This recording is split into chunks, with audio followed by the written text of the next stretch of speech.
Eddie, would you lead us in the pledge, please?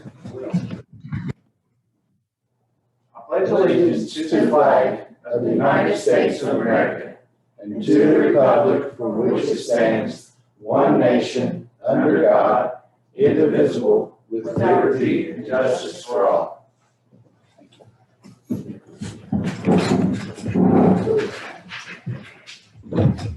Okay, before we get started, and several times throughout the day, I'll remind the people that are on Zoom, or on Zoom land, as I like to call it, that we will have questions times.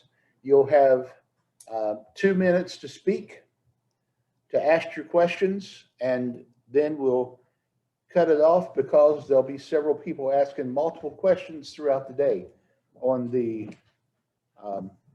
agenda that we have. I'd also like to remind you that if you haven't taken the comprehensive plan survey on Facebook or on our website, please go out and do that. Because our comprehensive plan will be completed later on this year, and we want to make sure we give everyone a chance. Correct, Tom? Yeah. Okay. First, we have exonerations. Mr. Eddie. This time of the year, this is a very short list. I make a motion to approve exonerations. Eddie Young presented for commission. I'll second. So we have a motion and a second on the approval of exonerations for personal property. Any questions? All those in favor? Aye. It's passed.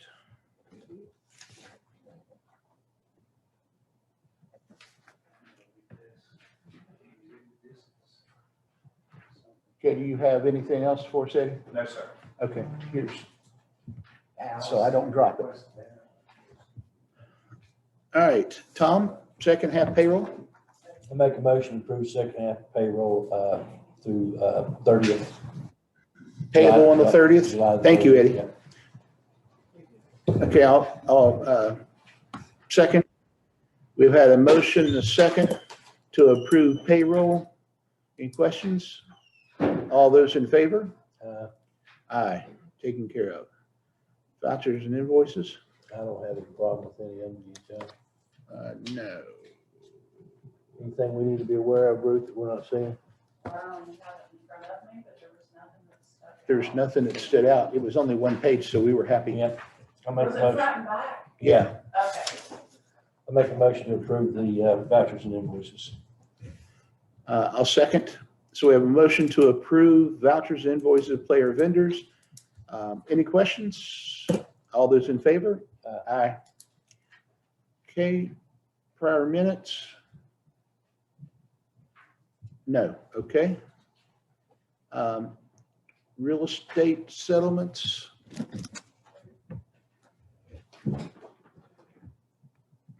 I make a motion to approve the real estate settlement presented before the commission. I'll second. We have a proper movement, motion and a second. All those in favor? Aye. You know, this is one thing that I've said almost every time we've had a meeting this year. The list keeps getting larger. We're losing some of our people way too early, and some have had an opportunity to live a long life, but this is just one thing that I really don't enjoy signing, but it is part of the job.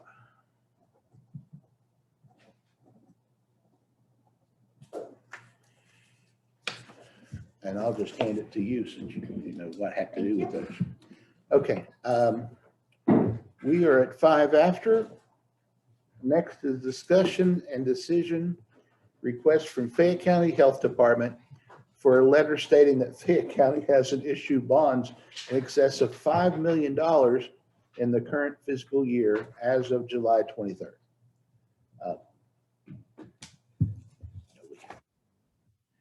Okay, so you want to, we're going to turn the stand around. You need to come up and talk to the microphone. Turn the mic on too, please. You're in a really good mood today. So I know you must have got all your radiators out last night. This is only because federal law requires the bank to get a letter for any entity that is connected to the county in any way in order for us to take advantage of a tax exempt loan. And so while we are not at that point yet, we are looking at the possibility of getting a loan to purchase a new building. And so we're trying to get all of our ducks in a row. I thought the building was already purchased. We purchased that building. We're actually looking at another building currently. So we're going to have two buildings. We may. Oh, Lord. Okay. Y'all's really going to grow and expand here. Or we may, I mean, the other building that we're looking at currently is actually much more suitable for us to move in sooner. And so. Was that the original? Okay. All right. Yes.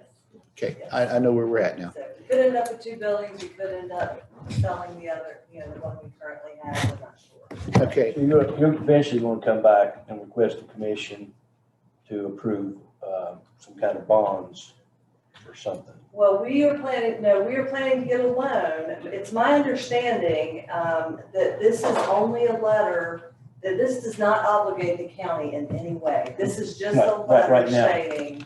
Right now, but eventually coming back, I mean, I'm curious about, I thought the commission has to approve the bonds. I mean, I'm not aware of. Okay. I'm just curious. I don't have a problem with this. Tom, from what I've read, when you have, examples, our health department going to be moving out of our campus and into their own building, in order for them to get a loan, they have to get notification that no bonds are outstanding. Okay, that's the only thing this is for. Yeah, yes, that's No correct. outstanding bonds. Yeah, Okay. nothing else can be used for that. Okay. Okay, anything else that you would like to tell us about it? I mean, the floor is yours right now, so. Well, I would like to talk about harm reduction, but should we wait for that? That is, You need a motion on this and so. okay, I make a motion to approve. And then okay. I'll second the motion. Here I am, second and then a motion. We have a motion and a second. Any questions on stating that the county has not had in excess of $5 million in bond sales?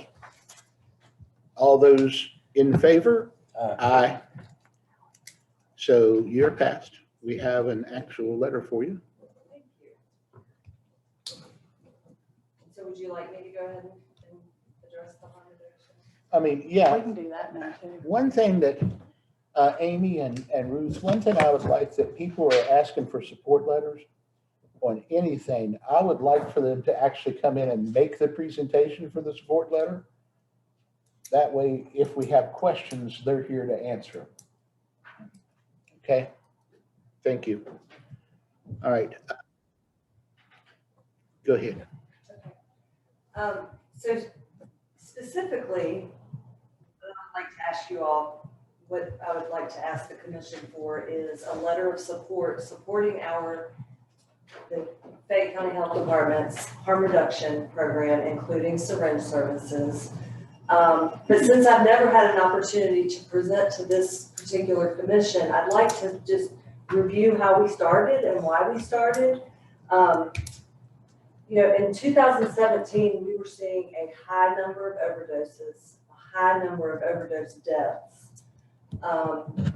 We were number one in hepatitis here in Fayette County, as well as West Virginia. We were really concerned. And then at that same time, CDC presented a study that they had done where Fayette County, West Virginia was 27th on the list of being most vulnerable for an HIV outbreak. And so we knew we needed to do something. We started providing harm reduction services in October of 2017, full spectrum of services. We do naloxone training and distribution. We do syringe services. We do STI testing, HIV testing, wound assessment, family planning services. Dr. Stewart is always there to provide primary care services to our patients.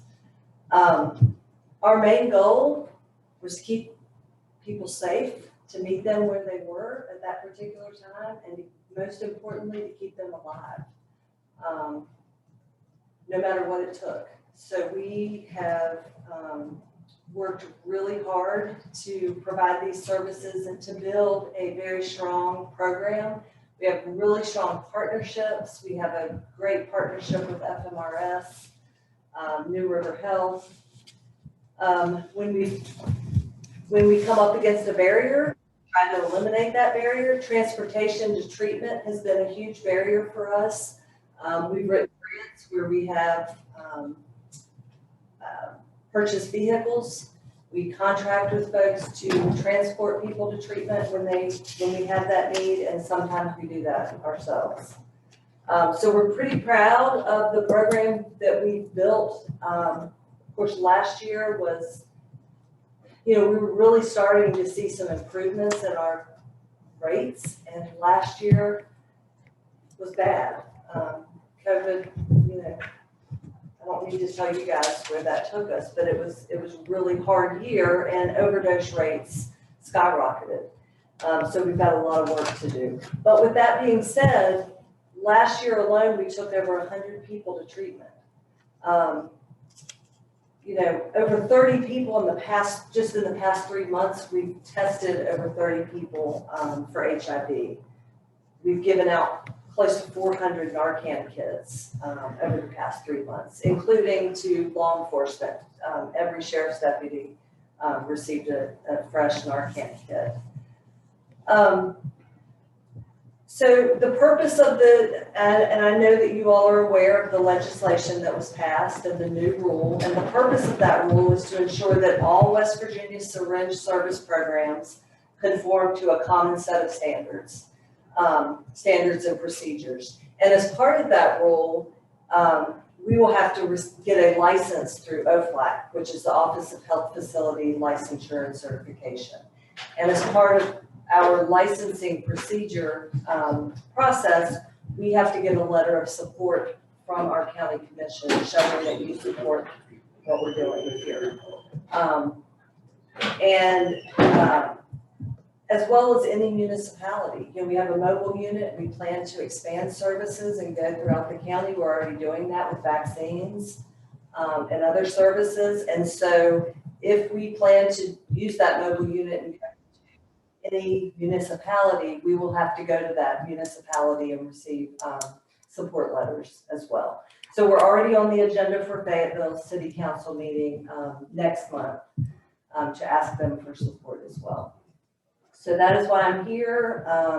We've always had a strong partnership with the county. I certainly hope that you all will continue to support this important work. And I'm open for any questions you may have.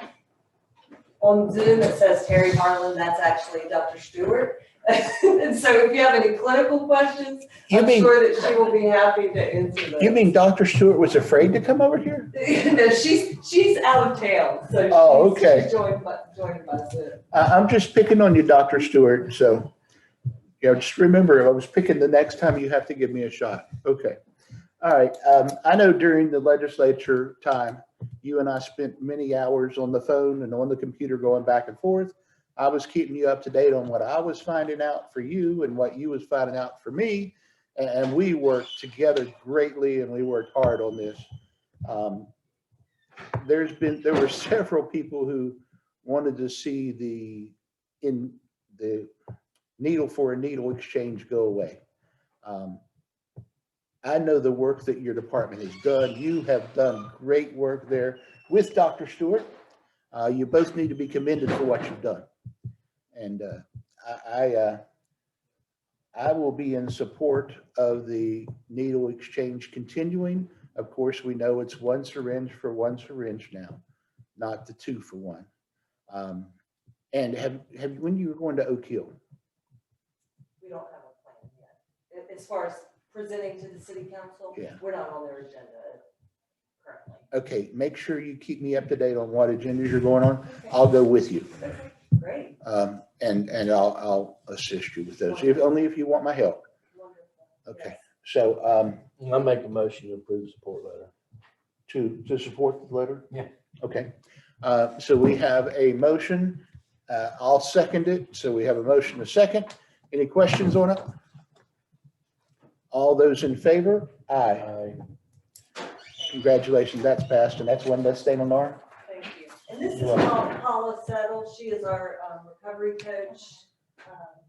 Currently it does QRT. She's been amazing. So sorry, I failed to introduce you. So is she like cool as you? Yeah, she's pretty cool. Thank you all. Thank you. All right, have a nice day. And remember, if you have a chance to come back at 11. Okay, make sure they sign in too, please, Ruth. How are you today, sir? Very well, how about you all? Wonderful. You know, I'm going to get accustomed to seeing you now. Well, I enjoy being my Friday visit. It's a nice way to kind of lead into the weekend as well. Okay, We'll have to change our meetings. yeah, From Friday. we're going to change the day that we're going to be doing this It won't be Fridays anymore. from Friday to probably Wednesday, because it'll make it a lot easier for our staff, because there's so many things that they have up in the air right now. So Training will be on top of it. So. come on in, have a seat. We're not going to bite you. You get signed in first. Oh, yes, yes, this is I'm gonna tell myself now, me and this one right here, we got shut down calling play-by-play in our Little League Championship Series in Dunn. You remember that? We had the state championship. We were calling play-by-play. Yeah, I've had the pleasure of doing that for a while, and I always get the night that it rains really hard and the mud stinks to high heaven. So it's like they know to take that night off from calling the games. So. Give you an idea of how small the world is. We're about a block away from each other. So. Oh, wow.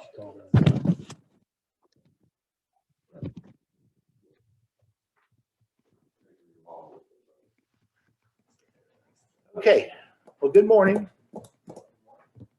We're here to discuss the engineering services proposal from Chapman.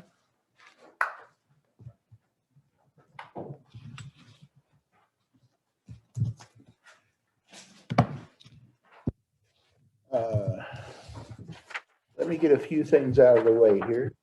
Okay, didn't take long.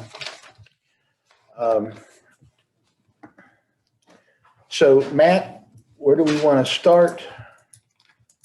You or Roger? I can start. Okay, Good morning. morning. You know, I'm Matt Ford, the Meadow River Rail Trail Project team leader. And we're at the phase where we need to hire an engineer to design the trail repair portion of the section of trail that was damaged in the 2016 flood. Just as a reminder, Fayette County received approximately $1.1 million from FEMA to repair the Russellville Bridge and trail downriver from the Russellville Bridge. DOH has been managing the Russellville Bridge repair, but they did not include the trail work in their scope of work.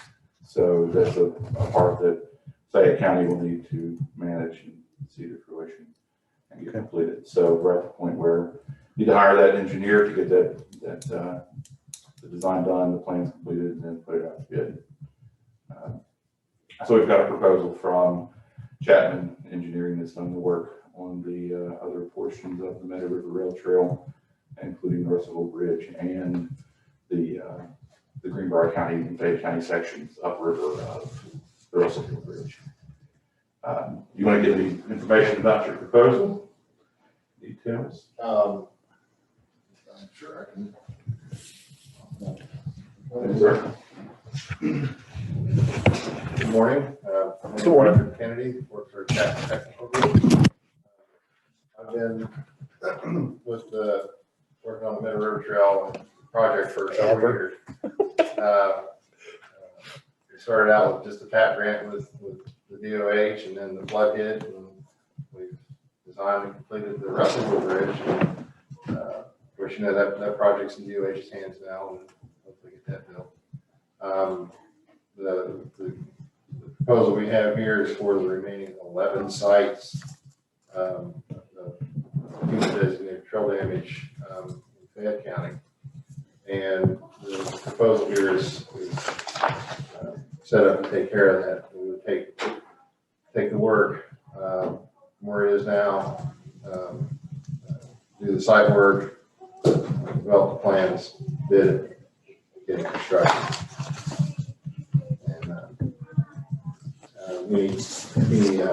The majority of the work is culvert work, although we anticipate running into more damage along the trail.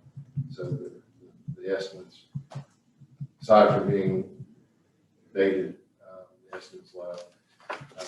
I know that the project worksheet from FEMA, when you look at it, it says $15,000 for construction. That is a raw cost.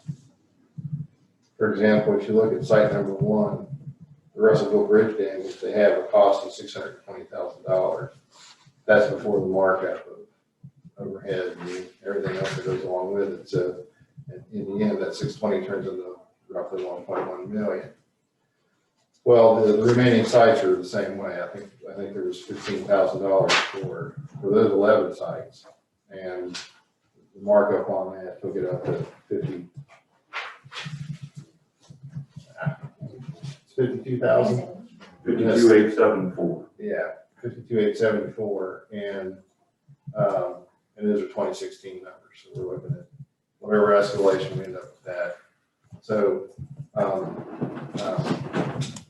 that's how our fee was developed. Although we have a certain amount of work we have to do regardless. Of, whether it's a little project or a big project, we have pretty much a fixed hour that we have to put into bidding the work. And that's pretty much a standard across all the projects for labor and time that we spend on things. We anticipate looking at the culverts, and if we have one of the things we were talking about was in the PW they discuss cleaning the culverts out, and that type of an operation is kind of specialized. The pipe's completely full. And we're a little bit concerned about getting enough bidders on the work. So we were talking about setting the project up as to have alternates to replace the pipes instead. So that one will give us a little more flexibility in bringing in more contractors to bid on it. 2, if the pipe is really completely full, it might not be feasible to clean it out instead. And it might be cheaper to replace it. So those are the kinds of things we're looking at. Just kind of running down some things. Do you have any questions? Well, the only question that I'm going to have is, have we run into any mussels in that river that's going to make us hold up any longer? You guys aware of anything that's in there? We have conducted several studies of different RTE, which is rare and endangered threatened species, from invertebrates to plants. We've looked at all that.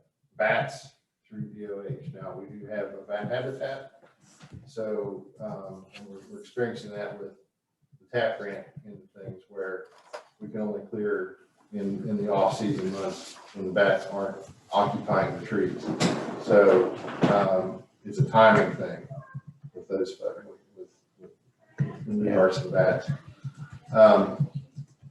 The entire reach of the 17-mile reach, which includes these sites has been studied for all of these creatures. So we were cleared under DOH, and I'm confident that we can obtain those permits and be able to tag on to those. Okay. So, All right. Well, when I first got on the commission, I remember being on a call and you were on there then. We were definitely talking about it. yeah. And then the wheels fell off the wagon. Ruth, the fees and stuff, you said we have coverage for that? Okay. Tom, any questions from you? Okay. I'll make a motion to approve. Okay.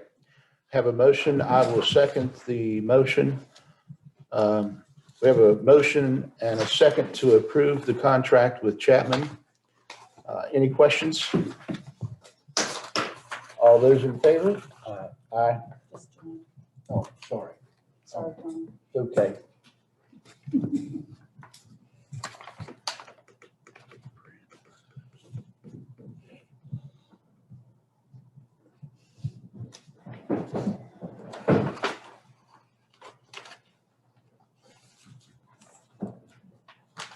I will say overall, it seems like the wheels are getting back on the wagon, which is good.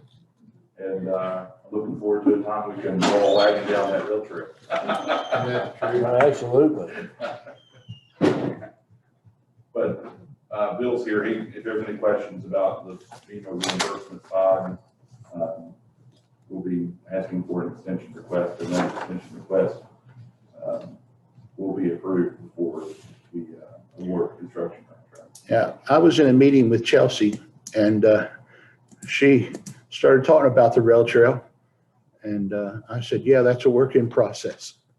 So she was pleased that we're working on it, but did have a few questions. 7/21, 22. What is today? The 23rd. Okay, 7/20. Yeah, I'm glad Chelsea's gotten involved. She was helping with the governor approval of releasing this funds. Very nice, very intelligent. I'm gonna go make a copy of this. Okay. All right, well, thank you. Bill, what do you have for us?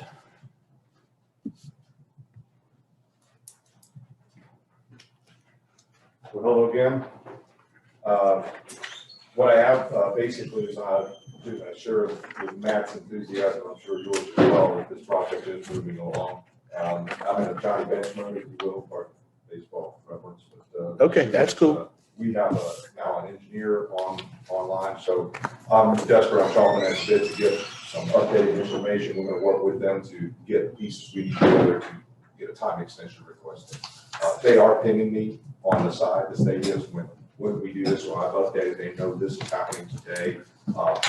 They're still in a very lean forward stance and trying to help us, not hurt us, even though we are wrong in this. The thing that I would highlight to you all is we're going to have a bit of a protracted relationship with the money stream on this, primarily because, number one, the size of the initial outlay was handed to Division of Highways. That's a large sum of money, and now it's pinned to the release of the final 25%.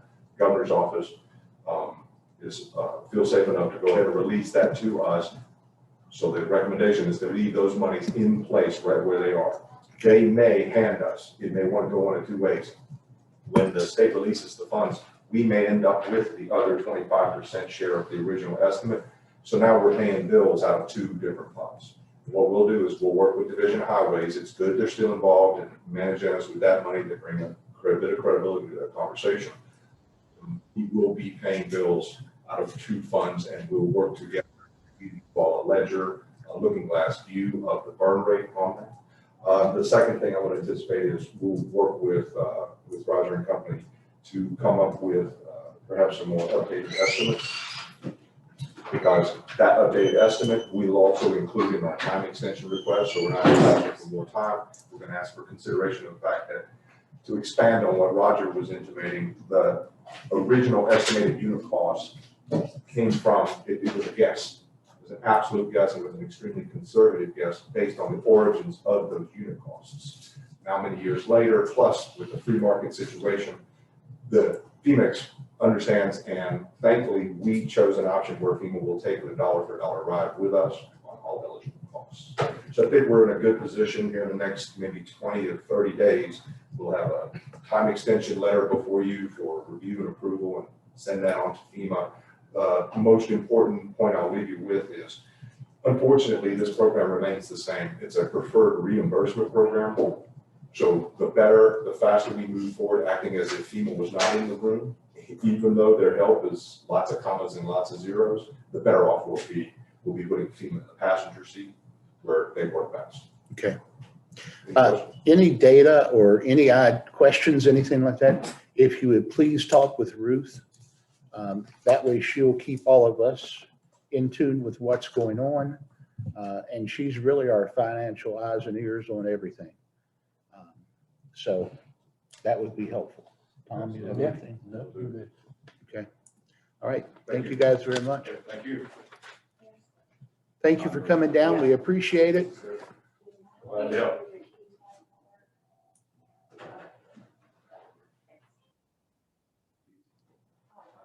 I see how it is. You have one person that talks, one person that keeps all the money confident.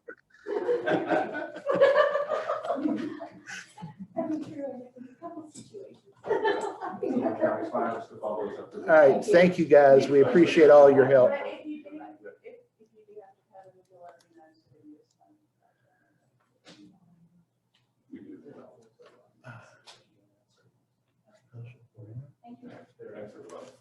This was yesterday. Need a break? Yeah. Okay. That way, hopefully, Allison will get in it. Okay, we're going to take a 5-minute break, and we'll be right back.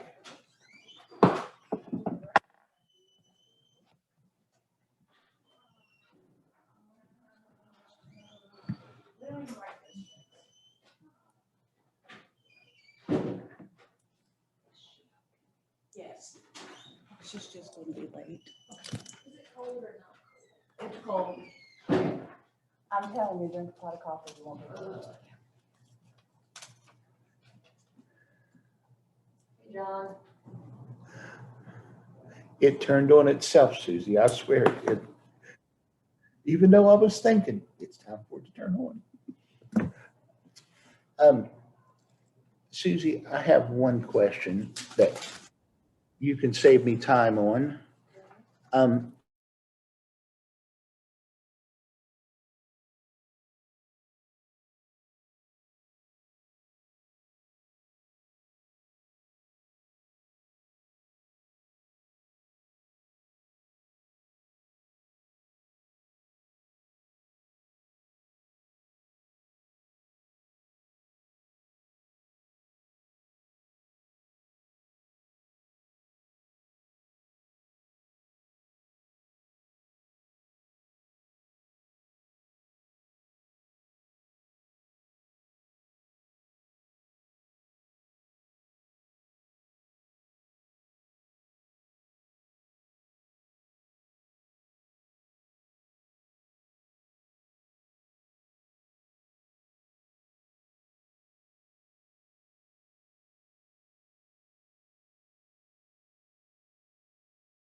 Okay, we're back. Go for it. Welcome back, and now we have, that one's done. Susie with us from New Roots Community Farm. So, welcome, Susie. Thank you. Yeah, so I can go over the job description first, and then I can kind of talk about how that fits into what the staff plan is for the farm coming up here in October and how we're gonna shift some roles around. If you think that makes sense. Yeah, we're looking to hire on a part-time person, 28 hours a week, year-long position. Hand that over to Amy. Funding source for that is out of the revenue account and out of a grant that we have been awarded but haven't, been provided all the documents yet. And that's set to get all that paperwork here in, September. So I don't know if you have any specific questions about that position and about what, I have somebody that I'd like to hire that has been volunteering at the farm for the past 7 weeks, and I feel like that's probably the best interview opportunity that somebody can have as an employer, is seeing them out in the space, hands-on. I understand that the county might have some requirements on advertising for some amount of time, so, yeah, I'll just follow your leads on what you want to do with that. Okay. The job description was right on the primary responsibilities. Everything's about the same coming up for this next year, and you're going to keep your production up, correct? Yeah, we should be in a really good position next year if we can keep these 3 production managers splitting responsibilities. We know the system better, and we won't have. This year, we were still doing some pretty big infrastructure projects in the spring, so that shouldn't be happening. So hopefully this will be the first real year of solid production. And yeah, I haven't done the production planning yet, but I think we probably shoot for about 100,000 in revenue for next year. Okay. Just keep building on, 20-30% increase. Well, you've done a great job. I think that anybody that goes by and sees the amount of work that has been done and it will continue to be done would be very happy with what's happening. Tom, have you had a chance to go out there? No. I got one question. The figures on this one page, I'm just asking, just for the heck of it. The total was $294,571. And I don't know why that the back part doesn't match. It's like $50,000 off. I'm just confused about it. It should be the same, shouldn't it, or is it not? I have the $246,000 for the total staff expenses for the year. I don't see the 290. How much is, maybe I'm wrong, but this looks like the same as this right here. It's just it's a different version of the total. I'm just confused. See right here, total. I think probably what happened was when I pulled out that program assistant, I had the numbers loaded in on that, and that would have been for them, because I realized that was probably confusing, because we're probably not going to hire a new position for that, but interested in seeing and having a discussion with you all as to Abby's role, and if maybe she, her taking a raise versus bringing on a part-time person, she's kind of knows the system here. So I think when I pulled out that would have been the number, that would have been about $50,000 for salary and fringe. Okay. So I think I probably slumped it and it didn't pull out. Okay, I was just curious. Okay, and you've got all your grants and everything in line, so that'll cover everything that you have going on.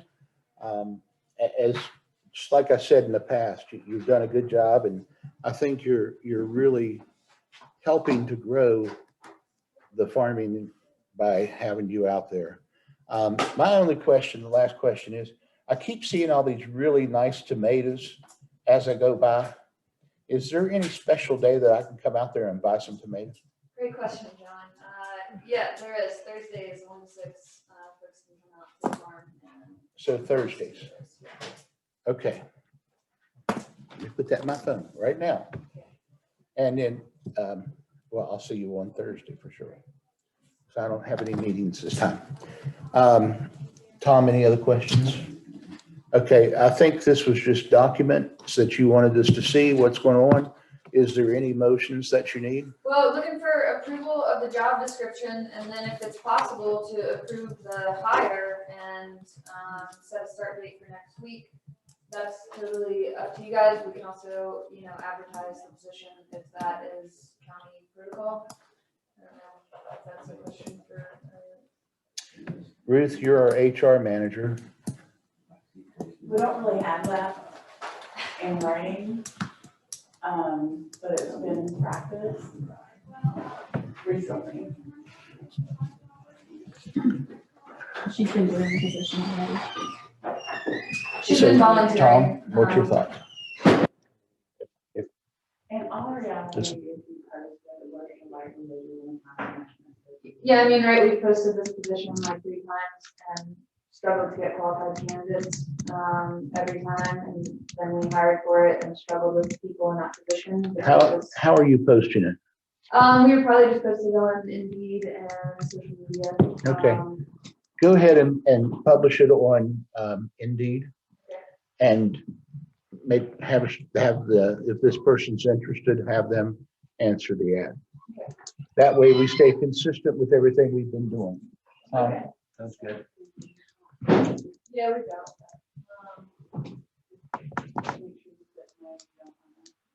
Okay, and it's a time frame, and should like that to run before we make a decision.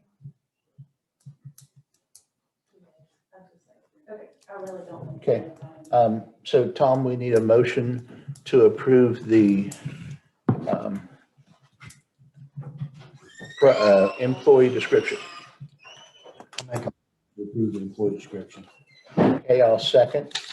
So we have a motion and a second. Any questions?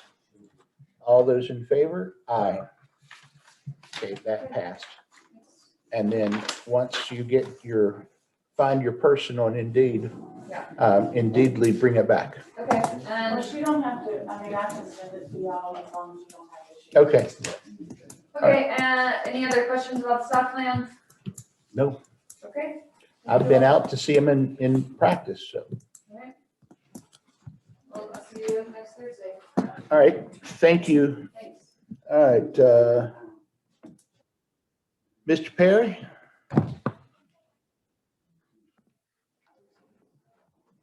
I'm sorry, Mr. President. I can get one. You try to get my tomatoes before I do. I know what you're doing. I thought you said Tuesday last meeting. Okay, Give some prefacing remarks, if I might, please. Amy, Ruth, Mr. Louises, you don't have to make your face. You don't look like Michelle. Nope, I'm Janie. I'm Janie. President Brennan. Let me say this has been several months coming. Let me also say this. I've attended a lot of commission meetings. The last commission meeting I attended, I thought was very impressive in terms of protocol. I thought it was also very impressive the intensity in which you guys examined, thought provocative, the expenditures and investments of funds. With that poll greased, let me say this.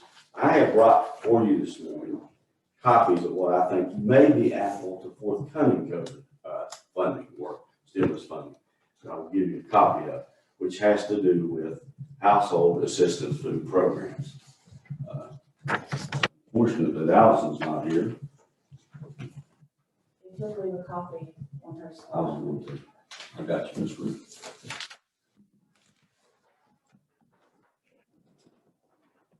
And I have, they moved one copy of some additional information relevant to COVID funding that came from for you gentlemen. You may have this already. That gives you some guidelines on future expenditures and investments, but you've already got it. This came out of the auditor's office who's overseeing the funds and monies. But with that said, if you recall, we sent the commission in December the 30th a letter requesting funding for our food assistance program. At that time, of course, there was one different face on the commission. At that time, Mr. Celebrity said he was uncertain as to whether this could be approved and that he would make inquiry, which he made inquiry in Charleston. He got back with me, and if I'm not mistaken, Ruth, you and I may have talked also, that there was additional information needed, that it appeared it could be used. So in May, I sent the commission, or to Ruth, another letter, which came with workforce development numbers and from the Department of Education, which would indicate the increase in program, the time of program, and so forth. So I'm here, folks, and I understand in between times, what appeared to be a secured funding out of the first go-around stimulus monies probably went to the animal shelter, which depleted the funds, which I feel a little, I won't say betrayed, but I won't say misled, but in my mind, being frugal would have set aside those monies until the decision was made, since it was questioned. But I understand the political ramifications of the animal shelter. So with that said, I'm back today asking for funds, either through general monies, general fund monies, and I'd like to introduce our pastor, Pastor Greg Swisher and Pastor Ron Moore with me this morning. So with that said, I'm back asking for money. In talking with your president, I understand you've had some, he says 79 plus requests for funding. But as I said, coming in December, asking for additional information with what appeared to be an inference that monies would be approved, we'd like to continue this program this fall and increase it. So again, I'm requesting that you consider general fund allocation, and I'm asking that you take action today. Let me say, you know, while you've had 79 requests, $5,000, I, on behalf of the church, would be willing to, I won't say negotiate, because I'm not in a position to negotiate. It would be extremely nice if you could commit some or a proportion or a portion of those monies to this food program. Again, I'm not, don't want to short the animal shelter, but we're talking about human beings who have a need, who are on the streets. And I love animals too, but I think it's an unfortunate situation that we're talking two things. But again, I'm here to request your consideration action today for partial funding or total funding in this amount, with the premise of saying if we do partial, I'll be back based on what appears to be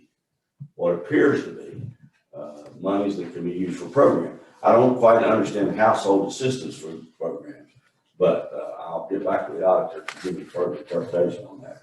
So with that said, are there any questions? Tom? The only thing that, Dave, the only thing that I see that there was a problem, we had the money setting, and the difference in the letter, it took so long for you to get the letter back to us. Right. If you'd have got it back to us there, you know, in that last week or so, if you'd have got back that to us quicker, the money was still there. I understand. Yeah, that's the only thing I'm saying. As far as that allotted money, that would have been taken care. I'm sure, and I can't speak for the other two commissioners, but I'm sure that letter would have been sent back. After I looked at the dates and I looked at some emails from Ruth, I seen the problem was it wasn't sent back that right thereafter. Well, when I came in December, there was not a timeline or a date set. Well, there was to start with. It wasn't with me. Well, but still, when we're allocating funds out, as it's requested, they can be depleted. I understand that. Yeah. It's unfortunate someone didn't convey that to me, that there was a deadline or a time period, which then I would have done a better effort to comply. Like I said, my thought and inference was that it was a matter of returning additional information. And that was as per Anthony and the commission at that time. So again, I come back to square A. It's not too late. There are general fund monies out there. Revenues are up. So we would like to help your assistance with this program. And I don't think it's an unreasonable ask. Well, I agree with Tom and I agree with you both. That's a good political statement. I learned from the best. That, you did request it. We asked for some additional information, got it to you, and yeah, it may have fell through the cracks that, we didn't tell you when the date was to do that. We have said that we are waiting till October to distribute money. Because we want to see exactly what we have and make the decisions based off of the needs versus what is actual, the actual money that we have that we can do things with. How many requests do you have?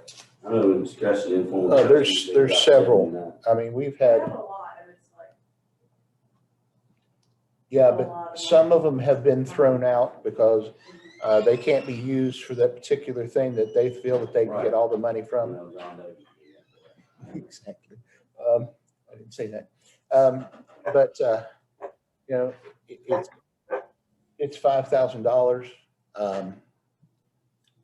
And I said, we're reasonable in terms of understanding your possible commitment to obligation to accept a lesser amount. Let's say $2,000 or $2,500. See, I think what John's saying, I don't mean to interrupt you, Davis, is we've already told everybody else we're holding off. And I heard the October, which. Yeah, I mean, that's and everyone. Dave, believe me, that money, and I cannot speak for the other two commissioners, but that money was allocated for the purposes that you sent the letter to us for. If it would have been followed up immediately, because there was a conversation, an email. Not to me. Yeah. So that's where it fell through the cracks. Not to me. Who was it told to? I don't know. I'm not aware of any emails. So I'm saying I never received any communication saying there was a drop dead in order.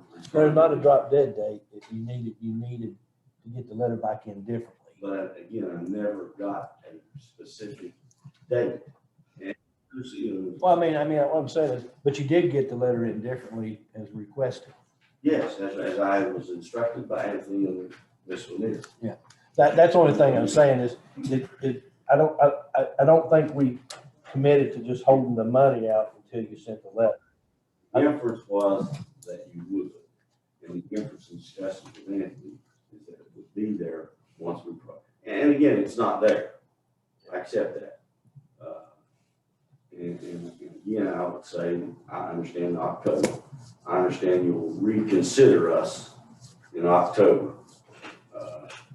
And I would only ask, what's the meeting date in October, and should we reappear prior to the October date? Well, Dave, if Tom will agree to this, unfortunately, Allison isn't here yet. I would like to say that if we had a chance to, just one second here.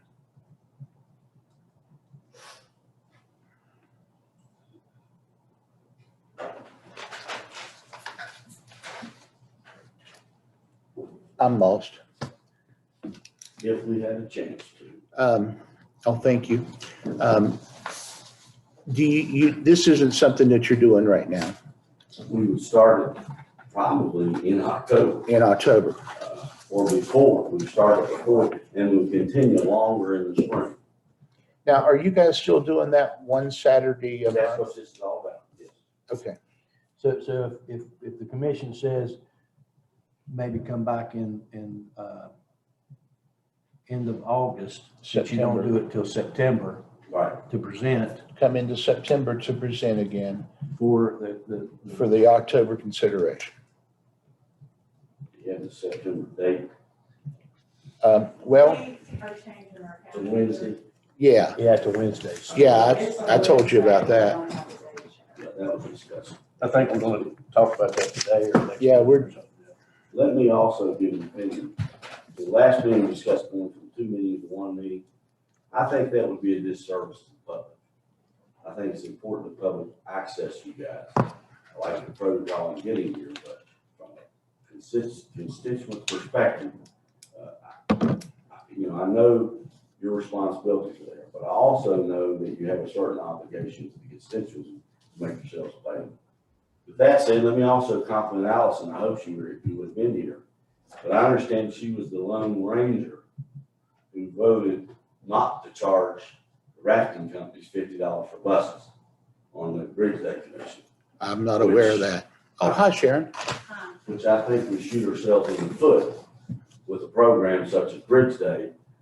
We want to encourage business, and Tom certainly done that with his endorsement of a new plan for Route 19.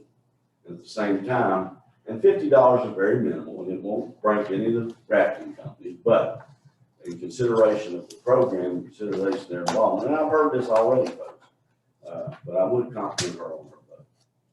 And I hope you can make it. Okay, well, it'll be on our replay, Oh, so, okay. and you're familiar with replays. In a minute. Yeah, and in the minutes. So we'll be back in September. Hopefully you'll give it prayerful consideration, serious consideration, Well, and understand the I value will. of the number of people in Oak Hill that we're serving on Saturdays. I've been by there several times and seen how many you go to, so we appreciate it. The citizens appreciate it. Thank you, pastors, for coming in with him, And of course, Tim's a member of the church as well. and Tim too. We all have an interest in this. Okay, Thank you, gentlemen. Yep. all right. Thank you. Thank you, Dave.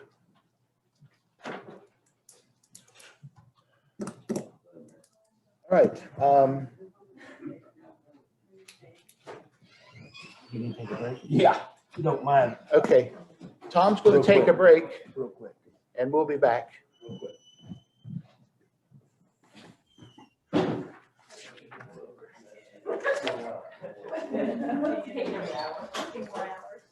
Yeah, I'll be there. I guess. Stay all day. Oh, we're not here. No, I got cheese.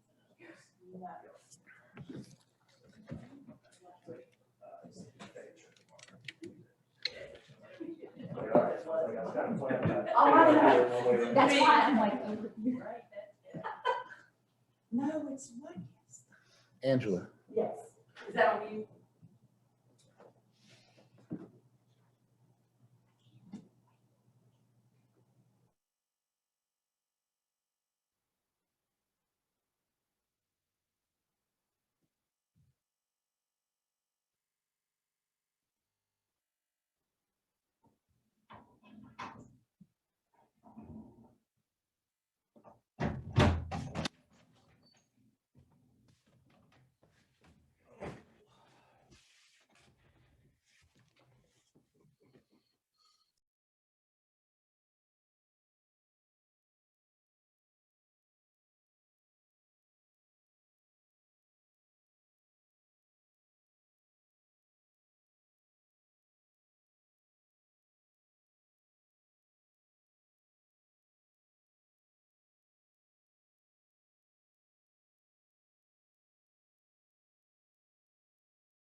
back to back. Okay. All right. It is a little after 10, but we've had some really good information today. Next is a public hearing, discussion and decision on Route 19 corridor management plan and discussion decision on Route 19 overlay district, Article 9005 or 9005 of the Unified Development Code. In case there's any questions asked, there was a public hearing posted in the newspaper. And we asked the Planning Commission to come back to us with what they recommend for the Route 19. And they came back to us asking what would we like for them to study. So is that about it in a nutshell, Angela? Yeah, basically when the planning commission had, Come up here so people can hear you. when the planning commission had their public hearing, a motion was made by the planning commission to request a study from those that wanted to change it. And then I believe on May 21st, when you guys had your public hearing, it was tabled due to finding. So that's where we are today. This is from the table of May 21st decision. You guys didn't really make a decision on what to do. So. Okay, so the Planning Commission's recommendation was for us to give it an Your idea study. back to them so they know which way direction to go. Yes, they requested a study on what you want to change and why.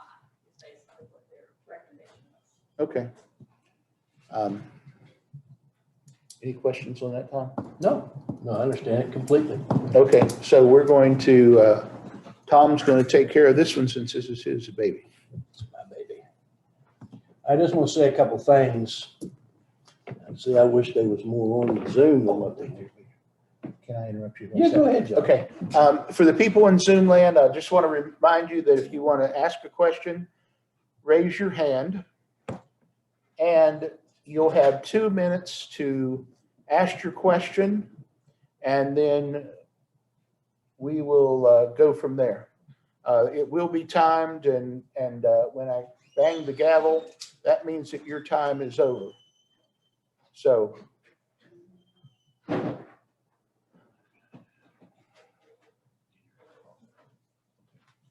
And then we'll go from there. So thank you, everybody on Zoom. Anthony, thank you for joining us. We appreciate it, and we hope you're better.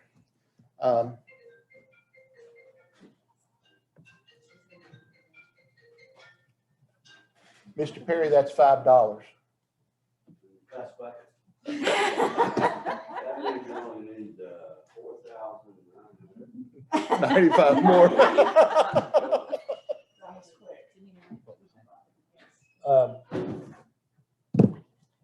Can I take a small break again, John?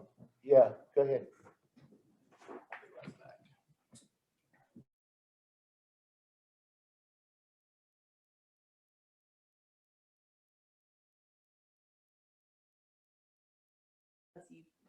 So. Go ahead.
That is good. Well, I'm not, it's not.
We're going to get back to the Route 19 thing. Commissioner Luis went out and got his papers he Got me some needed. papers yet. Okay, so go ahead and turn it over to you. All right, I got a couple of things I want to say about the plan. And then I'm gonna let anybody wants to talk about it. There's some people in Fayette County without running water and sewer. The US Route 19 Corridor Management Plan and Article 9005 of the UDC restricts development. There's not one utility company that would develop in an area that has restricted development codes that hinder development. Utility services cost. Return on investment matters even if it's water and sewer development. I would like to see everyone in Fayette County give the chance to have running water and sewer in Fayette County. Now to the commissioners. As far as the comprehensive plan update study, a firm can only suggest or recommend guidelines. The commission has to make the decision to vote to accept or deny their recommendations. This is why the US Route 19 Corridor Management Plan and Article 9005 of the UDC was later added as an addition to the comprehensive plan. Now, everybody talks about the influx of tourists. Everyone has talked about how we aren't ready for the influx of tourists. So where is the quickest and most profitable area of the county to get ready for the influx of tourists? I believe to keep the scenic and develop the developable. Now, the past 20 years, the Resource Office, Zoning Office, Planning Commission, and the County Commission has not followed the ordinance as it was designed. Allowing rezoning to select properties is illegal. Now's the time, let's see. Okay, now's the time to convince me and others the reason to keep the US Route 19 Corridor Management Plan and Article 9005 of the UDC with a good explanation and answer to this question. There were select properties given rezoning without following the 19 ordinance guidelines. Why? Why did this happen? And why did you let this happen? I believe property owners and developers have been misled with the plan. That's all I got to say at this point.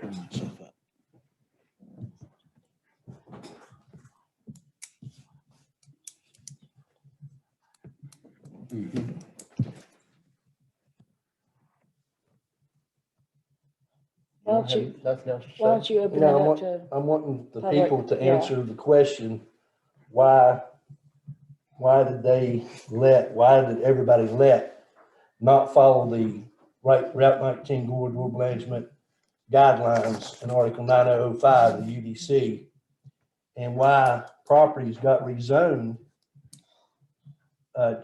changes without following the guidelines. I mean, everybody talks about me and everybody talks about reason to keep it. Well, they're not talking about the reason they didn't follow the own guidelines. And that's everybody. That's everybody. I named everybody. The public, the zoning office, the resource office, planning commission, and the county commission. All the research I've done, nobody followed the guidelines. Okay, anybody in the commission chambers have a question or can answer that question? I would just ask Tom if you contacted the people that, I mean, did you reach out to ask them to come and Who? the people you're asking the question of? Well, I'm sure everybody would be here. when there was a notification that we was going to vote on it. So every time we've had a meeting, thousands of people have showed up on Zoom, not thousands, I'm exaggerating, but plenty of people have showed up to talk about it. So Sharon, you've talked about it several times, so I'm asking. But I can't answer the 9005 question. I'm all for development and growth, and I support that, and I support looking at the plan. I don't want to throw away the plan, Tom. I think we have a great thing here, but I need to come forward to talk. Just my time still, I might not have time to run up. Will you check them? Make sure it's down. You guys hear me? I can hear you. That's all that matters. So I'm for development. I cannot answer your question for the 9005. I wasn't on the county commission. I'm not on planning and zoning. I wasn't involved with all the others that you mentioned, so I can't answer that question. But I think there's a way that we can grow and develop. I mean, you can see what's happening on 19. Brookfield Energy is moving. They're locating on 19. We also have a new hotel coming. So I think development is happening. But I think with the quarter L plan, my concern always, Tom, has just been not throw the plan away, but fix the plan. Well, Sharon, I'm glad you said that. And I want everybody. I want everybody to hear that. I mean, I think, to be honest with you, I think we can work together. I think we can too, but I think what my issue is everybody's had the opportunity for the last 6 months to say, well, that's okay. It's okay. Everybody, when initially I come to this, I said, I want to do away with it, period. Miss Taylor talked me into, said, Tom, listen, let's give them the opportunity to say, okay, well, this is part we need to take out. This is part we need to keep. And this is how we feel about it. 6 months. You know, the only thing I've heard out of everybody, keep it. Don't change a thing. Keep it. Don't change a thing. I mean, that's. I think you have to always look at everything, just like Allison is talking about. We have to look at Bridge Day. We have to look at everything moving forward. I agree with you. Water and wastewater is a huge concern for Fayette County. I think there's a way to fix it. One thing we have to be conscientious of is the Wolf Creek and House Creek. You know, when we do development along 19, we have to be, in Laurel Creek, we have to be aware of those issues. And I'm like, time, is that too much time? No. You're the only one wanting to talk, so. So I mean, I think your all's plan to reform and a group to try to look at it and work together. I think you come to the table like this table and you work things out. I'm old fashioned that way. I believe people have to talk. I know Ms. Cruikshank, but that's the point we've made for 6 months, and nobody, and I don't think maybe John or Allison, they come to John or Allison and said, well, let's sit down and talk about what we can keep, not keep. I think all the talk has been keep it the way it is. Well, I know you all just recently requested forms and applications from people interested in serving on boards. I also turned in that application to Amy. I read it. My thing is for us all to work together. If you go back through history, Fayette County and Fayetteville have worked together hand in hand in the development in the 1920s and 30s and 40s, there was the Fayetteville Businessmen's Association, which not only paved the main streets in Oak Hill, but also worked to pave and develop Route 60, the Fayette Station Road, and 16. We're connected, Fayetteville and Fayette County are connected. And I hope we can continue to work together. Fayetteville grow, as does Oak Hill, Mount Hope, Montgomery, Smithers, Gauley Bridge, Pax, Anstead, we all want to grow. And we have a huge opportunity. We were at the Region 4 meeting the other night. I'm not sure who the representative is for that board, but Chelsea spoke and the Commissioner of Tourism, and just tell me if I'm talking too much. No, I'm interested in what you have to say, so I would like you to keep talking. We were talking about signage, and it's something that Adam Hodges from Oak Hill and I have been talking about for years. I think, Tom, you're aware too, of when we had talked about, well, John, we have to be able to direct people when they're here. I mean, a lot of people don't know where Tom's Hot Dogs is, or where the farmer's market is, or where. So we need signage to direct people to these businesses. This is what we're about. We're about small businesses, as well as large businesses. We want to come, but we still want to maintain who we are. So I've emailed John, thanks to your, and I think this was 3 years ago, maybe, or 4, to get the mayors together. Mhm. So several of us got together at that meeting the other night. I have not done that. I'm sorry. You That's just all right. reminded me. I like I'll have a, loop you in on the email, but we want to talk about signage. That'll help the outlying areas that the county is responsible for, as well as our municipalities, if we all have a similar look. And so that's just some of it, and I'll be sure to loop you all in, and then whoever can that's make true. it. I got all frustrated. I went to the new business in Anstead, Dixie's drive-in. They have hot dogs and ice cream and all Ice kinds cream. of stuff. Oh, yeah. I mean, and I'm sorry, I told Tom I cheated on him. Went down there and had a hot dog. But coming back, I noticed that the sign said New River Bridge. Does anybody notice that? I'm like, really? Those are still Like even one of our local signs it wasn't All a old national park sign, but I'm just like, this is like right by the bridge. This So is today at insulting to 2:30 me. for the commissioners that can make it. Mhm. I know you guys may or may not be part of the rest of the afternoon, but at 2:30, and there is the unveiling of all 53 signs. I don't know the exact. There's a huge, they're replacing all of them. So I hope so as well. But when those signs were first placed, again, just to give you the history, and I'm sorry I'm the history person, but it was just New River. So the gorge came later, unfortunately.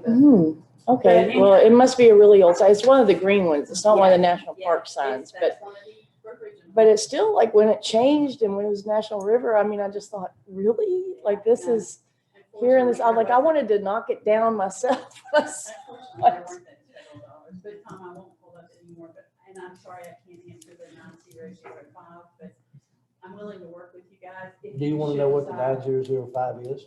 It's just the zoning it's It's an the ordinance. Right, I know the ordinance. development code But the complement to ordinances the may strategic change. plan. When I took office 2 years ago, we actually found 32 ordinances that had not been filed with our documents. And then we also amended 10 because they were outdated. Mhm. The process is you have to continue to grow and move, but with careful consideration and. Ms. Cruikshank, you knowing the process, I mean, I don't want to put you on the spot, but, and I'm glad that you, I would gladly serve on the planning and zoning well, commission. I'm already there. Thanks. So, I mean, we've already picked you, I'm already there. So, but knowing the process, and nobody gets suggestions on changing it because Right. You the have to look issue, at everything. the issue has been, since December, I've talked about this in November. And Ms. Taylor has come on, I said, okay, I'm gonna step back and see if anybody can come up with the changes or maybe consult with us on some changes. But not you or anyone. Well, when we unfortunately, requested, I thought that would be with planning and zoning and not Well- with public. So I apologize for Well, I mean, misunderstanding. I mean, I know, and it's a difficult process, and understand all this malarkey.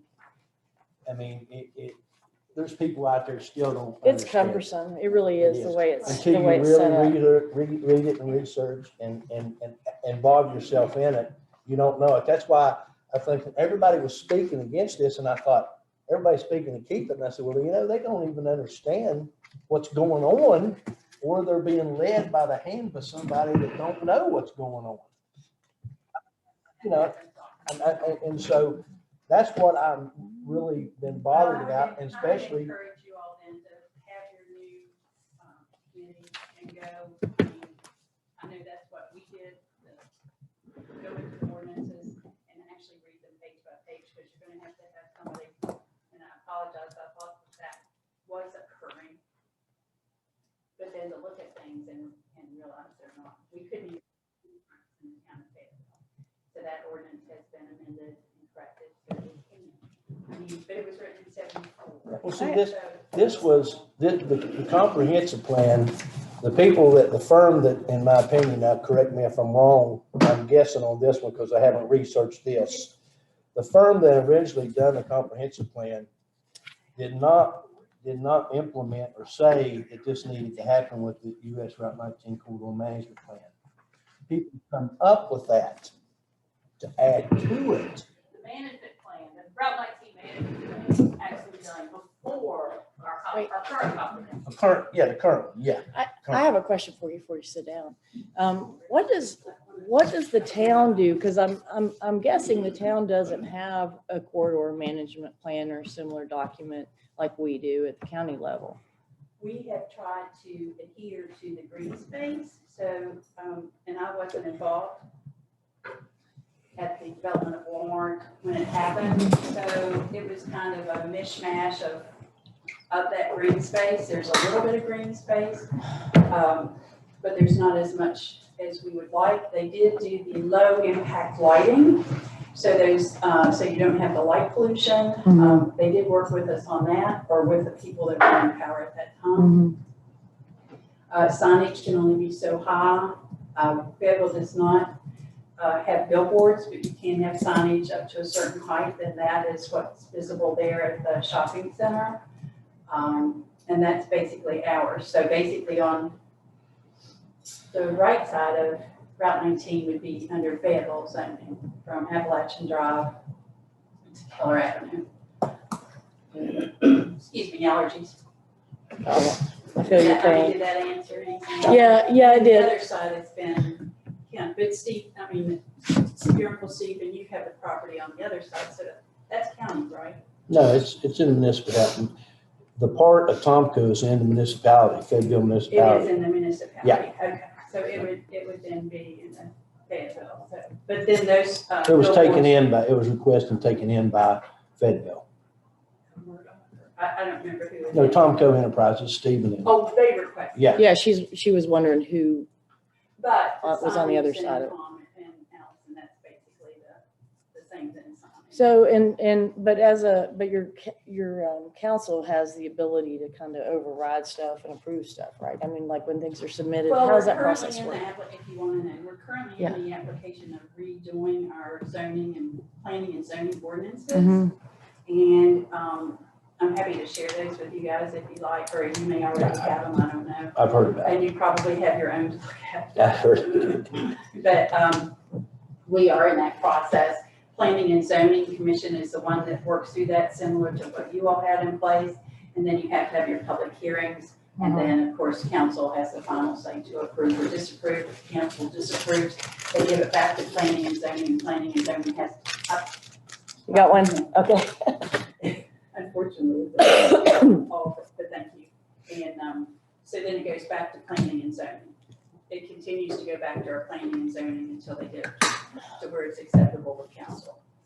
So that's kind of our process. About the same process, just different amount of people, probably. Yeah, we probably have less than you guys, but I think with your new board, you'll have less. Because we have 8. Yeah, and that's what we're shooting for I think, isn't that what we changed it to 7, didn't we? I thought. But it just, because we just couldn't get a quorum and it just wasn't fair to the public. And I mean, it those just. were the 3 meetings, I was at, I think 3, and I didn't speak because, I mean, I didn't want to waste your time. and I don't want to waste your time. You're not wasting our time at all. No, I I really appreciate actually you. appreciate your input, and I think you're doing a Appreciate you great stepping up job. and talking. You're like a font of Yeah. knowledge on many things that I'm Thank you. want to learn about. Okay. That was really my only question. Did anybody else have one? Yes, I do.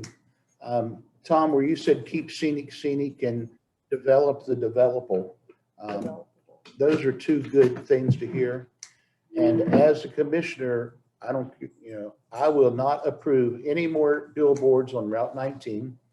I will not approve any strip joints. I will not approve any bars, any video lottery. I feel that we have enough gas stations on 19 now. The only way they can come in is if one goes out. So that's things that I will not approve.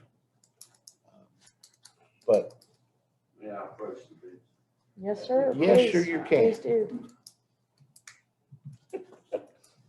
But again, see, I didn't anticipate this, and Tom's question was, I think you answered part of what I was gonna say.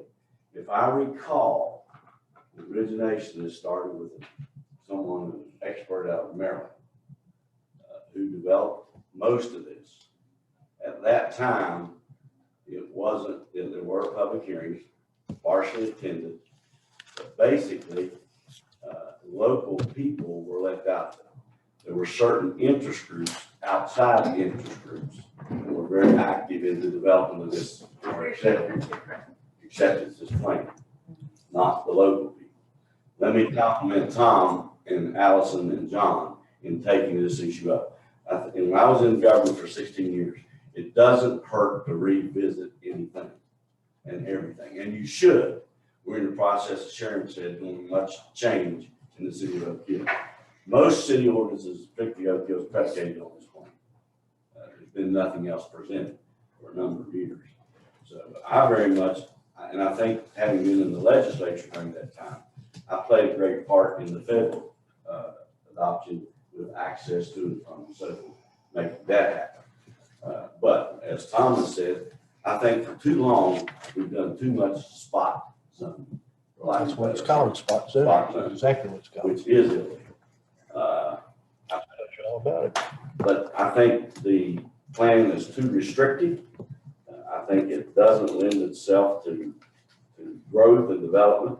And specifically, I'm reminded of the park. I know there were major corporations wanting to locate in the park. And at that time, the commission didn't encourage that. They were interested in one candle making. They didn't want noise, they didn't want groups, and so forth. So much of what's been developed and imposed on Fayette County has been outside interest and the internal interest of a select few who weren't original Fayette counties. So I'm very much interested in seeing the development of Route 19. Keep the rafting companies, the other areas, as Sharon said, or as Tom said, develop land. We need to develop land. The problem in the state of West Virginia is we don't have land. And there's no one can deny it. You come to the Raleigh County line, you come to Fayette County, you get to the Nicholas County line, and along that route, there's nothing. You know, as Sharon said, the green belt, we stressed when this was developed, there should be green belts. Green belts won't restrict the development of the property, but the green belts were never enforced. That's what they were supposed to be. But I think the mall out here, or the area that Federal has in the city, is a good example of where business and what am I looking for? An environment can coexist. But the bottom line is, folks, as Thomas said, and you guys know, we're all talking about the national park and gearing up for hotels, restaurants, and at the same time, provide jobs, which provides revenue, which provides people moving into our county. There are monies available through the stimulus monies that can allow this to happen. There comes a reckoning day that you have to make a decision. The design of a camel was a committee. You can create committees, and committees sometimes are created to postpone critical decisions that need to be made. We have a limited time to take advantage of an opportunity. So I would encourage you guys to move aggressively, continue your intent. But you see, people just unaware and don't avail themselves because you look like a sore thumb. So for my part, 16 years of my involvement in Fayette County, I'm just one person. I would say we need to move forward. We've missed the boat for too many years up and down that route, which was constructed for that. Even the on and off ramps in Oak Hill were to encourage business development. They came too late. And there's a road supposed to go from there to the turnpike on the long. I heard about that. Yes. So with that said, I would encourage you, I would say listening to a lot of the business people, and for lack of better words, tree huggers had too much to say for too long. I'm sorry. Thank you. And I'm not running for any office anymore, so I don't have to be politically correct. Do we have Okay, anybody on Zoom that wants to speak? There's one big thing that Commissioner Luises would like to bring up, and I feel that this is the perfect timing for that, Yeah, I just got this letter today from Syntec Engineering. which you are. It comes at the right, sometimes things come at the right time to prove that what I'm talking about is correct.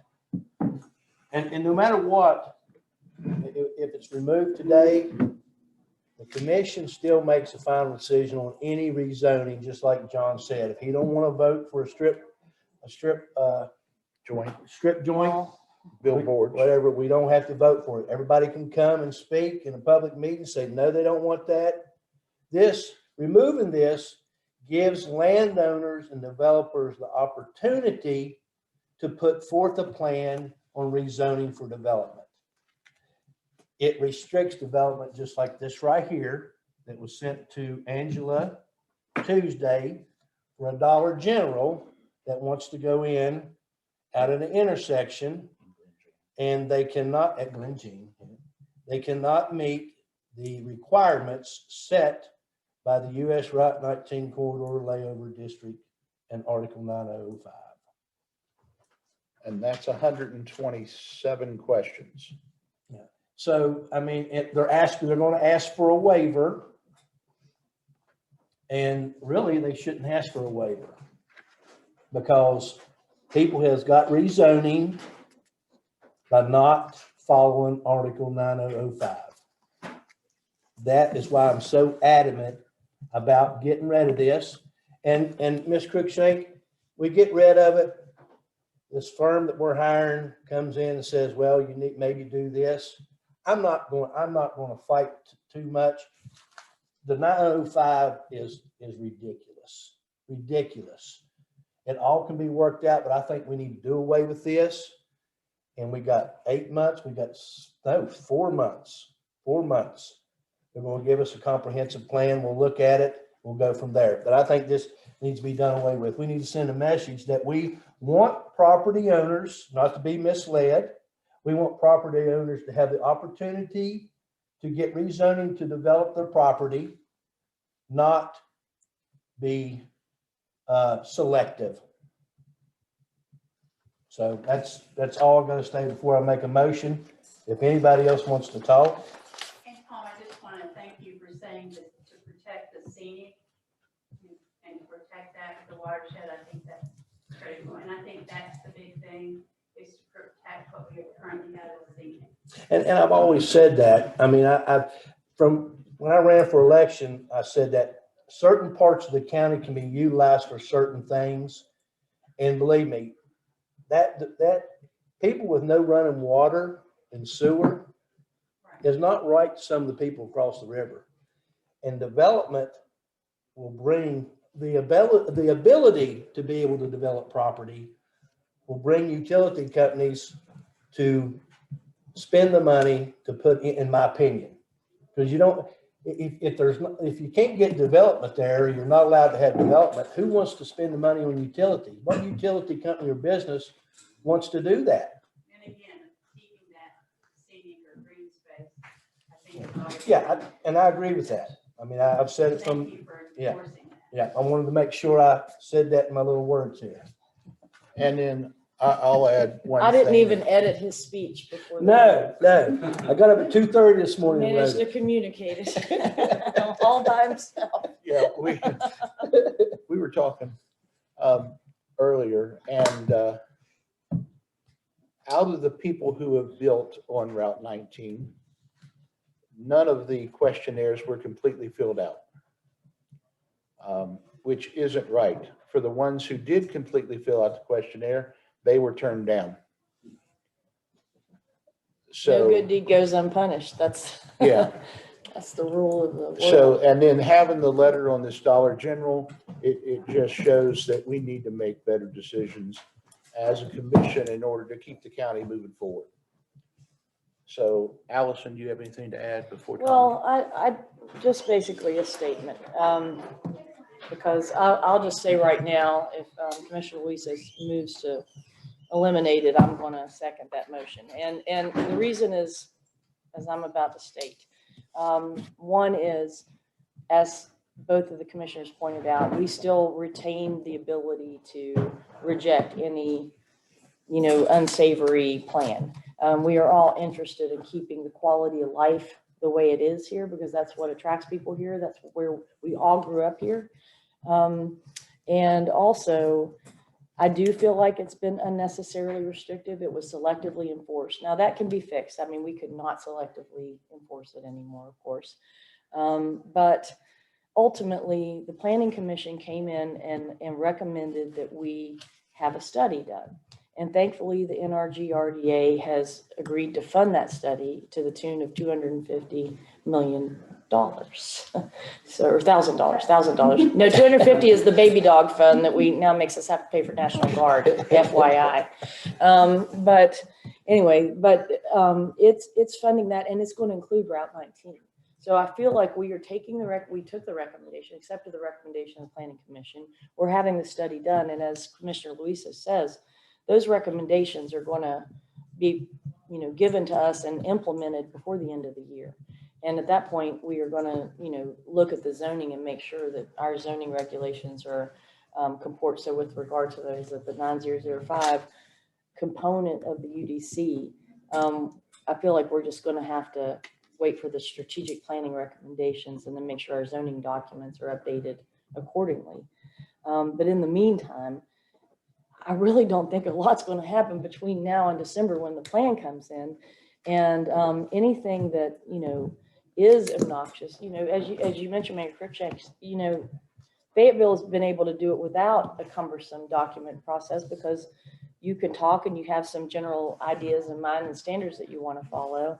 And I will say that, if we get some kind of appeal or something that of concern to the community, I'm going to look at that Route 19 plan and look at those, provisions in there and see if there are things that we need to pay attention to with regard to a submission. My vote is basically to eliminate the cumbersome process to apply for rezoning. Once they apply, we still have control over what's going to happen. And I believe, and I know for myself, and I believe that nobody is BSing here. I think we all are very interested in keeping the green space and not creating eyesores along, Route 19. I feel like there are things we can do, but I want to get out of the way of the people like this Dollar General store. And frankly, I mean, no offense, Dollar General, but I hate those. I cringe every time I see one. But they bring jobs with them, and while right now we have a worker shortage, I don't think we always will. So I feel like, it's a good idea for us to get out of the way of people who express interest in coming here. They may not be interested once they request rezoning and we come back with, sign restrictions or whatever. But I don't want them to have to, go through such a process that they just don't even want to ask the question. I want them to ask the question. Can we develop here? And I know, just knowing me, if I were a business owner and going into a county and I could go to Nicholas or Raleigh and I saw that I could go to one of those and I don't have to fill out a 100+ questionnaire, I'm probably going to go with one of the other counties, just because, that to me, not only that process itself, but it's indicative of a bureaucracy that I would not want to encounter. It just, I would think they really don't want us here, because otherwise they wouldn't have this big mess for us to go through. So those are my statements. So for anybody who would feel alarmed about, this issue. I just offer the fact that we have a comp plan coming. We have experts who have applied. Commissioner Luisos is on the selection board, and from what I understand from talking to the NRGRDA, a very well-qualified, well-reputed firm has bid on the contract, and we put some provisions in there in our request for proposals to make sure that they participate in our community planning meetings so that they can get the input from the communities, which is very important to me, because I'm not here for myself. I'm here for the people of this county, and I want to know what they want, so, and, I just think that in this case, like, there's going to be much ado about nothing if people panic, because we still have mechanisms in place to make sure that Route 19 is still attractive, and I feel like we're going to have experts advising us on anything we need to implement. In fact, they're going to be on board soon, so we could even ask them to prioritize that area. So if something comes up that we have to rezone, we could probably even rely on those consultants to give us some feedback. So I'm comfortable with not having it in place. That's it. Okay, I might have to make two motions. I'll go Can I ahead. say something real quick? Yeah. just to Yes. clarify? So just to, whatever you guys vote today, the 9,005 is an additional layer. So 75% of Route 19 outside of municipalities is rural residential. So if a business would want to come in, if you guys would appeal the 9,005, they still have to get zoned. So there still is going to be hearing, they still have to plan. So it's not going to be a free-for-all. You can't build it out. So there's still going to be a rezoning. So it won't be a free-for-all for strip clubs and bars. And it's going to be, and I thank you for bringing that up, Angela, because, we've got on the agenda today to reappoint a planning commission. We sought legal advice on how we had to do it, because we had already appointed people and there are terms that are, unserved. And we did get advised that we should recompete it, just like I thought we should, and get, let people apply and go that way instead of selectively going through the list, which I was not comfortable with at all. But there are several layers, like even before it gets to us, we do have ultimate say, but you're right. The planning commission, there's an appeals process. There are all kinds of things that people are going to have to go through before it even comes here. And those boards are made up of the community, and they're going to make decisions and recommendations. So, we're going to rely on them heavily, and we are starting the process of making sure that when we appoint these boards, we get highly qualified people on these boards. And because I feel like people expect us to be jacks of all trades, and we're not. And I keep imploring, and I think everybody agrees, like when we appoint these boards, they're advisory boards or planning boards, we need to put experts on them, because we are not experts ourselves. So we have to rely on their expertise and recommendations. But anyway, thank you for making that point, because I think that's important. All right, we'll make a motion to remove the US Route 19 Corridor Management Plan from the comprehensive plan. I second that motion. Okay, we have a motion and a second to remove the Route Corridor plan from the comprehensive plan. Any questions? No questions on Zoom land? No. Okay. With no questions, all those in favor? Aye. We'll make a motion to remove the US Route 19 Corridor Management Plan overlay from the Unified Development Code. Second. Oh, sorry, Article 9005. I talked about it enough, I should have known that. But I will state that once we get that comp plan in place, I would like us to make sure that we have any zoning that we need to complement whatever plan we implement. Oh, they're going to do correct me if I'm wrong, Angela, they're actually going to do a property zoning, I requested a land use map. Yeah, The yeah, county does not have. yeah. Okay, sweet. Yeah. All right. 'Cause Okay, I definitely want to make sure that our, regulations totally reflect the strategic plan that we adopt. there has been a motion and a second made. We need to hold discussion until we ask for discussion. So there's been a motion and a second made at this point. Do we have any other discussion? Anybody on Zoom land? No. Amy? No. Okay, thank you. The motion was to remove overlay 9,005 at this time, and all those in favor? Aye. Approved on both. And as Commissioner Taylor said, once we get the information, we will be sitting down and spending some time with it. Okay, now, we're behind our time. Joe, apologize for you, sorry.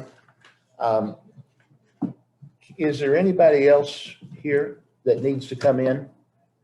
Because I would really, do you need to take a break? No, but it's up to you. I'd like to take a quick break. Okay. Okay. All right, we're going to take a quick break, and if we can get everybody in, that way we can roll from one straight into the other so we can try to end our day.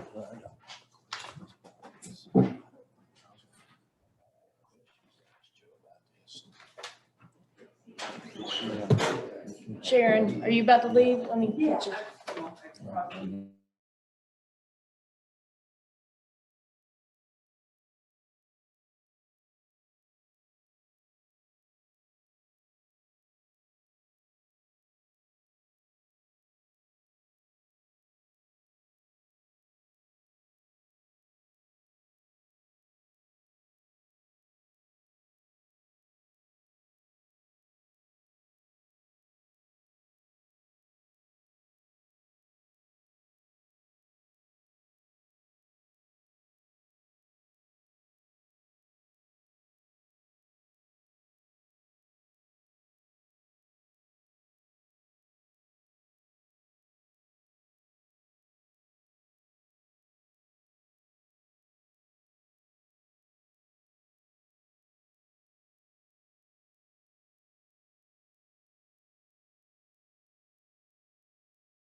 You are now.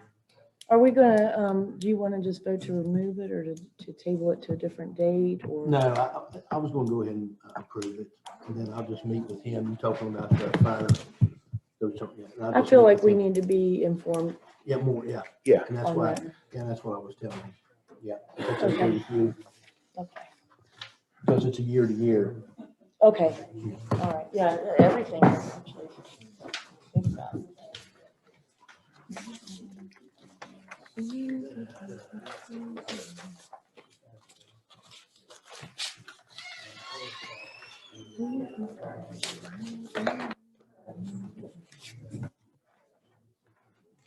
When we start with the GSD, I'm gonna take the lead on it, and then you guys can fill in after that. Okay.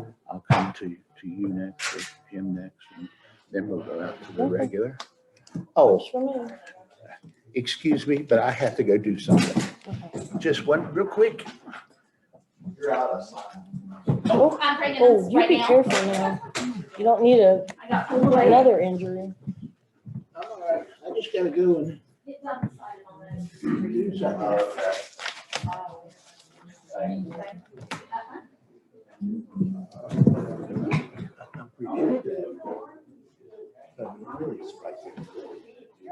You're right, and I thought about it myself, actually, I didn't.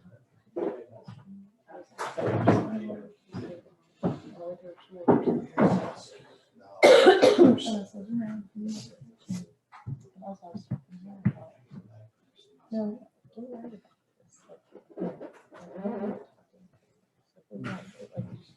In practical terms, you probably aren't going to have one application that's fully through the process by the time this plan comes in. You know, you okay? You okay? I You just know jerked what a you little should bit. do? You should bring the heating pad in here.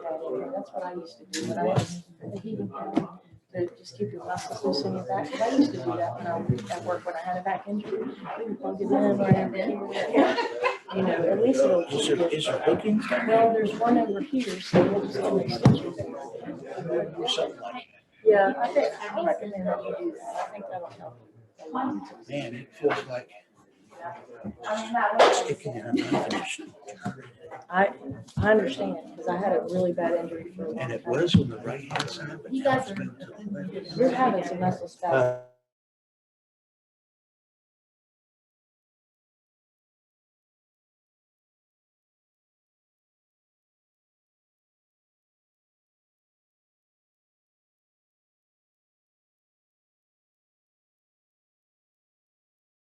Just gotta catch up with us. What'd you say? You're good. Okay, thank you. Our next order session was working with Joe Crist and the contract and signature of the levy contracts. Pumper contract. Yeah, I make a motion to approve. I second that motion. Okay, so we have a motion and a second to approve the pumper contract. And where is that going to, Joe? What fire department? To Montgomery Fire Department. Okay, thank you. Wait, one thing, I'm sorry, John. Joe, did you guys run through Anthony Silberti, our lawyer? That's been going on since 1985. I have not. I have found problems in several of our older contracts, so I say provisionally approve it. I'm going to withdraw my second for approving it. I feel like Anthony needs to take a look before we enter into it. But Anthony takes a look.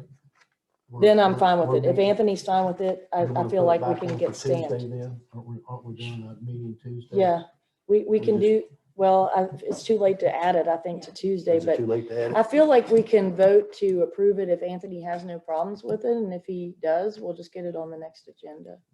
So just. Is that fine? And is that okay, Ruth? Can you guys just stamp for us after he takes a look? Anthony would like to speak. Okay. I've lost my chat. Where's Anthony He's at? on, Hang on. he's zoomed in. There you go. Anthony, can you hear Hey, us? can you hear me? Yep. Can you scan it and email it to me? I mean, I could look at it now. Yeah, that's a great idea, and by the time we're finished, we'll probably be able to knock it out. Because I didn't see it in the packet. Yeah, it's not in here. Amy's on her way, so you'll have it, and then just shoot one of us a text or send Amy a message on Zoom, and we'll revisit it. Thank you. Oh, sure. Okay. You don't have to stick around, Joe. We'll let you know. Okay. And Tom's going to meet with you independently to work on these other items. And thank you for coming in. Hope you get to feeling better. Okay, so we're not that far behind. We're only like 12 minutes. Okay, since we have a lot of people in the room and not everyone knows who everyone is, if you'd start back there in the back by the door with the plaid shirt on, and, say your name and where you're from, we'd appreciate it. And it just comes all the way through and it helps us. Yeah, our colleagues are back there. I recognize them from training. Who, Garrett? Well, Garrett and Craig, I Okay. met at the new commissioners conference. Yeah. Scott Rader will be background.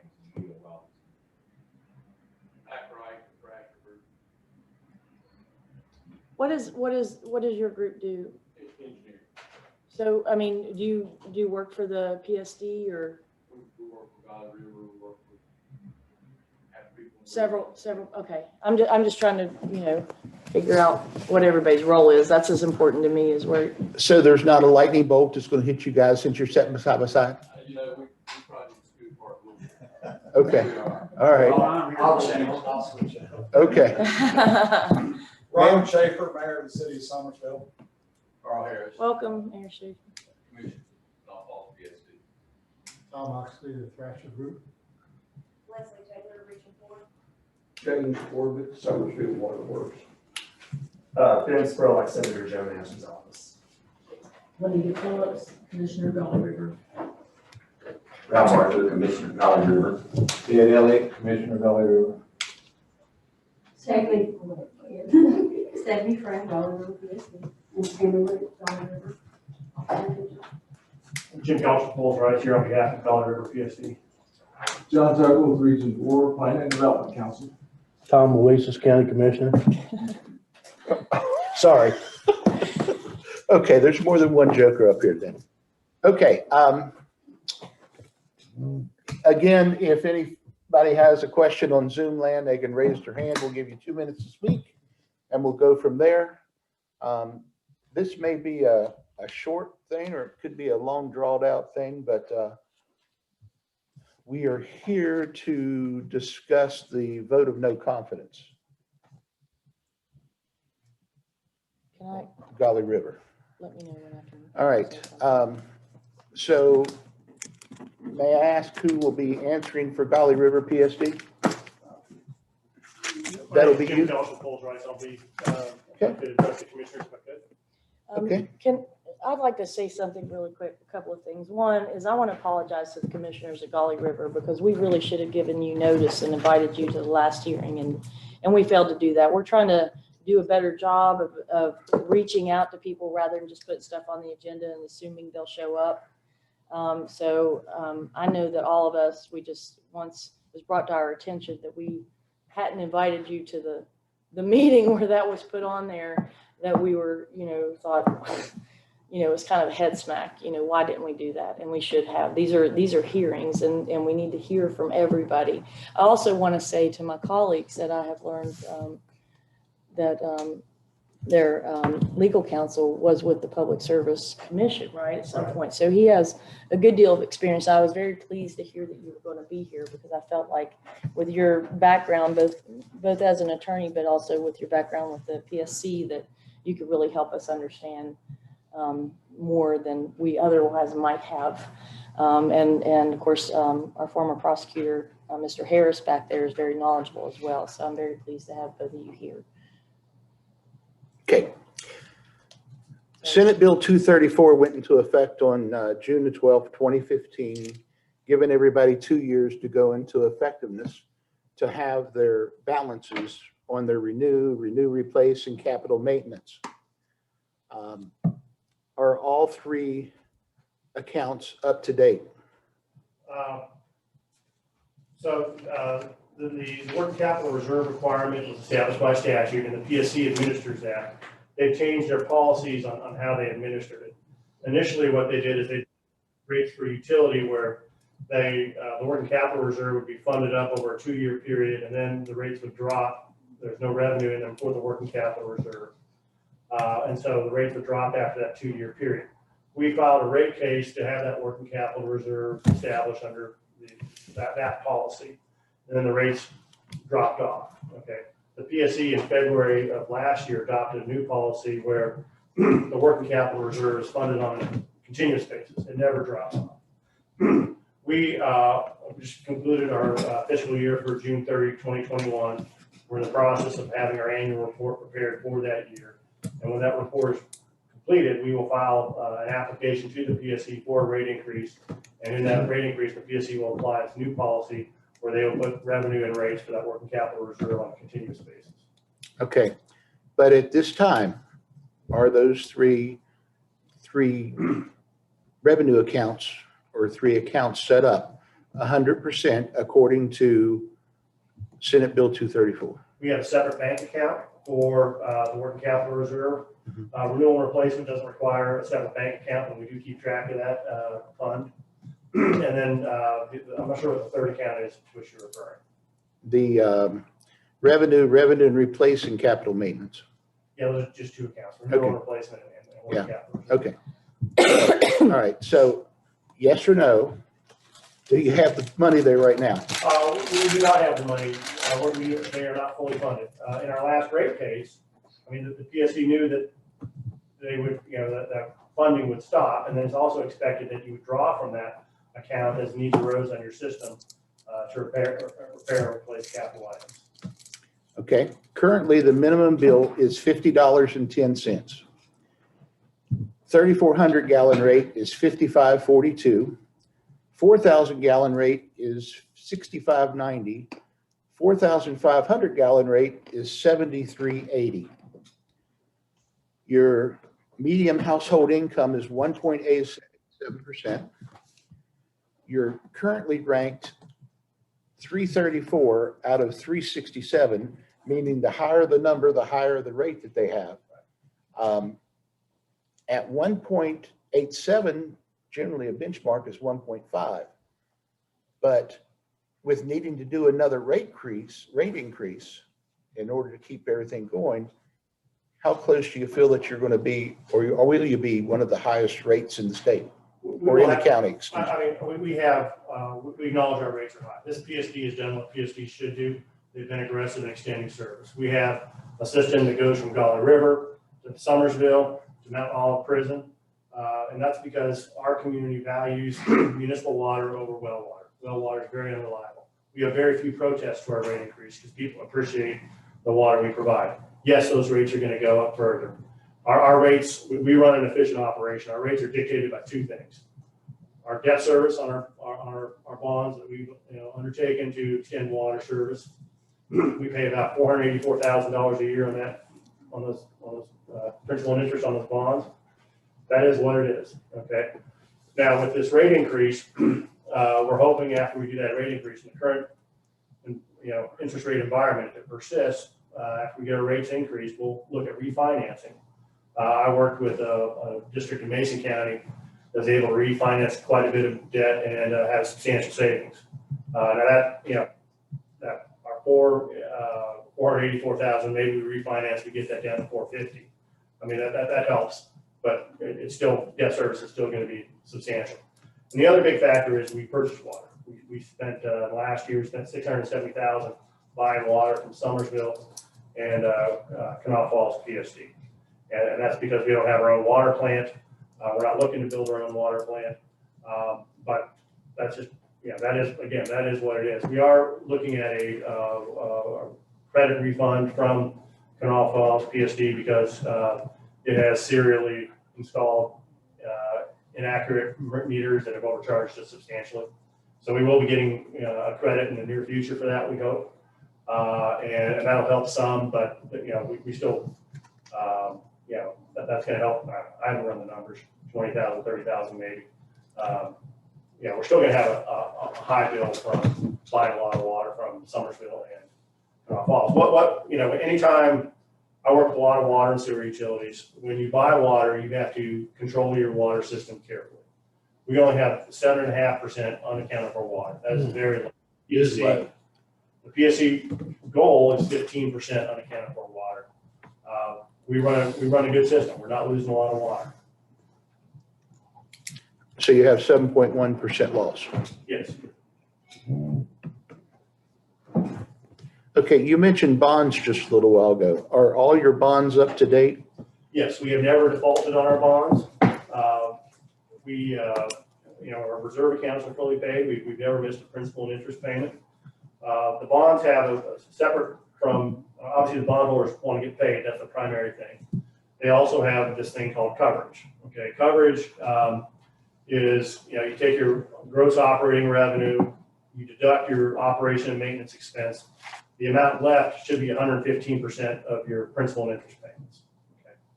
Last fiscal year, we were at 108%. So we're below that. When we file this rate case, we'll get that, we'll get into technical compliance. But we've never defaulted on our bonds. We've never had to, you know, impose a surcharge on our customers because of a default on our bonds. Canal Falls PSD defaulted on its bonds in 2009, and we had to impose a surcharge for the benefit of Canal Falls PSD for 4 years. But that was not because we defaulted on our bonds.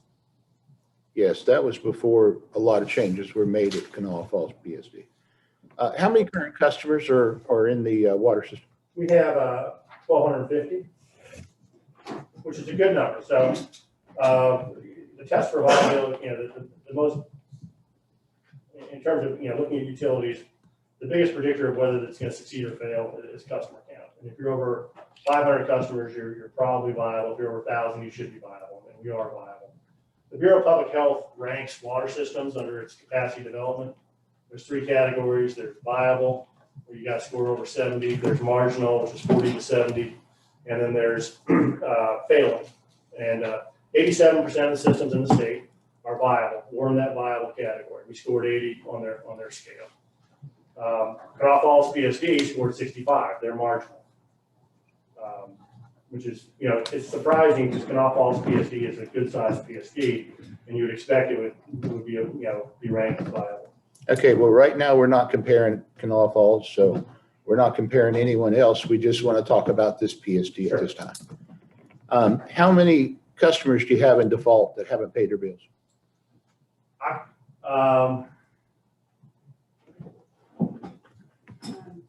None. Cool. So after the COVID, everybody was still paying and all that other stuff? Okay, good, good. All right. Now, during the audit of 2020,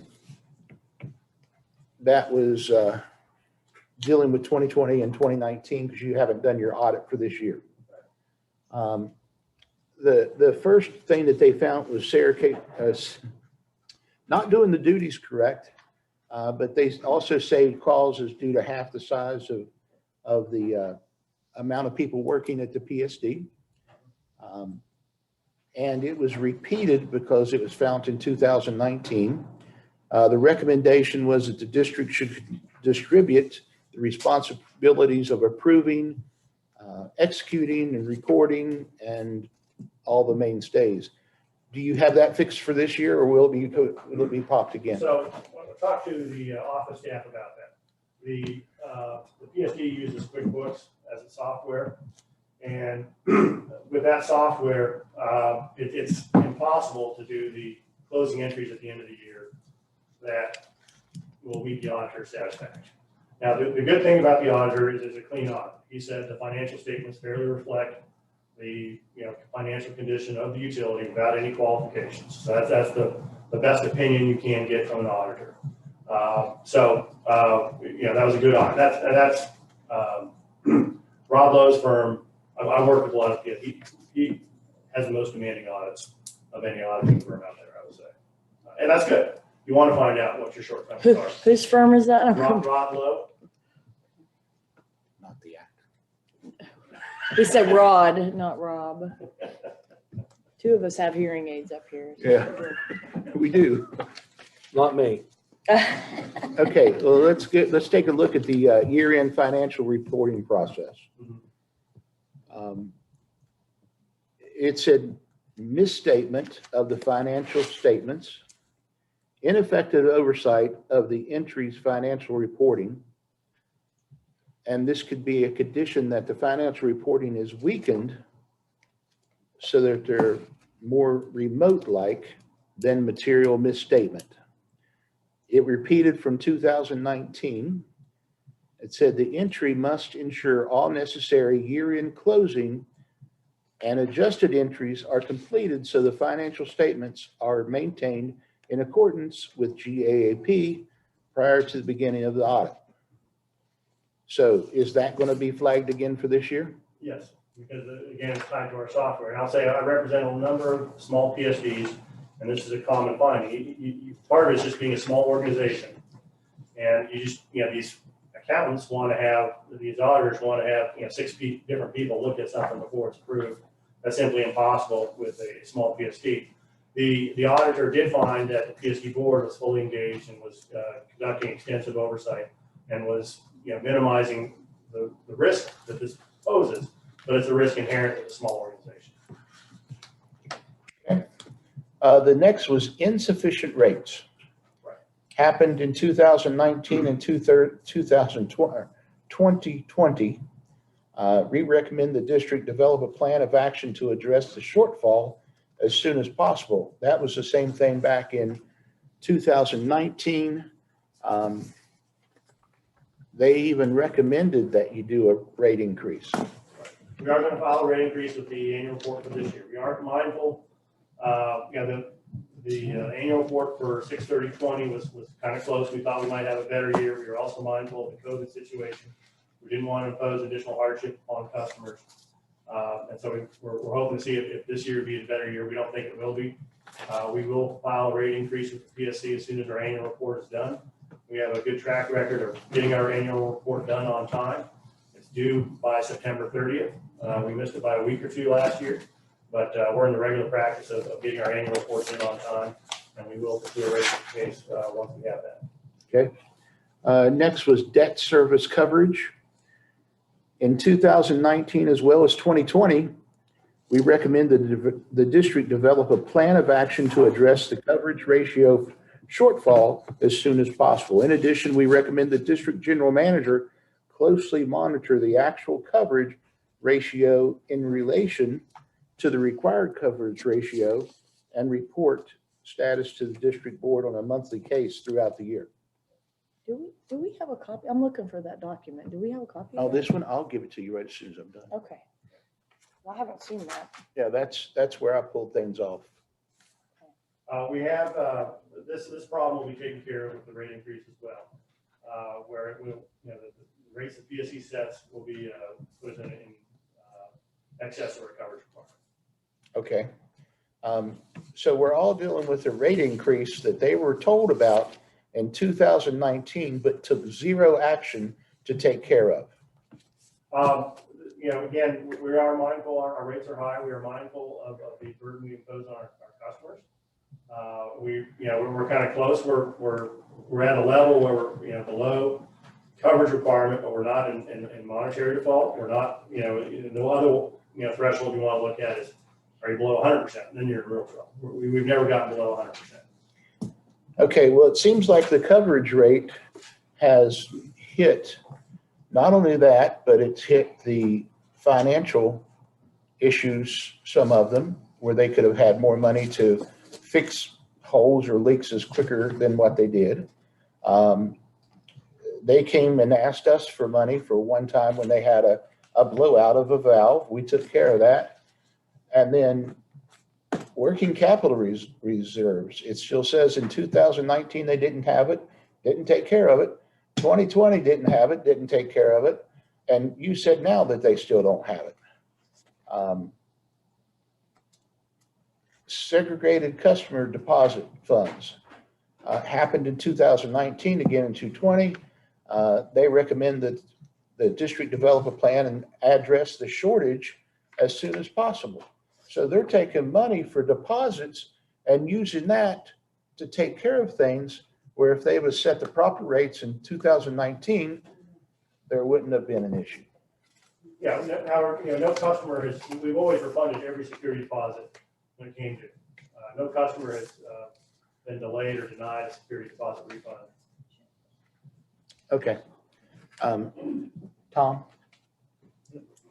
I guess one question. How many customer complaints did you say you've had? We've had no formal customer complaints at the PSC, by contrast, Page Kincaid PSD, which you're familiar with, had 16 customer, quality of service customer complaints. We've had no quality of service customer complaints. We've had 3 billing complaints, I think, in the last decade. And those are typical where, someone gets a high water bill and they think they had a leak and you can't find a justification for a leak, that sort of thing.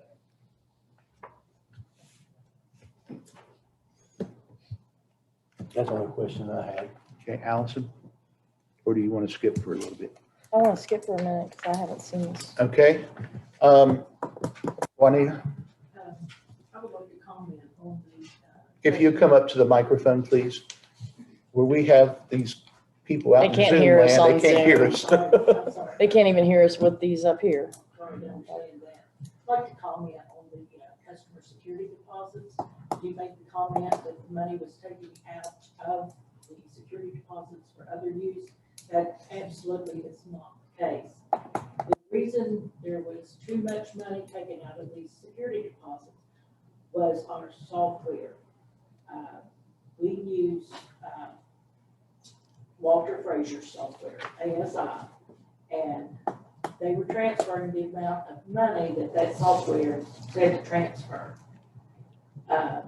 And once we were made aware of this, we have gone back and used a different formula, and that has been corrected. Okay, cool, thank you. I just want to call that to your attention.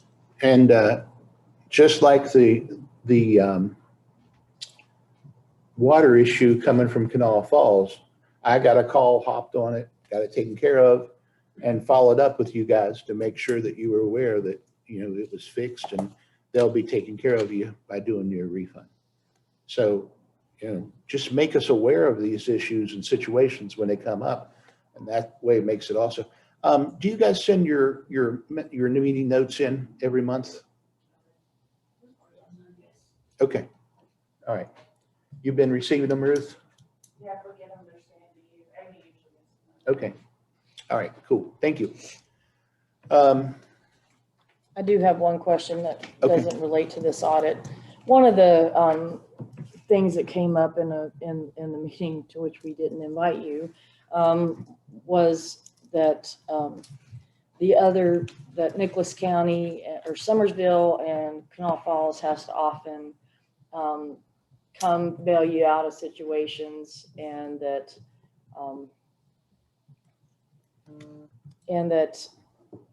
your people leave at a certain hour and they stay and work on the problem or whatever it is. So I wanted to hear your response to that, because that did come up. So we have 2 field operators, and we do cooperate with Canal Falls, PSD, and Summersville when leaks occur. And likewise, we share our personnel when there's a leak on those systems. Mhm. The one time when work was stopped that we're aware of, we also call in contractors when we need to, because we are thin staffed and some jobs are beyond what 2 field people can do. We had a contractor out there, and we were going to need flaggers for this leak. He advised that the best thing we should do is go home that night and come back in the morning and do it. And we followed his direction. No one was out of water as a result of following his directive. That's the only instance that we're aware of where we have stopped before the job was done. We had a leak Memorial Day weekend, and our operators worked the whole Memorial Day weekend. Unfortunately, people were out of water. We had 10 customers out of water for 18 hours. We regret that happened. But our operators were there working their Memorial Day weekend to get their water restored. Okay, well, that does answer my question. Thank you. And is it your recommendation? I mean, I think and I want to hear from Region 4 again since they're here, but I mean, as far as you're concerned, everything's running fine and there's no need to consolidate PSDs. Is There's that not a- where you're coming from? Yeah, there's not a need to consolidate PSDs. There's not a basis for general investigation of this PSD. You see general investigations for train wrecks like Arbuckle PSD, like Page Kincaid. And you don't see general investigations for utilities like this one. We you know, like everyone, we have some challenges. We regret that we had those people were out of water for 18 hours on Memorial Day weekend. But that's the nature of Right. providing a water system. Those things are gonna happen. This is a well-run water system. It's got a good engaged board. They're doing a good job. There's not a basis for a general investigation. The PSC, uses that general investigation process to take care of disasters. They don't, when someone's having kind of minor problems, they expect them to work it out themselves, work it out with others in the community. They don't expect to handle that. They've got their things to do with their time. There are more train wreck systems out there that they'd rather spend that time with. I have no further questions. I got one more question. I don't know the exact wording, but you use 70% water quality. Yeah. And then set 40 to 70. Right. And y'all was above what, 81 or 80? We were 80. At 80? Yeah. How many, I know you used percentages, how many PSDs in the state of West Virginia, I don't know whether you said this or not, is at 80%? I'm not sure about 80%. I mean, I don't know, above 70%, 87% of water utilities, and that's PSDs, municipalities, water associations are above that. I haven't cut it down to PSDs, but I would think that PSDs, probably most of your failing systems are going to be water associations. So I would think PSDs would, if 87% of them of all water systems are viable, I would say probably 90% of PSDs are viable. There's some small PSDs out there. Yeah, if you have 200 customers, that's a real challenge. That's small, yeah, yeah. I was just curious. Yeah.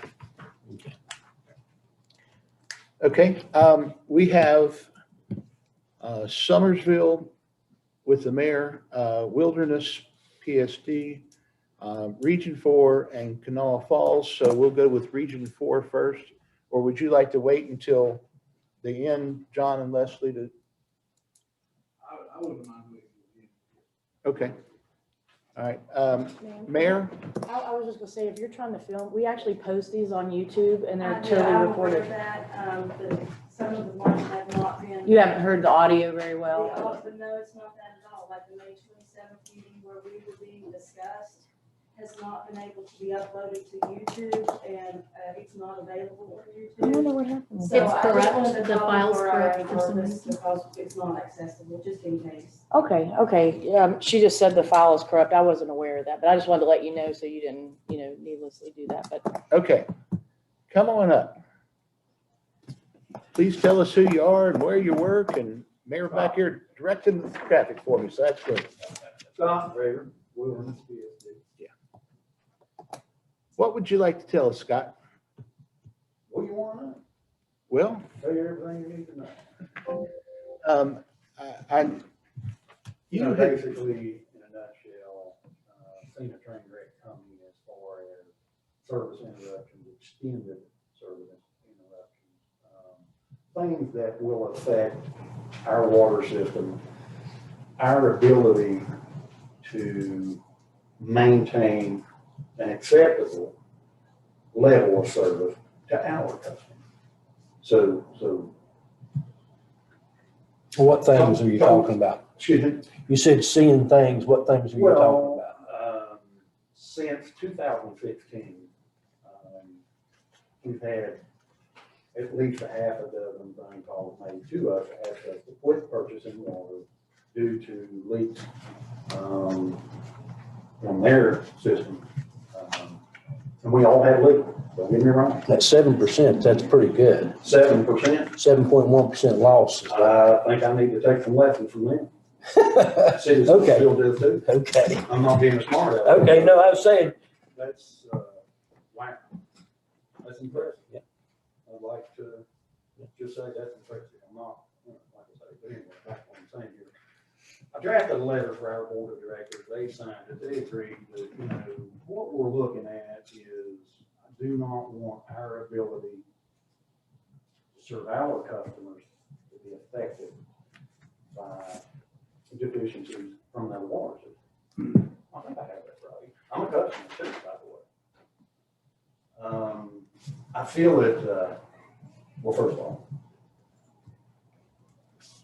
in order for us to do our job, they have to continue to supply us water. What we're seeing coming is when Young Life is built out, we're not gonna have the option to turn a pump off. We could get in a situation where people are out of water for extended periods of time, and I don't want to see that. What the problem is, you have to be determined. I made some suggestions in my letter to their board of directors. And, I didn't mean to offend anyone, just trying to point out we have a train wreck coming. Again, there's multiple things. There should be industry standards. We're regulated in every way, shape, or form. One thing different from our industry is basic industry standards that we should all adhere to. Level of service government,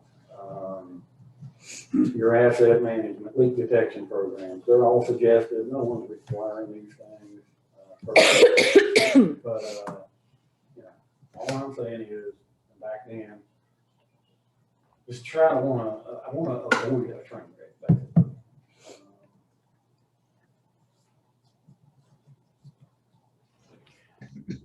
Would you mind, highlighting your letter or even reading your letter to us, please? I was gonna ask for a copy of it. Well, that's what I'm just sending to Amy right now. Amy, Yeah, it may be better to just hang out here until she gets a copy of everyone. print 3 copies of this, please, or however we need.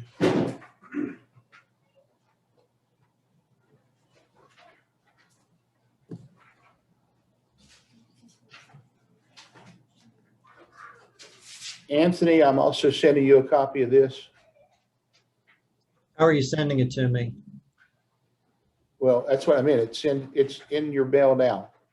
He said, why are you sending it to him? Oh, in case you wanted to keep No, up. no, how? Are you Oh, sending I it, thought that's what you said. are you sending it to my email account? Where are you Yes, sir. sending it? That's what Okay. I thought he was asking what you wanted him to do with it. Okay. Mine's still tinnery, but I can hear a little bit better. Mine need to be adjusted for sure. Yeah. How many customers do you all have? We have approximately 2,150. About 130 miles of, 140 miles of distribution system. Where do you get your water from? Summersville? Meadow River. Meadow River? Yeah, we have our own treatment plant. Oh, yeah. 500,000 gallons a day. It's by my papa's property. We're running an average of 16 hours a day right now. That's the reason for the interconnection. We don't want water systems in general having runtime significantly beyond 16 hours a day. You have to have time for repairs, downtime, whether it be the plant, distribution system. Once you get beyond that, it's a struggle. So the interconnection was part of a master plan that was developed in Nichols County back in the 90s. And, with the city of Somersville investment, a very significant investment, we had a fairly significant investment in the master plan and the interconnection plan for all of our plants. Okay. And don't you have a big building complex coming in or something? We have what we call gun life. It's just it's a camp. Mhm. My understanding, where children will come and be introduced to Jesus Christ. Okay. So it's a non-denominational facility.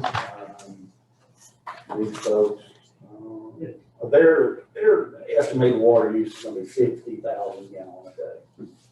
I can't speak to that, but I am going to base our plan of action on that, because I can't determine whether it's an accurate number or wrong. You know what I'm saying? Okay. So can you get an additional 60 gallon from from their current PSD? 60,000 gallons per day. Oh, 60,000 per Yeah, day. per day. Okay. What this can, when it's built out completely. Could be as many as 700 people at this point.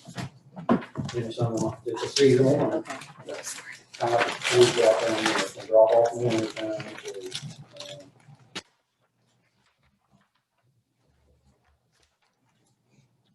Anyway, you know, we don't have the capacity at our treatment facility without adding a third shift, and we do not want to do that. We want to avoid that. Again, regulatory agencies would frown upon run times on our treatment plant beyond 16 hours a day. Just not good business. Okay, so you have the interconnection from Gauley River to you guys. You also have an interconnection from Summersville to you guys? City of Somersville is connected to Gauley River PSD. Okay, so it goes through a loop. Yeah. Okay, all right. So Gauley River PSD is situated between the city of Somersville and Wilderness PSD. Okay, There's an interconnection on Whitewater Road.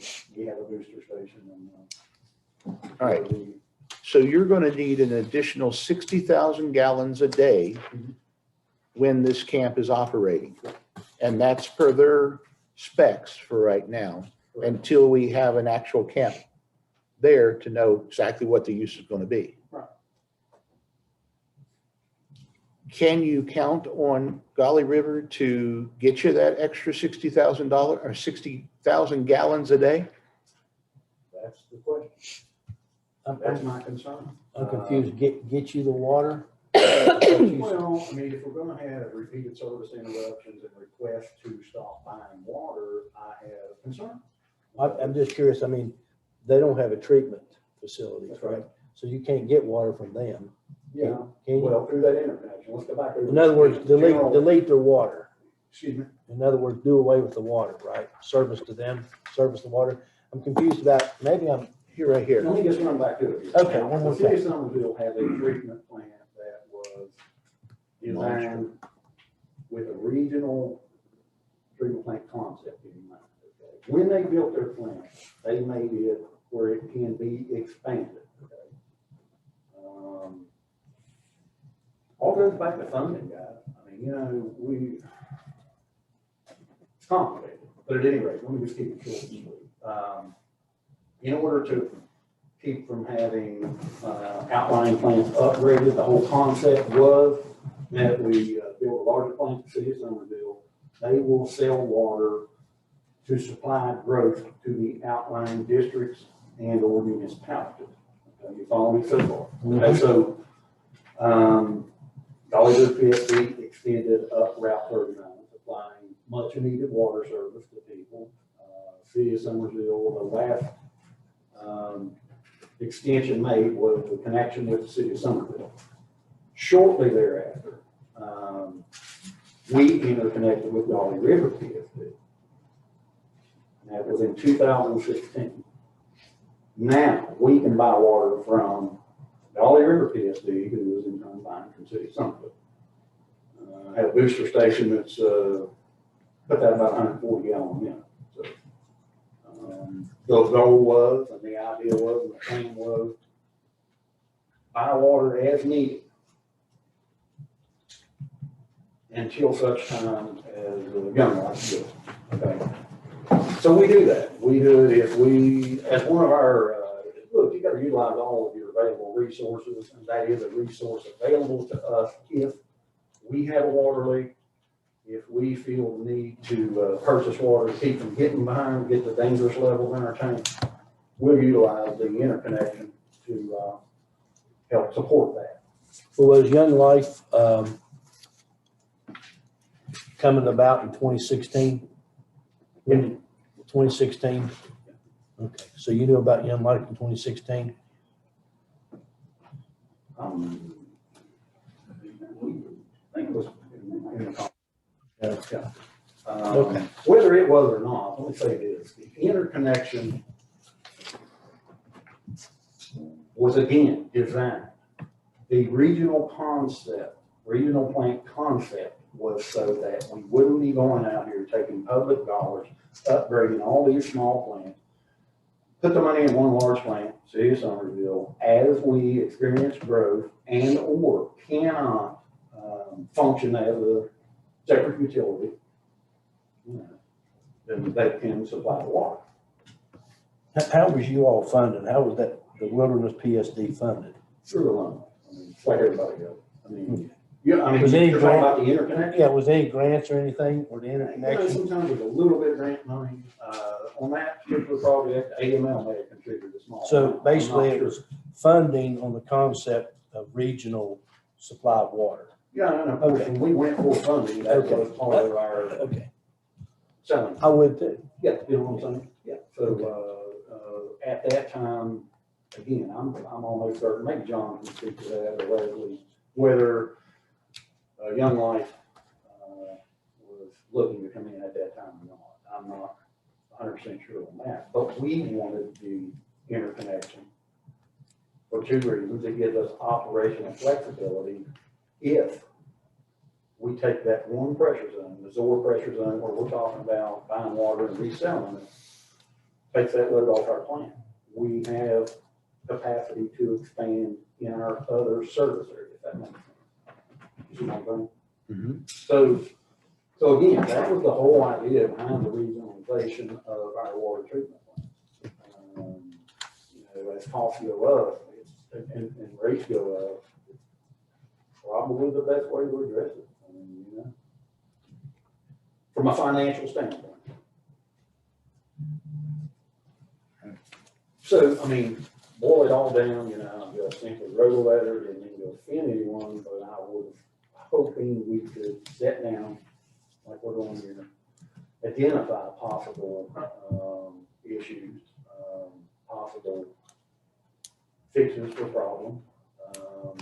I see it this way, guys. Look, as far as I know, when the city of Somersville has a water list, okay, you have certain resources available to you, and we're the same way. You don't have as many large commercial customers, but let me just I'll use the Corps of Engineers as an example. They are one of our largest customers, Battle Run Campground. When we have a leak, we do not call them and ask them to quit allowing people to take showers or tell them we're gonna go shut their meter off so that we can get back in shape. What we do, use every available resource. And one of those is, I pointed out a while ago, you have to have downtime and what I'm gonna call recovery time. You understand? When you have a leak, they are unavoidable. When you have one, you have to utilize every available resource. So let me just paint you a picture. We have a big mainline breaker, Wilderness PSD. First thing we do is we roll right there. The guys respond immediately. And you said about trying to repair that leak at the treatment plant. If the leak's big enough and we lose enough water, or it looks like we're gonna get behind, we put in place a third shift. Back to what I said a while ago, that third shift's there for a reason. It's called recovery time. We do this when we look at design, booster pumps, tanks, the sizes of these things. Everything has limitations. But if you use all your available resources, you can generally get people back in service in a reasonable amount of time. We don't call the Corps of Engineers and say, guys, can you quit buying water for a month? City of Somersville does not call those and doesn't call any of the motels and say, hey, just ask all your customers to take showers for every 2 years, or an hour or two, whatever the case might be. You basically do everything you can do, use all available resources.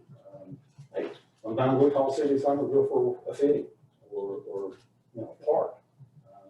We do try to stop, and they do too. Parts we think we're going to need. Sometimes you come across things in water systems that are 40-some years old that you didn't realize you had. And so you back up and pump. So,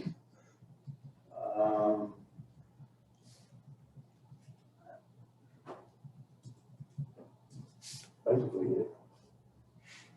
Okay, so your main concern is the 60,000 gallon a day, and trying to go from there. Well, continuity of service, it sounds like too, right? Yeah, I mean, I want, again, we have a level of service that Wilderness is. We want to respond immediately to every leak, have them back in service, ASAP. Pretty simple. We use all available resources. Again, pretty simple.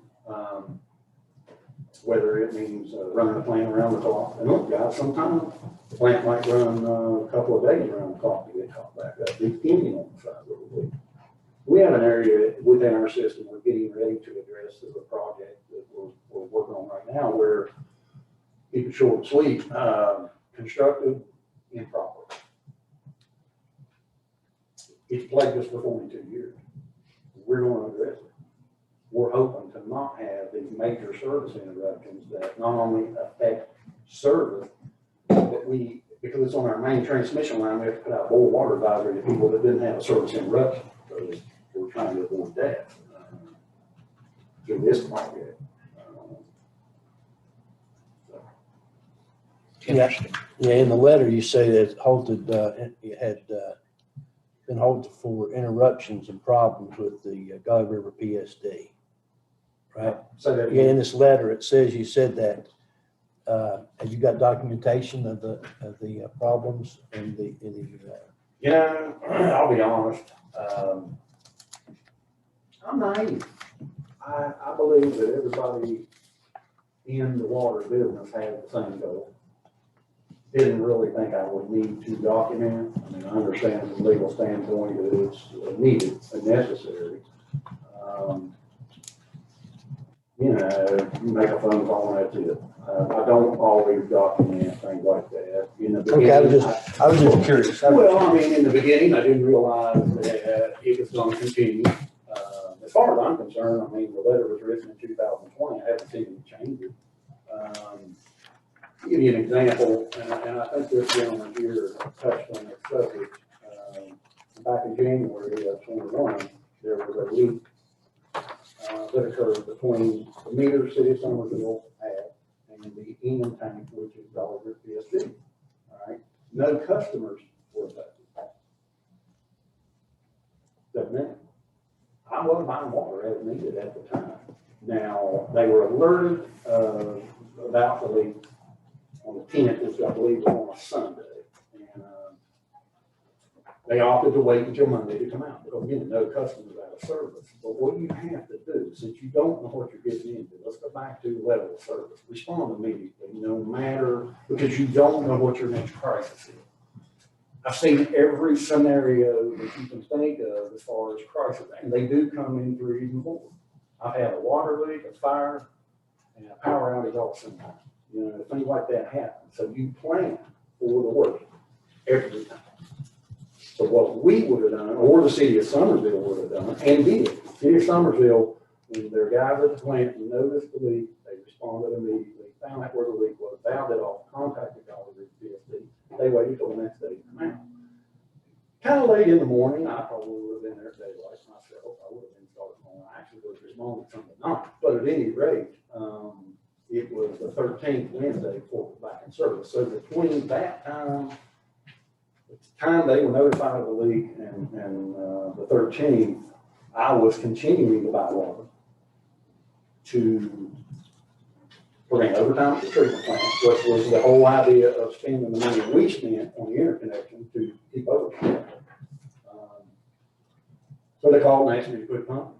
No, I'm not going to do that because cost us overtime. You guys relax about going out and fixing your leak and it's on our time. That's the way I see it. So the guy threatened to get a valve off the line. I went ahead and shut it off.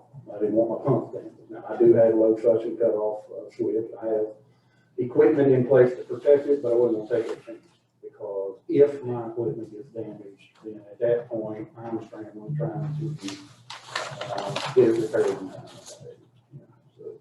Who threatened to valve off the line? The employees with the Gauley River PSD. How much water do you purchase right now off of Gauley River? I don't have that number. It's a significant amount. It was up until, look, we all suffer from staffing shortages. just my opinion, that 4 operators in there to keep up with. We've suffered from staffing shortages all my life, all my treatment life. We just did hire an additional licensed operator and are seeing some relief. So I've tweaked our schedule to where we can minimize how much water we're buying until we can get a rate increase and or things as far as service go improve. So you We're don't trying know, to buy the least amount as possible right now. So as of, I'm gonna say about May of this year, the amount of water we're purchasing has decreased significantly because of that. so you don't know how much it is though. Juanita, No. you know? Do you happen to know how much water they're buying from you guys or one of the girls? Oh, he's looking it up. Look, here's another thing. Well, back to what I said, you know, you're gonna use this interconnection as needed. All right, so back when we had the flood, 2016, that flood damaged one of our lines in the oil pressure.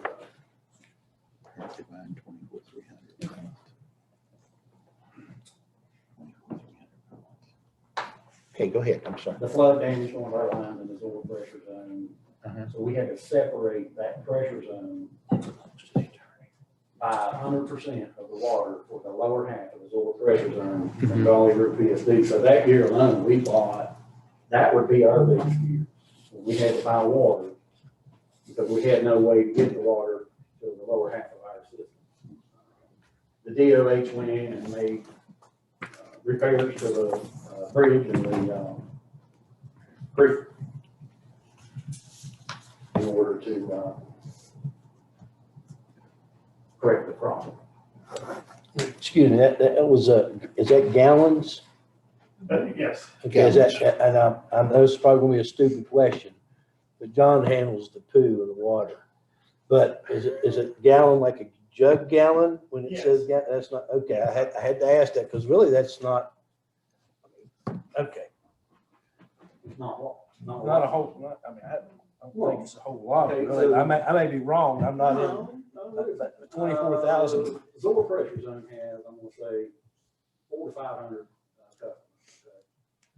We right now distribute, I'm gonna guess, 40 to 45,000 a day from our treatment plant.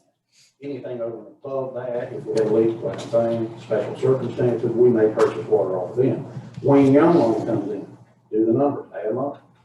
We're not going to be able to supply that from our treatment plant. So we don't have a choice. We want to buy the water from Dollar Steel. We want to do that because, again, the master plan is we're going to take, once Young Light goes in, and just goes full time. It's going to take a couple hours run time in the summer off our plant. A little less in the winter time, but it will allow us to expand service to other folks within our service area. But regardless. And I've seen this as, like I'm saying, a train wreck coming. Right now, it's not for keeps, but at some point, we're gonna be playing for keeps here. We can't allow, I don't wanna see one of our pressure zones go dry because someone else can't get back up and running quickly. That's my concern. And again, I'm looking at worst case scenario. I have to, that's my job. Now, thankfully, we've not had a tank go dry or a pressure zone go dry. Thankfully. I came close when we had to do direct shut. 1 foot of water in one of my tanks, 1.5 foot in my main tank. That 1.5 foot of water, 20,000 gallons, when normally it's 400,000 gallons of water. I didn't have generators. We now have generators. We corrected that. So, in other words, we're working proactively. We do everything we can. We have redundancy built into all of our systems. We have spare parts for a spare part. I mean, you have to do that if you want to provide quality service and a quality product. How often do you have to change the meters or check the meters to make sure the flow's correct? Which meters? You're talking residential meters? Residential, yeah. Well, I mean, it's based on the size of the meter. So, Public Service Commission made some changes recently on intervals at which meters are required to be tested. I'm normally in a treatment plant and I haven't kept up with that, but like a 2-inch meter used to be every 2 years. I don't know what that requirement is now. James might know. Okay. But I mean, there are certain intervals, and this is required by the Public Service Commission to test and prove that the meter is accurate every so often, whether it's depending on size, Okay. based on the size. Well, thank you, Scott. Appreciate that. And I hate to ask this, John. You need a break. Yes. Okay, go ahead, real quick. You need to go too? Real quick. Might as well. Might want to tell everybody that's what we're doing. It's right there. His face is red. How long is the break? 10-minute break? Yeah, 10 minutes. That's good.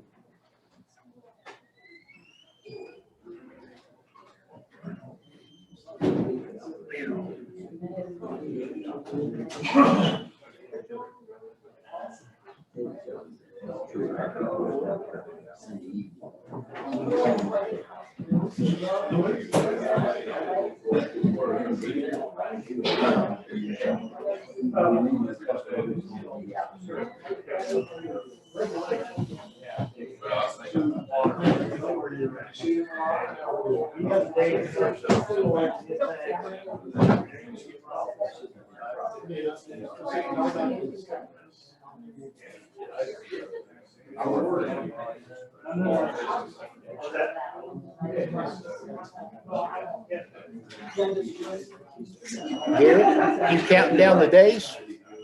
You can say that. You can say that.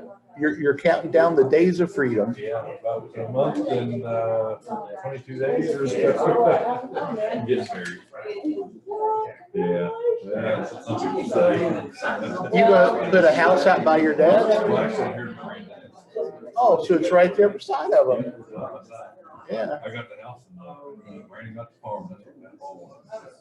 I was texting Craig. I think I was here. We had ordinary. These things are like 20 years old. Really? They held up. Yep. They held up. They looked apart a lot more than I could. So what else is going on, buddy?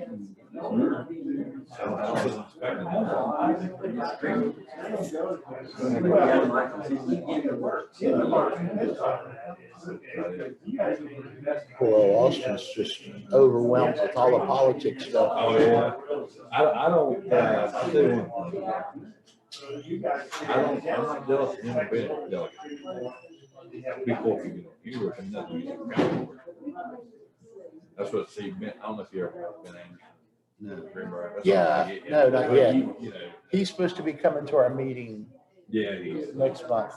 He's all wound up for it. I told him he.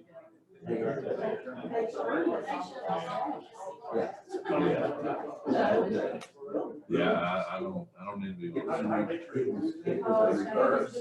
I mean, he's doing good. Don't get me wrong. Yeah, there's been a few conversations asking others.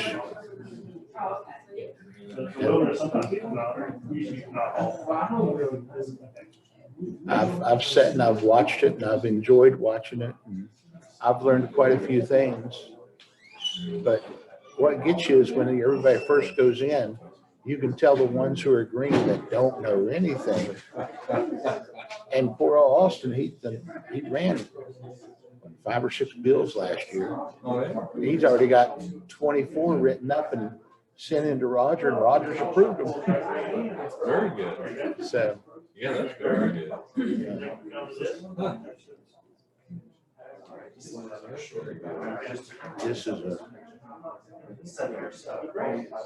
This is a really touchy situation. I felt good to tell an attorney, no, tell me yes or no. I saw you cracking up on that one. Yeah. I hear you. That's a hard task or something you can get. Yeah, this guy's pretty swift. Yeah,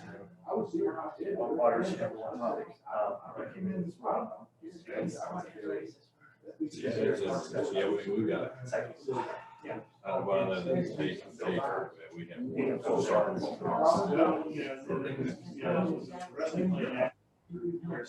about this and that.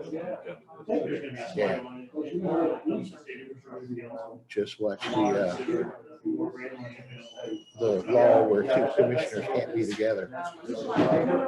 Oh, it's like a video or something? The sunshine law. Oh, yeah. Oh, yeah. Are you going this weekend? Yes. My back's all screwed up. I'm waiting on back surgery. Yeah. So can't go. Yeah, me. What about your dentist buddy?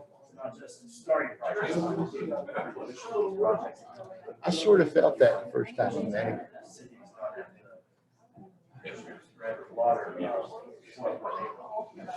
Yeah, pretty much. Hey, say, bro, how you doing, man? Can't complain, man. You doing better now? Oh my God, I'm gonna tell you what, I took my blood pressure medicine late this morning. I thought I took it early. Oh, I took it late, and my gosh. or did you take it twice? Oh no, I got my little box. There you go. Containers. Yeah, I got my little containers. If I step out, regular, I got almost 30 likes. If I step out. Did you finish school up? Last December. 5.5 years. I was just wondering because you've been doing so many other things. I said, 5.5 years. how the heck is he getting school done? Well, I had a lot of 2-3 different guys tutoring me. There's a lot of class. So I had to make up. I don't know why. Hey, he's committing suicide pretty soon. What's he doing? Getting there. Good luck. Yeah, probably not. I mean, you know, if you're happy, be happy while you can. Well, I've been through it twice. Oh, yeah. Oh, yeah. Well, I don't think I will never go through that again. And I really like the girl I'm with, but she asked about it about 6 months ago, and I said, no, we already discussed this in the beginning. Neither one of them should get married to each other, and that's it. Well, she was mad for 2 weeks. But I don't care. at least it was only 2 weeks. Well, that you know of. How about that? Yeah. Yeah, it may go a little longer. It could have been. It may have been like 6 months. The whole last 6 months.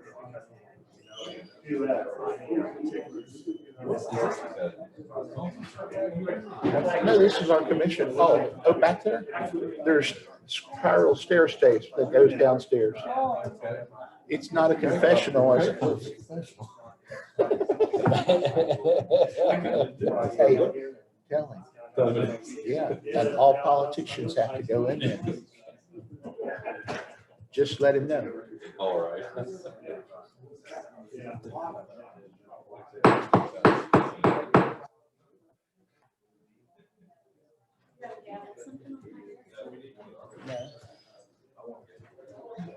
I'm gonna get you one. Okay.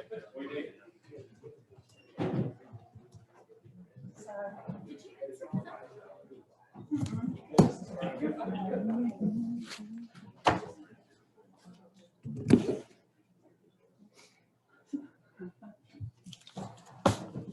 Scott, can you step out there and see if the mayor's available to come back in, or?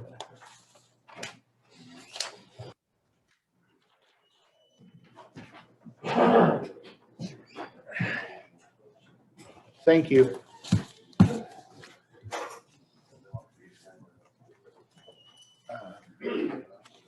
Amy? Amy? Yes, I don't think it got muted. Thank you. Okay. Let's get back to order here. We're on and live, Amy. Okay, thank you. Mayor,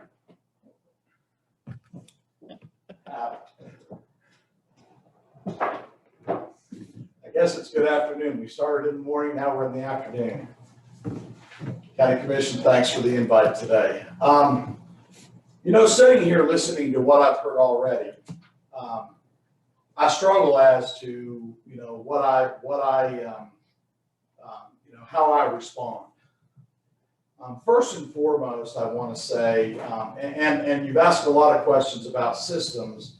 I didn't know particularly, what I would be asked today. So, I have the 1,000-foot level questions to our system. If you really want to dive into the details, I did not come prepared with that kind of information. I will tell you that we have about 2,900 customers. We built a water plant that was completed around and about in 2007. At the time, the state leadership was on a big push for regionalization of water.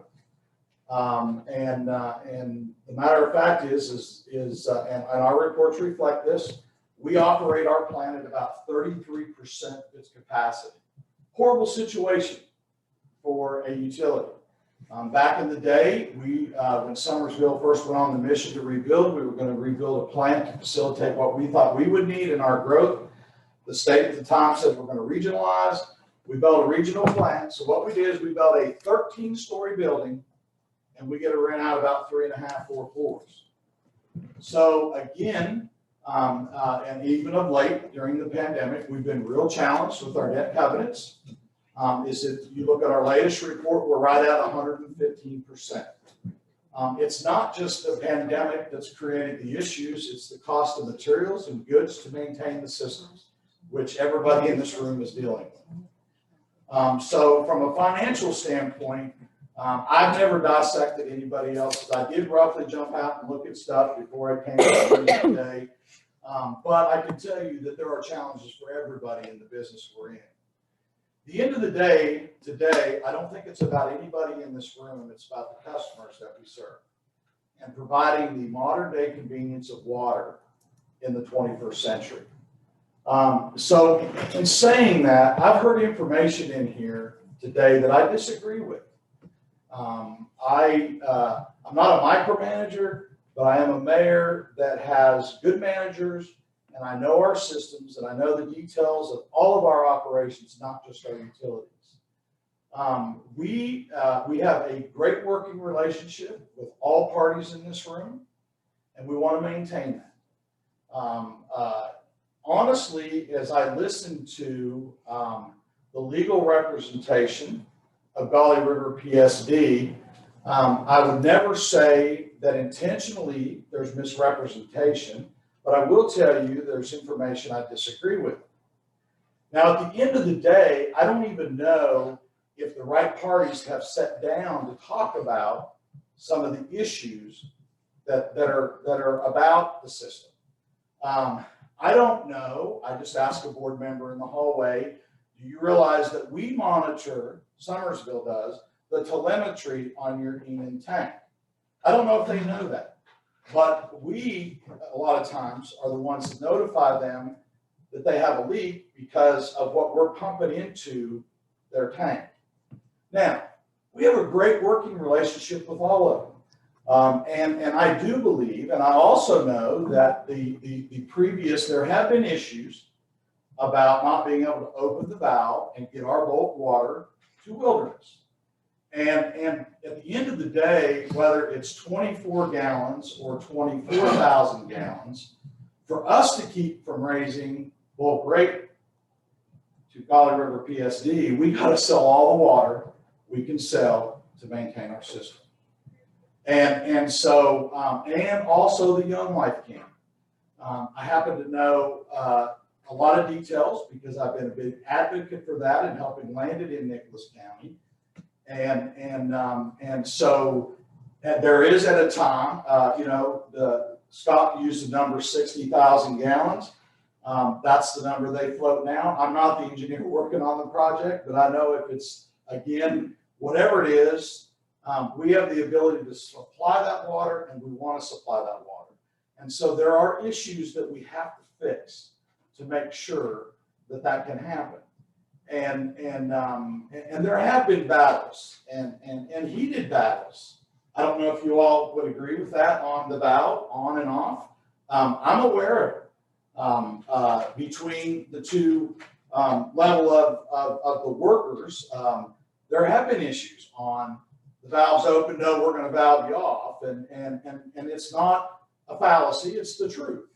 I think maybe you all did call us to a meeting that we participated in. I'm always going to be honest and transparent.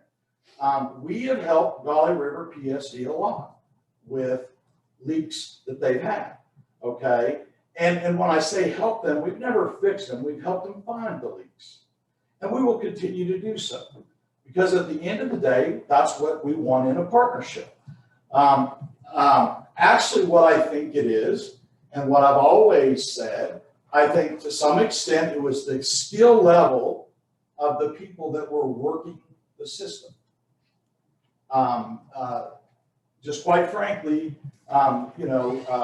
their day-to-day,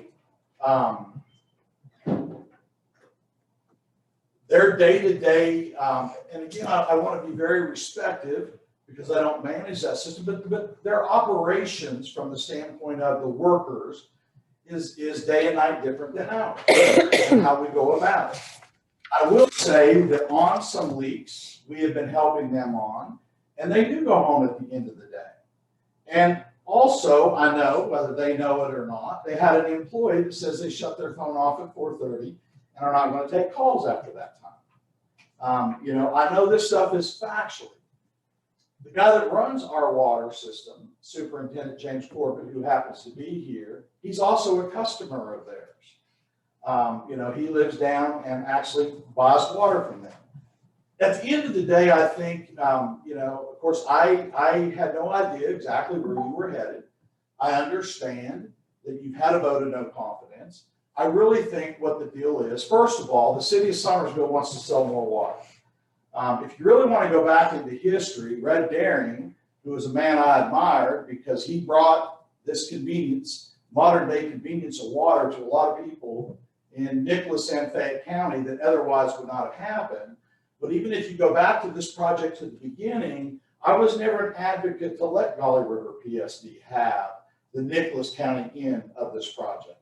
I thought that should have been a Summersville Waterworks project.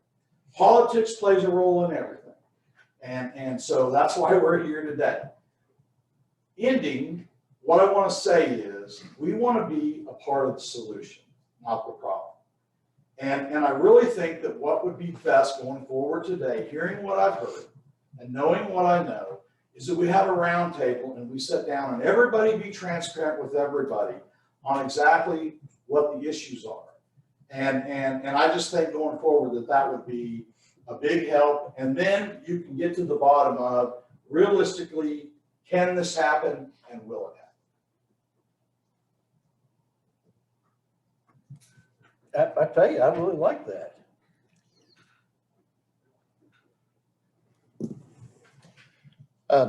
I know that you guys and there's others that have come in to help them, Wilderness has, and yeah. So, as John said, yeah. So you're at 33% capacity. Correct. And you're saying that's very low. Yeah, we can sell. So the more water you sell, the better off you are. Yes, we need to be able to get the water to Young Life. So keeping them in the factor along with Wilderness is a benefit, but them open the valve to Wilderness is the problem, is what you're saying. But the main problem, basically. Correct. Is that what you're saying? Correct. And there have been times, and let me tell you something else too. Gauley River PSD pays their bills. They've never been delinquent on their bill with us in payment. And for us in operating our utility, that's a good thing. I mean, they're a good payer. And just like I told you before I came to the stand today, I haven't dissected their financials and their portfolio because obviously that's out of the scope of what my responsibility is. Okay, you're not going to have the answer I'm getting ready to ask. You said that in the very beginning, but I'm going to ask anyway. How much water do you sell to Gauley River? James? Average 3 million a month. 3 million a month.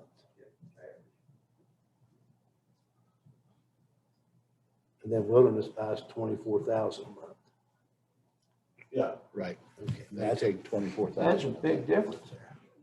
Young Life Camp, as Scott represented, right now, and they're in a build out, and right now they're building what they call their leadership lodge. They've already got facilities out there that take water now.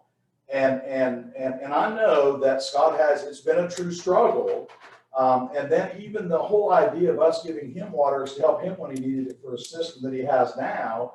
And you know, basically, I think what promulgated, you know, Scott's action, and I'm not trying to represent Scott, but his worry about the water supply that he's needed now that he hasn't had access to, what's it going to be like when the demand comes from Young Life? And of course, that water goes through Gauley River. But they are building right now a $6 million plus facility called the Leadership Lodge that will house 50-some people at a time. And ideally, the bulk of the water cells they will need will be in the summer, but when that camp is built out, it's built out on the same concept as Summit, that it'll be used by corporations and companies and different things to take adventure of their camp in the off-season. Yeah. Does it have tax benefits? Oh, Tax exemption? don't get started. I don't know, I can't help myself. So what we look forward to is the ancillary stuff that we do get from it, our hotel motel stays, the shopping, you know, the other traffic that I think is real, you know, real to our community, Summersville. So you have the capacity to service Gauley River and their projected amount? Absolutely. Okay, that's basically, that's what I mean, no, right there. So I have a question. Those complaints that you've heard, or the more recent complaints about the employees there, do you know whether anyone communicated those to the board of Gauley River? What I will say, ma'am, is I have not communicated that to the board. Okay, thank you. As a matter of fact, I don't know. I mean, I know them, but I don't, yeah.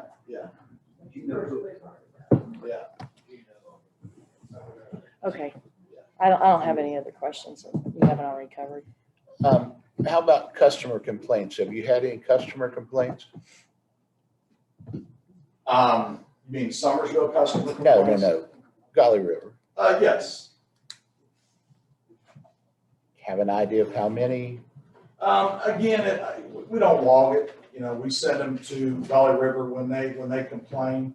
You know, obviously, and I'll speak the truth here. We have, you know, we have another PSD struggling big time in our county.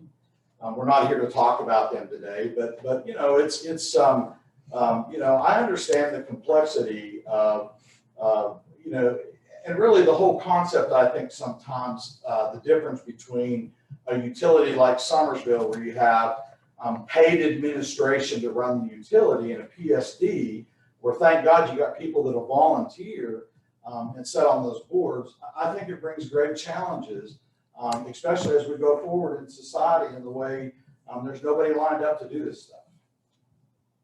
Amen. Amen. Well, thanks for taking time to come down and talk to us. Appreciate it. Okay, Mayor, who do you want to send next? Sorry about that. Well, let's ask our. That's okay. Craig and Garrett, do you guys have some input on this? No? Okay. At best time, you know, sometimes it is good to keep quiet. Well, Craig was just asking about our confessional earlier, so.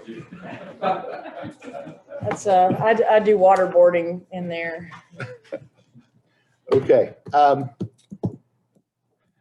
Carl?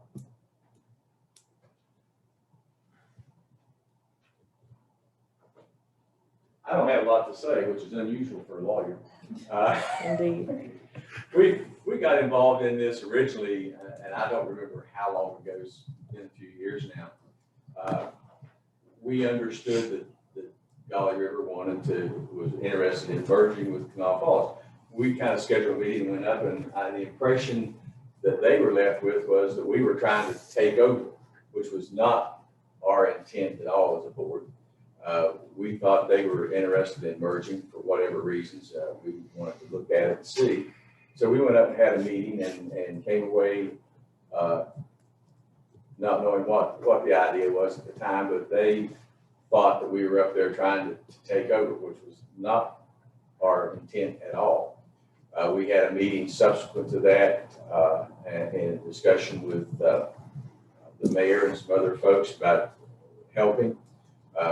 We moved on from that. We had a meeting recently, a Zoom meeting during COVID about problems and if we were interested in working with the question always is, before you want to say you can take on something, you've got to look at the finances and see if you can do it and what's involved. And so that was that discussion and that ended.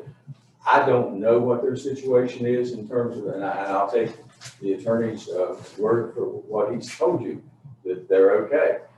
If ever there comes a time when they are interested in merging, we look at it and see if we're able to do it. We're just kind of a third-party standby. Everybody needs money to pay their bills with. We're providing them water. I found out, I guess it was yesterday, I got a telephone call that our meter has been wrong, and that's going to be taken care of, which will give them some money. I don't know how much yet, but that'll give them a refund of some money. But we're just there to help. We've helped them. They've helped us. As the mayor said, we enjoy a mutual working relationship. We will continue to do that. If they need help, we'll send it. So that's basically all I have. Okay. Thank you. Thanks.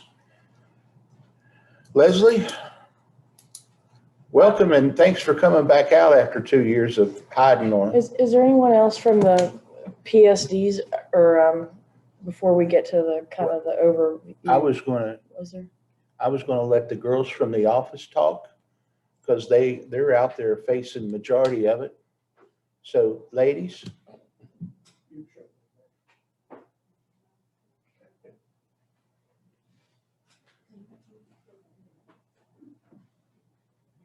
My name's Stephanie Frame. I'm administrative assistant at Gauley River BSD. I believe we run a very well operation. We're close to our customers. We have several older ones that like to come in and pay their bill and chat. They'll joke, when our bill will be lower, stuff like that. Nobody likes paying it. I pay it. We don't get a discount, As far as the fellow that said he turns his phone off at 4:30, he hasn't been working for Gauley River PSD since early 2019. He actually now works for Canal Falls PSD. There's been a lot said about our guys not being capable. I will say the valve being turned off was only because Scott Rader refused to turn off his pumps, and that came by the direction of one of our commissioners. He would drain the tanks, our customers would be without water. It was a courtesy to call and ask him to turn off pumps, and he refused. Our commissioner told the guys, if he still refuses, valve it off. We've got to protect everyone else. I'm offended. I'm offended that we have been talked about for months. We were blindsided. I'm so glad to have Jim Kelch here representing us. He knows, he's worked with Public Service Commission, and even with him doing research on our company, on our utility, he feels that we are a very well-run PSD. And to hear what's said about our guys and our office offends me. And it offends me we were not invited. You're absolutely right about that. Yeah, I do apologize. If I'd have realized there was more to it than this, believe me, afterwards I was notified.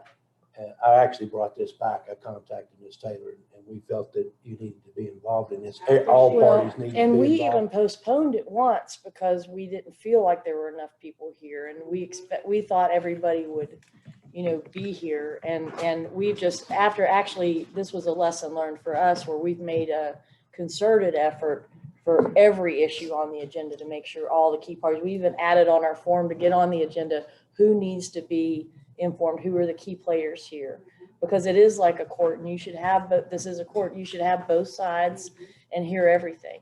And we just, I mean, we felt mortified. Like I was like, duh, you know, it was just, it was wrong of us to do that. And that's the reason we're addressing it again, because we, you know, it was our mistake.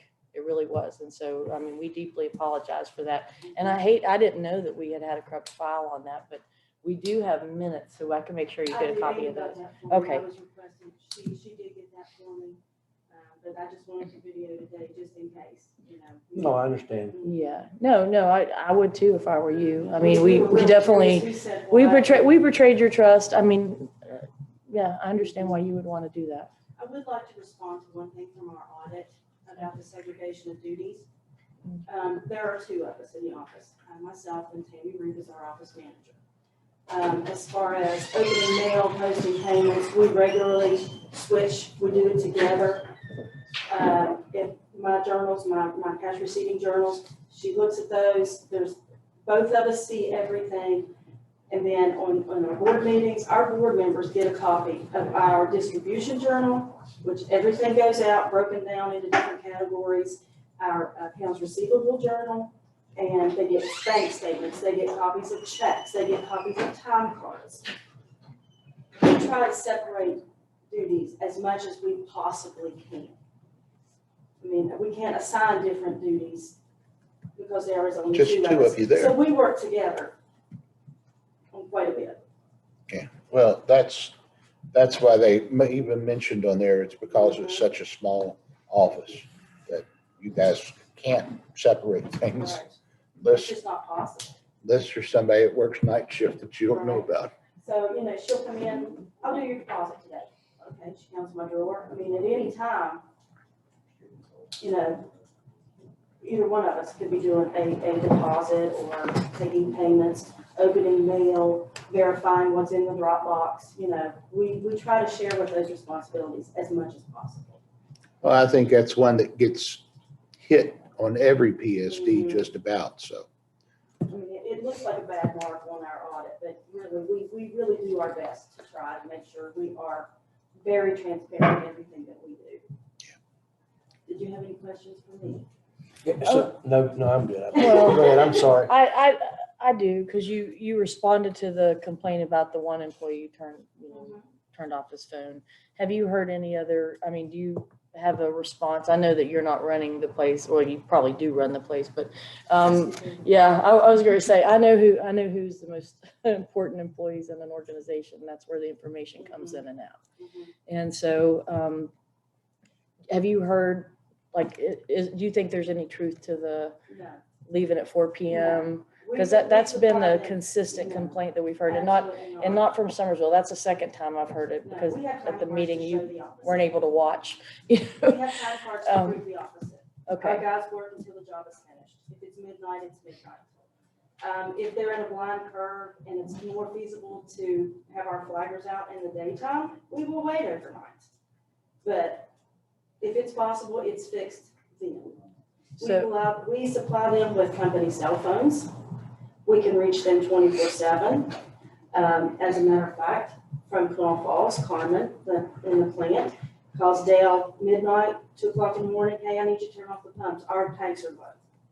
He's working telemetry from home all hours of the day and night. So that is so untrue. And I'm also offended by that for them. Isn't that telemetry stuff pretty cool though? It really is. Saves you a lot of running up and down the It does, road. It does. Okay. So the only complaint that you can verify that was a problem, and you told us the reason why, and I think they're talking about the valves also. It was the valve not being open at certain times. That one time, we had asked Scott Rader to valve off one time, and he refused until we threatened to valve it off, and then he turned his pumps off. That's the one time that we've asked him to. Is it your belief that Gauley River is going to be able to handle these concerns and function, handle the increase in water? Absolutely. We have no problem. We have 10-inch iron ductile pipe. We can supply the water. My suggestion to Scott, if he needs extra water on hand, is to invest in a tank to hold it for dead life. Okay. We can supply him water, we have no problem with that. Is there anything else based on everything you've heard today that you think we should know? Not that I can think Well, thank you for coming and clarifying things. Tammy, Hey, John. Okay. just 1 second, Scott. Tammy is the one that calls me all the time and alerts me to different things going on. So Tammy, thank you for doing that. And like I said, when you have a bill that's higher than what you think it is, and it's something I can help you with, I just call me. And that way I can get things working again. Scott? I just would like to clarify one thing, and I always try to wait for every meeting and every discussion, but you know, I should have been a little more clear. The situation back in January was they were notified on Sunday evening around 8 o'clock. We're talking about 3/4 of a mile or a mile of line to hung a leak on, find it and repair it. My problem was it took much longer than what is acceptable by anyone's standards, anyone else around here, to find this leak and repair it. Okay, so from Sunday night to Wednesday, when it was finally repaired, I'm sorry guys, it's not acceptable. Now, that's the reason I took the action that I did, that I'm not going to shut it off. You know, I warned you guys, I warned you that this day will come. Okay, so flat out, I don't care whose standard you're going by, unacceptable to not be able to find the leak in a short stretch of line. Okay, now, when we're looking at a water system that has how many miles of pipe, if you can't find that leak in 4 hours, what if you had a leak that you couldn't identify a location on and have to track it down? And yeah, your tank will go down. I just wanted to clarify, it's the timeline that I had a problem with and the leaving until the job's done. Wilderness PSD does not and will never leave a job that is started until it's done. And that means our guys, and they're the heroes here, they go out in brutal weather. I want to make it perfectly clear, absolutely brutal weather or beautiful weather. And they will stay on the job until water service is restored. We have never walked away. And I know there's other water systems around it too. I won't name names. We don't do that. Okay, thank you. I had one follow-up question for Stephanie. Are you aware whether Gauley River PSD responded to this letter from July 2020? No, unfortunately, we had a conference call with him during our regular board meeting. Things got heated and was ended abruptly. He was very rude and disrespectful, quite honestly. Okay. And as far as that leak limit, they let me clarify. We were told on Sunday that problem was not a leak, that it was telemetry by someone from Summersville, that it was only a telemetry problem, okay? We were then told Monday, okay, there's an actual leak. And the guys were out there looking, Summersville helped them look. It was a difficult leak. It was in a place, there was a lot of noise, even with listening devices. It was difficult to find. They did not refuse to come out on Sunday to look for a leak. We were told it was not necessary. Okay. Stephanie, off the top of your head, and I know that I'm gonna ask a question that's just gonna make everybody's, well, your head explode. How many gallons a month do you guys actually buy on average? Or how many gallons do you have coming in on an average? He probably already has that. He does. Okay, cool. We have provided him with everything.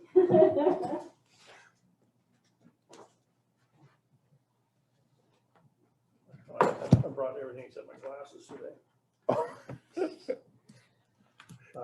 John's got two, he'll let you borrow. Maybe Somerville's. Yeah, mine aren't for close up though. Here we go. This is the monthly volumes and an annual volume. Okay, now this is total purchased water Right. from everyone. So the average, 607, 855. Okay, now, what about the amount billed for? Is it in here? The monthly amount Yes. billed for? Mhm. Okay, what's the number on that? Back a couple pages. was that, Joe?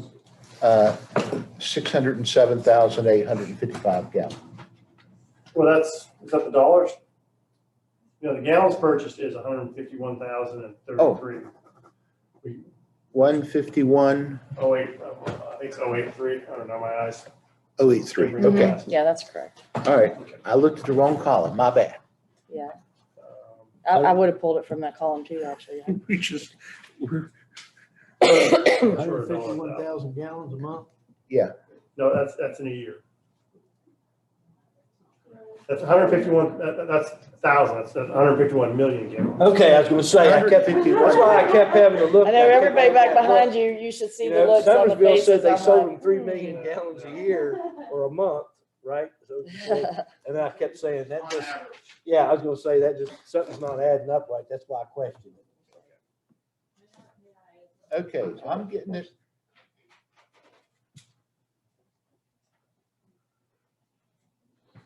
And here are the sales of water page. So that's 12,000,000. It might be able to go on to the next page as well.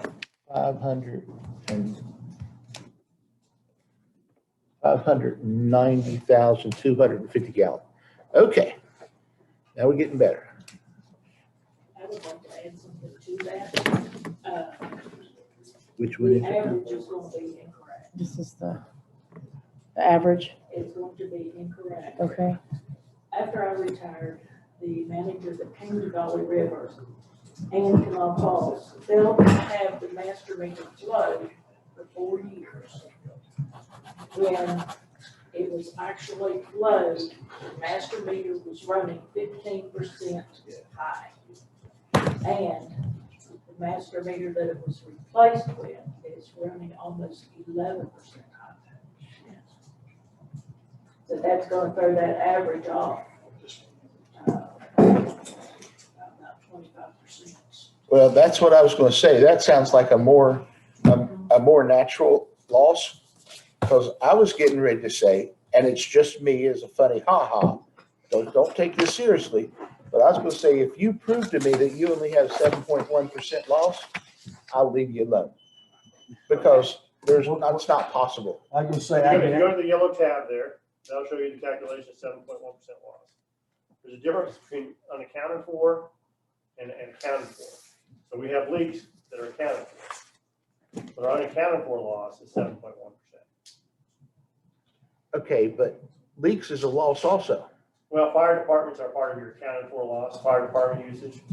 Okay, that's what it's usually thrown in, correct? No, unaccounted for is a Oh, it's separate not? category. Unaccounted for is a separate category. So if you have a leak on a pipe, that's unaccountable water. If you can account for it, that is accounted for water.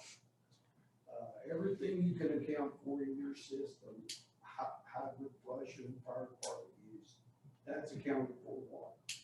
It's the number that you can account is unaccounted for water. Okay. All right. One thing to remember, sometimes you're estimating. You're It's an guessing. estimate, or leak. It's an estimate. It's an estimate. It's an estimate. So it's a guesstimate. Okay, all right. Thank you. That opened up. Okay. Oops, your clips popped there. And you'll have to put that one back in your clip too. Okay. All right, John, Leslie. I have to speak quickly. I just blocked out 2 hours for this. Oh, you gotta know it wasn't gonna be 2 hours. We only blocked out till noon. Yeah. So, I will, Just kidding. I'll try to speak. Get it done. We'll see. One thing I want to clarify that Carl mentioned something about getting together. Gauley River didn't ask for that, as far as that goes. I asked for that meeting to get together, and the reason back then was to get, when we met at up at our office in Canal Falls and Gauley River, and I think Somerset was there too. Anyway, that was because the board had dwindled down to one player at Gauley River. That was Teddy. And Teddy was going off. And I just called Ted and said, this may be a chance to get together and think about consolidation.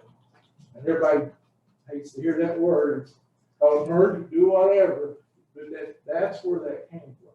Because, and across the board in southern West Virginia, it is difficult to get leadership to step up and be in those positions. Very difficult. And if you don't have good ones, you don't have a very good PSD. So that was the gist of why, and that was that's why that was brought to bear back then. And as the Region 4 or Region 4 Planning and Development Council, our main concern is, we're asked to help put teams together to produce capital projects to serve people and also to repair lines or whatever the capital projects are to get things done. And so when we bring those teams together and the engineers and the owners are talking, and they're saying, well, we're concerned about this, or we're concerned about that, we're concerned about the water coming from this place, the water coming from that place. We want to get that straightened out, so we try to bring those players together or consider ways to ask them to consider ways to make sure that whatever that project that we're trying to put together that's going to serve people is viable and will work. And that's why we get involved. We don't deal with operations whatsoever as far as that goes. We deal with trying to make sure the dollars are there and that people, that at the end of the day, when a big project goes in, it will work and people will get served properly. That's our main job. As far as administering and trying to oversee a team of people. And we depend on the professionals to give us that information once we go to the agencies and say, because an agency's going to want to know that. USDA, especially, or they have their own state engineer. They want to see that this project's going to work.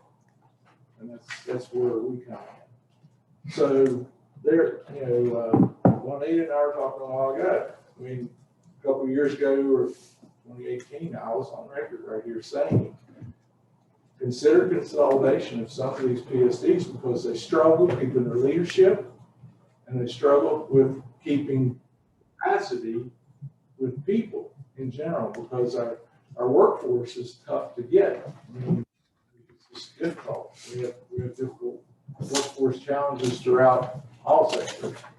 And therefore, if you can combine your efforts a little bit, that stabilizes things a little bit. Doesn't mean if one's doing a great job, that's fine and dandy, that'll work fine. But we're losing position, we're losing capacity, we're losing a lot of those elements to make sure people are getting served properly. And that's why that I would say that, and I still have that opinion. You need to consider those type issues when they come up. If it works out that you don't need to consolidate, so be it. That's fine. We're happy. We don't care. But when we're concerned about it, we bring it to people's attention. That's what we're there for. So I'll take questions for that. Well, I didn't know how it came to our attention to begin with. Was that your organization that brought it to Commissioner Brenneman's attention? Or was it, No, that wasn't. or that there were concerns about Gauley River because? No, I think that was more of just in general, you had Page Kincaid going on, you had all kinds of things going on. Yeah. And then hearsay, a lot of it probably just these issues that you hear, that you heard today, that different stories back and forth. My guess is that's where that came from originally, is concerns about, I thought either Carl or John brought it to the attention. I wasn't for sure because they was the only two here. So I don't can't answer that. I don't know. We come in when we're asked, and we give a. Have you guys heard any concerns at Region 4 level about Gauley River? As far as we've heard what you've heard. Okay, so you've heard just the same things that were the testimony? Correct. Okay. So about the valve? Well, and let me ask you this then. Basically everything. Based on what you've heard, do you have any recommendations for us? Just consider all of it across the board, and I think, I was going to say something similar to what Mayor Schaefer said. bring everybody to the table, and quite frankly, I don't know why I hadn't suggested this in the past, but, like on a county basis, the PSDs, especially if they're tied together, like these are, have a biannual meeting, sit down and at the same table. That's a good idea. And just Yeah. hash it out. Okay, so now I'm gonna ask you, I have a request, because obviously there's some dissension between at least two of them. Is Region 4 willing to facilitate a meeting between the parties? Sure. Okay, great, thank you. We would, we welcome that. It brings, commonality. Yeah. Well, I would just like to see, like somebody facilitate the meeting who doesn't really have a dog in the fight, because there is, there are two sides and there, responses and explanations, and I just want to make sure that, level heads prevail and we actually have productive meeting when it occurs. Yeah, I agree, and I appreciate the mayor of Summersville stepping up and actually coming out and saying that, and being part of the party. All the Well, parties and involved. then I know, just to give credit where due, I think, Scott had asked to meet too last year, and then I guess it got out of hand, it sounds like, but I do think that would be productive to, and then even to have, once that meeting happens, to have a follow-up with us so we can see what's happening. Okay, and we'll do that from here.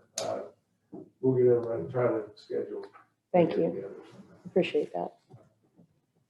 If that's okay with everybody. That's cool with everybody.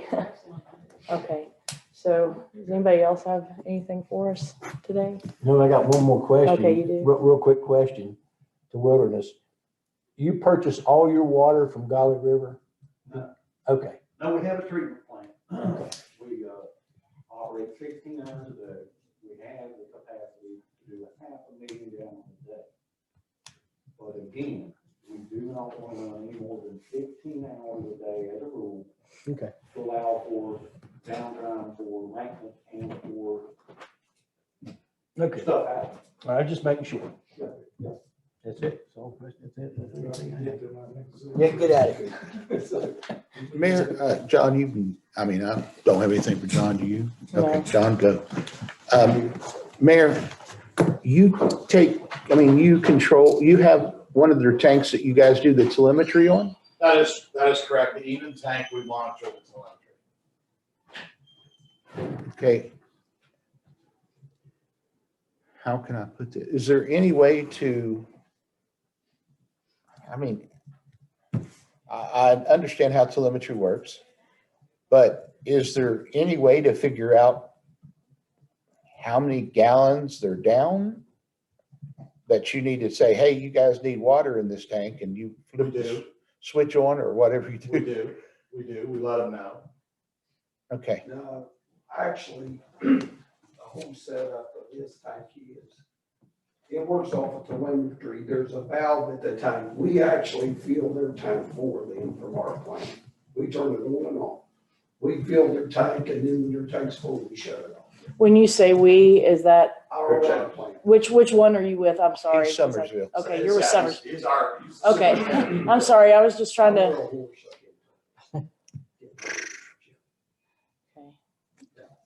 He's John, I honestly believe, there's been a lot of stuff represented today. And I think what we should just do is sit down at the table, because it's not going to do us any good to continue to go tick for tack. No, yeah. Okay. And I think we all disagree in some of the details. But what we have to do for the good of the customers, and all of us represent, we've all got interest in this, not only the customers, but financial. God forbid we didn't have Gauley River, because we need that to meet our formulas.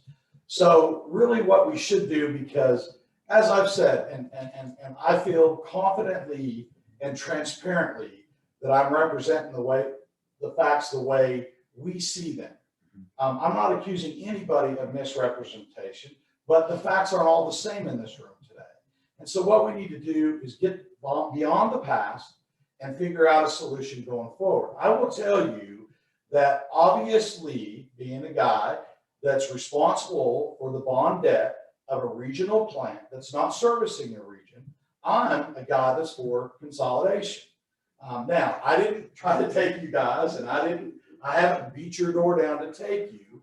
The city did spend a good bit of money legally fighting another PSD in our county.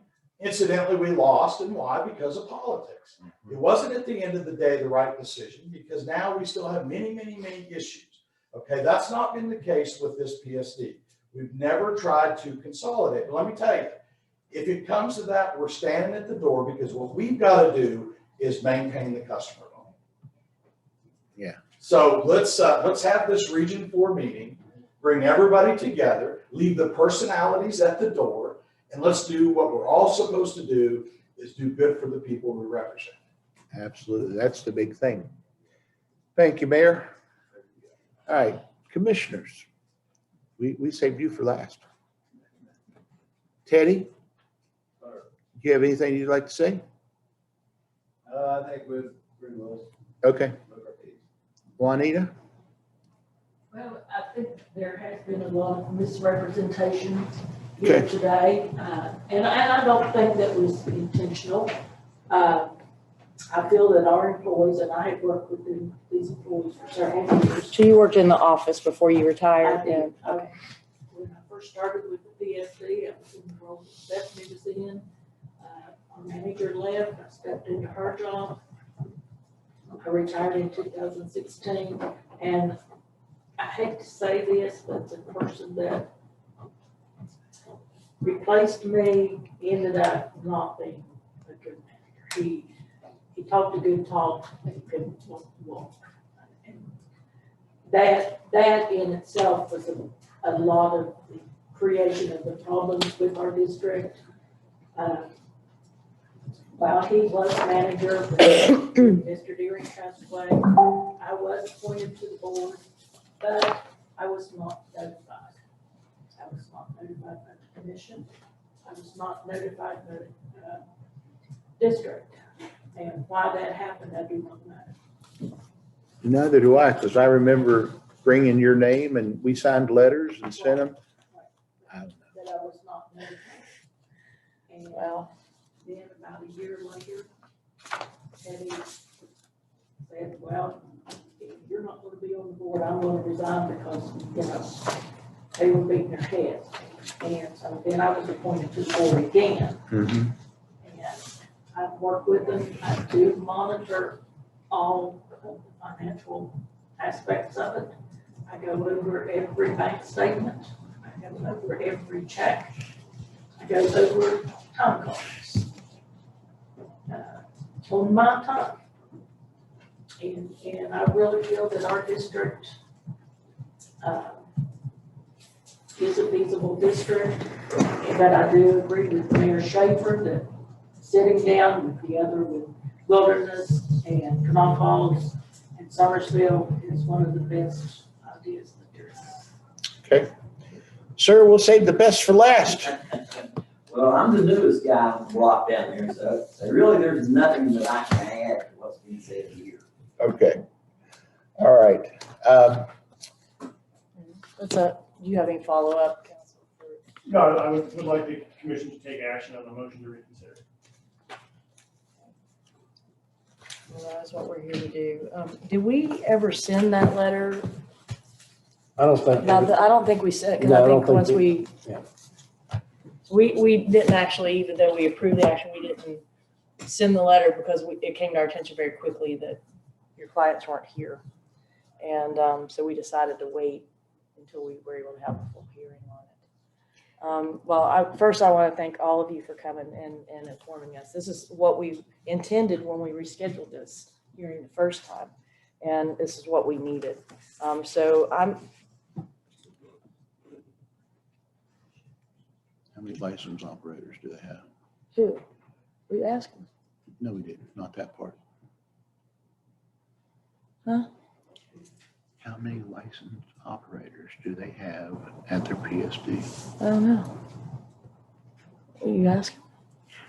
Are you asking me? Yeah. I mean, we haven't asked that question yet. We'll ask him. I Okay. didn't know that was a How many- relevant question. Teddy, how many licensed operators do you guys have at the PSD? We have one licensed operator and what is the name of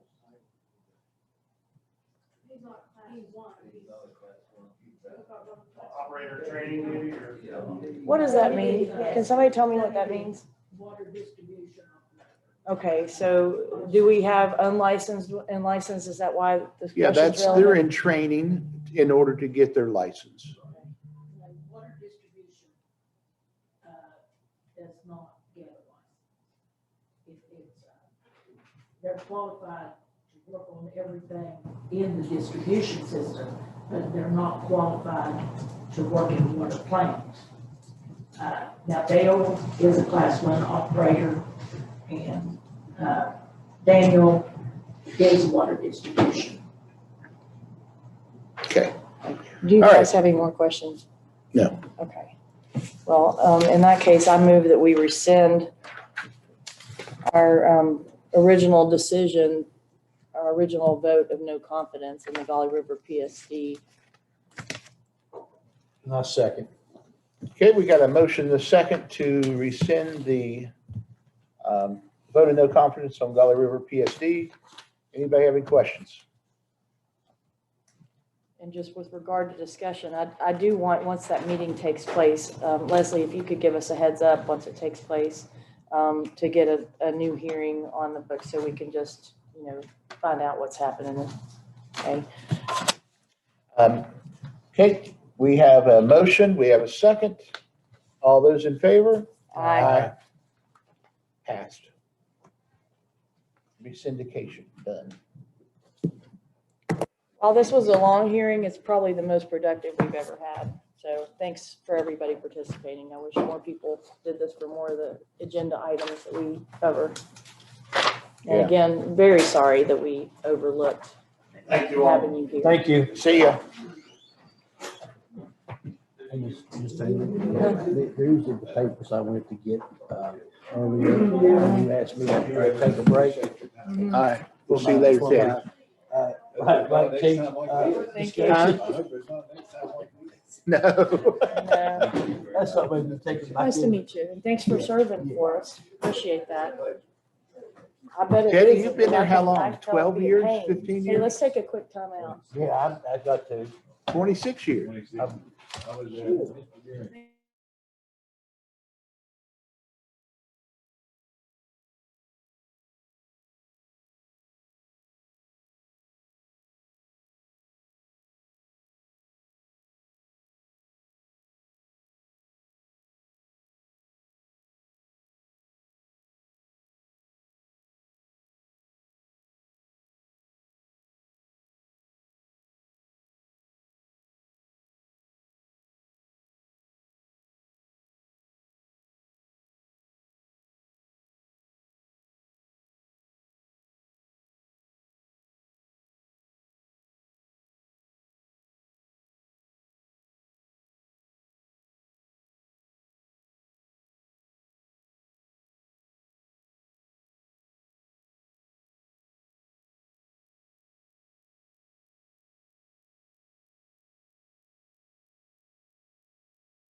Did you do the settlements early?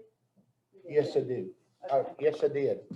So we have a combine, divide, and segregate. Why don't they just hand that to us at the same time? I'm not answering that. I make a motion to approve. Second. Okay, we've got a motion and a second to approve the combined divide or segregate of property. All those in favor? Aye. Aye. Okay. We actually have two of those, right? Yeah.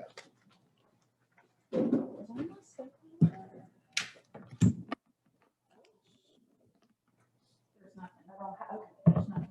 I'm like, Amy, I'm missing a lot. Those are all just up for discussion. Well, the first thing I thought is I probably not about my dad. Okay, here's these. All right. Did we want to go ahead and? This is discussion and decision. This is the order naming Fayette County National Bank and Truist / BB&T and Pendleton Community Bank as depositories of county money. Actually, I don't see. Didn't we already do this? We did, I think there was some other banks that You, we you didn't do it, we have. send a letter, and then after they get their stuff back to us, that's not the one to Don't sign. forget to revisit Um, that. once they get- Anthony was they all reviewing have to for Joe Crist. They all have to respond back to us, I just now and these are remembered. the only 3 banks that responded I'll back write it to on us. here. So then you sign an order. Okay, That's it, that was your. You want to just That's the do it actual right one. now, real quick? You wanna- Anthony, are you still on there? Is Anthony still on there? He is, let's see if we can get him. It's, Anthony, have you? I'm here. Can you hear me? Have you had time to review that thing that Joe Crist submitted? I did, but Amy sent me something in the email that indicated we may not be ready to vote on it. We Okay. didn't follow procedure yet, so that's why I didn't have it all in there, and so I had moved one thing over to the 4th. But he was gonna describe the contracts to you today, Uh-huh. but he didn't get them to us until Tuesday. And then the Montgomery thing, he didn't get to us until, and it wasn't noticed on the agenda. well, Okay, all right. Yeah, I didn't know about that. Sorry about that, Anthony. Well, that's okay. I mean, basically, the two agreements were identical. One's for the current fiscal year, one's for the upcoming fiscal year. So they were pretty much the same, except for that, the time frame. Did you have any issues, or are we just gonna discuss that some other, I guess we can discuss it after the. Yeah. Okay, never mind. We'll follow up with that next meeting. Okay. Thank you. Oh, you're welcome. and thank you for sticking out with us, Anthony. Shoo. Hey, John, I'm supposed to stay. My doctor says I'm supposed to stay home, so you've got a captive audience. Oh. Well, we just want you to get better. Well, I'm going to be back at work on Monday. I'm still going to have to go through some additional evaluation and treatment, but I plan on being back on Monday. Well, don't do anything that's going to make it bad for you.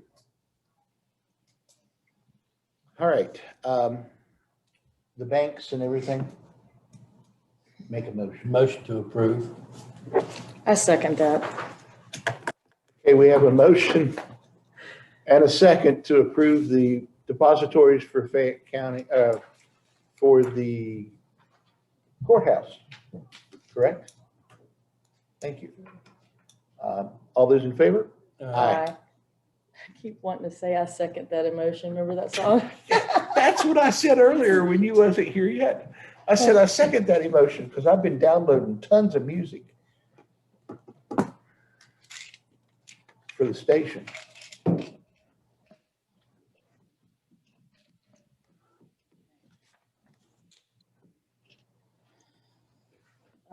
Next. The beautification committee consolidate solid waste and beautification. Yeah, so this is a follow-up item from our meeting about committees, because we just had so many committees and we had our own county employees serving on several of them, which I feel like is a major conflict of interest. And and it just seemed like we made some decisions, or at least came up with some recommendations. We going to make the decisions on these things as they're noticed on the agenda, but we definitely discussed consolidating the beautification committee and the solid waste authority, and I believe that is still a good idea because there's just a lot of duplication. But Madam Chairman of the Solid Waste, would you please come up to the microphone? Okay.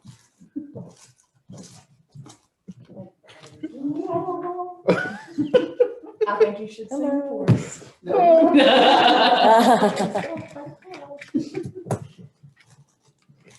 So do you have some, yeah, actually I do. Okay. We're taking headache medicine up here now. So do you, what do you think about consolidating the boards? It's mainly the dilapidated housing and some of that stuff that we're concerned about. Don't see any benefit in consolidating them personally. I think we do work a lot together. Tommy works closely with Angela, so we know what's going on with each other. I think another thing too is, I'm trying to, maybe you've already discussed this, imagine how that consolidation would affect our meetings. We did discuss it. This is where, are you talking about the fact that you guys have to have a certain level of privacy on certain things? Or wasn't that the solid waste, one of the ones that they had to like vote separately or something? What, you raised it? Solid waste is a division of the state. Mm-hmm. And so we're under state code. yes. I don't know. Oh, still Tom's line. I'm not an attorney. Attorneys don't know everything. Let me just state that for the record, despite how we behave. Can I jump in here? Yes. Anthony has it. Oh, okay, Anthony, I'm sorry. Go ahead. I don't think it's feasible to join or combine these two boards because of the statutory requirements of who has to be on the boards. There's specific requirements for who has to be on the beautification committee. And then there were requirements for who can be on the solid waste authority board. And they're in conflict with each other. Oh, the requirements are in conflict? Yes. Okay, well, I didn't know that. Well, that makes it pretty simple then, this issue, then. Because if you look at who has to be on the solid waste, I'm sorry, if you look at who has to, for example, on the beautification committee, you've got to have ranking health officer, you've got to have a county engineer or somebody involved with solid waste. You've got, and I cannot, off the top of my head, I can't remember the exact who the other people are, but there's specific requirements for who's on the beautification committee, and then the solid waste authority also has requirements for their board members, and those requirements are in conflict. And Alita, for solid waste, county commission's only in charge of appointing 2 people. Other entities, yeah, so we don't even have any say over the other 3 committee members. Those come from DP, Public Service Commission, and I thought soil conservation. Anthony, were you there when we discussed it? You normally are. Yeah, I was there. Was that your opinion then, or have you since Yeah. considered it? That was I don't know why I wanted to put it on here then, if that was like, if there was no way around it. I didn't realize they were in conflict with each other. I thought we would be able to satisfy those appointment requirements by just, making that the requirements, like the combined requirements for a combined committee.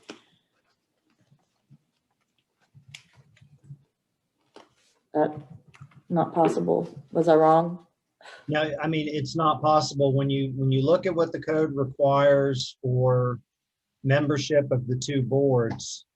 it doesn't just simply say, pick this number of people. There's specific requirements for the members of the boards. But, well, my question is, I understand that, but if there's specific requirements and we comply with the requirements for both boards and a consolidated board, is there still a conflict? No, what I mean is the board members have to have, for example, the beautification committee, you have to have a fire chief, and we have to have the ranking health officer for Fayette County. That is a specific requirement. And then when you look at the requirements for the Solid Waste Authority Board, they're completely different and they require specifics that aren't necessarily going to be able to be met when you look at the specifics. And I'm having trouble with my internet and I can't seem to pull up the code provision that I need.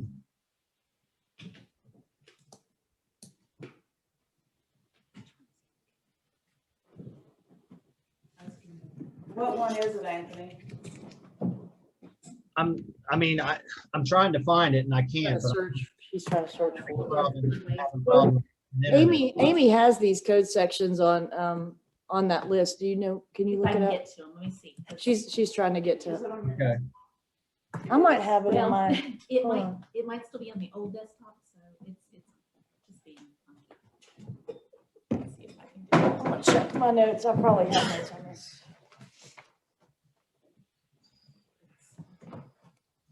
Okay, so beautification. Right.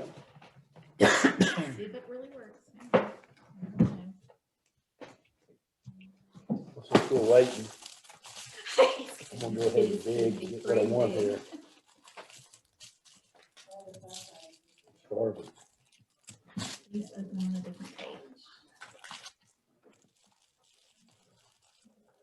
Give me some money for extra candy. They're establishing a database connection. See, they've moved all their stuff too. I don't think it's just Anthony. I think it's the state. I think they changed all the codes. I don't know what I've done with my list either. Well, I mean, Anthony, I'm gonna take your word for it, but I mean, I just wish I'd listened a little more closely and didn't clog up the agenda with it. So as far as I'm concerned, that issue's moot and we probably don't even have to address it. I mean, does anybody disagree? I agree. Thank you for coming in. Thank you so much.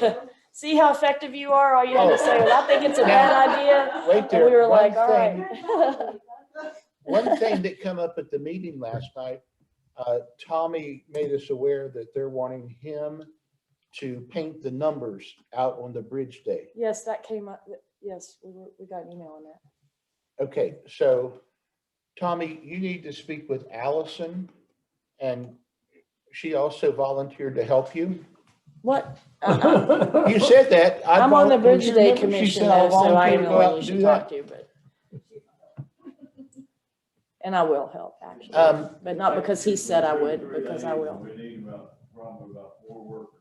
You need 4 workers And from, we can't stack them all through the week. We need to do it, if we start on Monday, we need to do it Monday, Tuesday, Wednesday, or whatever, till we get finished. okay, so, And but the problem is, we make sure we get daily report people that day, because that's the problem. I will work on that.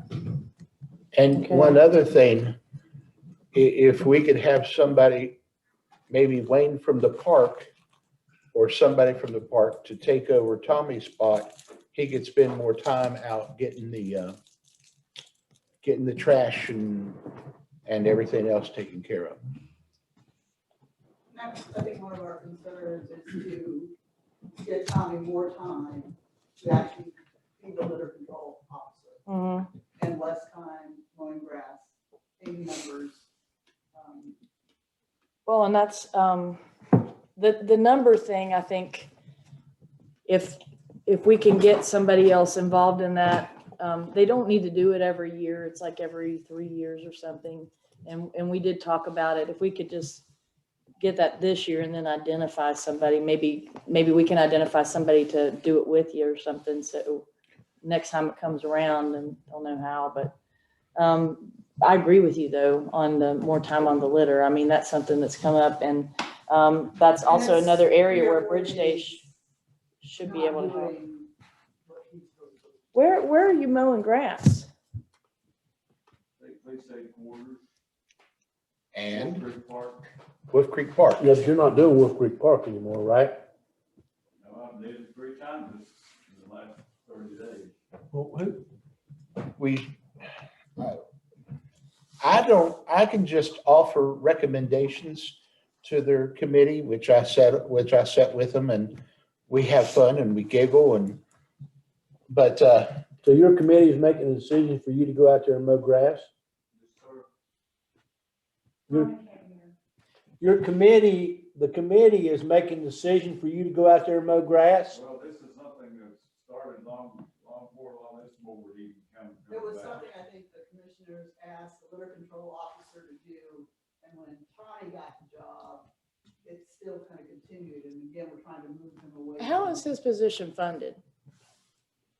We fund like part of it. Yeah, and he. Well, I mean, and so it sounds like you guys don't support him doing that. I know we don't support him doing that. The URA No. has its own budget. And one recommendation was just for him to quit, and I would rather talk to Jeff Proctor and do it diplomatically and just say we're trying to pull Tommy into litter control. And since you're getting a landscaping or mowing service out there anyhow, just go ahead and take care of the front too, and leave Tommy off. Well, I agree with you being kind about it, but I would do it as soon as possible because. It's on my list for today. Okay, Yeah, 'cause sweet. I know I talked to See? Tommy. I talked She to gets Tommy things about done. it. All 3 of us commissioners have talked about it for a while. I thought he was off of it, to be honest with you. We still been doing it, I did like I say 3 times in the last 30 days, but it's good now. We did it on Monday. It's good probably for another week or so. So she's got time to contact Jeff before it really needs to be done again. the only thing that the board had said one night, or that was 2 months ago, that the food delivery down to the valley takes an 8-hour day, but he delivers food down to the food shelters that he gets from Walmart. There's nobody else that can deliver it. Who does that? Tommy does it. On whose behalf? It was the counties that did that. It was the commission that urged him to do that. It started with the previous person and it moved on to So Tommy. wait, who purchases the food? Like, I didn't even know we did this. Who purchases the food? Food comes into Walmart from Gasaway. They bring it in a tractor trailer. And anybody in this area that gets food will be there and pick up their food and take it to wherever their location is, like the pet food pantry. Oh, so the people who have like when we used to call it government cheese, like that kind of food, or, I mean, I don't understand what. So it's for Mountaineer food bank. Systems. And and the food bank is in the valley. When we've got a distribution place down there, they do it once a month. Out here, emergency between Oakville and Fayetteville here, they do it every Monday and every Friday. Their food comes in out there. Warm Hearts and Warm Hearts, their food comes in out here. Sal's gets food out here at the same time, but it all comes in from Gasaway. And so you've been taking it to the valley's delivery. You've been delivering. I take 1 or 2 day report people, whatever I can get, and they'll send, if they can't get in, then there's some parents that come from the valley, and they're gonna get loaded, and we'll take the valley and put it inside, and then once a month, they distribute the food out down there and serve about 200 people. We already have the day report van running down there, don't we? If they have, I mean, don't they pick people up down there? They did. It depends on if the driver is down that way and if there's people participating. Well, I know that's a factor, but I'm just like, if we already have, a vehicle going down there, a county purpose, I don't know why we wouldn't use it. Because there's not enough room in that van to get all the food that he receives. We run anywhere from 4,000 to 6,000 pounds when it comes in. And of course, solid waste has a dump trailer that we call plus a pickup. Is there, do you know if the Meadow Bridge area has a similar, do they have a food bank up there or distribution up there? There's no distribution there that I'm involved in, but I don't know. I was just wondering if, you know, if somebody was hauling a load up the mountain too. Okay, yeah, I agree. I feel like we need to find another solution, but for the time being, I don't want to stop what we're doing until we figure out what to do. Do you have any recommendations of who might be able to do that? Because obviously if you're driving a dump truck, you're going to have some skill set or a certain kind of license to be able to do that. No, he's not driving a dump truck. Oh, He just has He a just has trailer. truck and a trailer Trailer, and a just a Truck. regular truck. yeah. It's a big red truck. Yeah, so even though there's a van, I mean, it is doable because they could put a hitch on that van and pull it just like he does probably. But, well, we'll definitely look into that. We really put a hindrance, if we stop that and put it in the valley. No, I don't think we should stop it. I feel like maybe there's a better solution of who should do it for us. I don't feel like we should stop it at all. Now, I agree with you. I don't want to stop people from getting their food. I just wonder if the day report, I just want to look into it a little bit, see if we can take that off your plate. That's all, because this dilapidated housing issue is just huge for us. And we need to get on it, and you're the only one doing it. Like we wanted to discuss, can we move on to the next, are we going to update the beautification ordinance today? That was on the agenda request. I'm sure, on mine, the one I submitted? Yeah. I ain't gonna say a Commissioner word. Taylor. I'm not saying a word. All right, well, You haven't been doing that for a long time. I am going to suggest we just strike that for the time being too. Hey, And the funding, I don't feel like we're ready to discuss, based on a discussion I had with Ruth yesterday. I don't feel like we can, we're in a position to discuss funding the housing at this point. We've got to get some other things lined out and put it on our wish list. Is that right? Alice? Administrator? Yes, sir. Hey, I just wanted to say, I don't think the beautification ordinance needs to be updated. I think the stumbling block at this point is twofold. Oh, I know why it was going to be updated, Anthony. If we consolidated the two.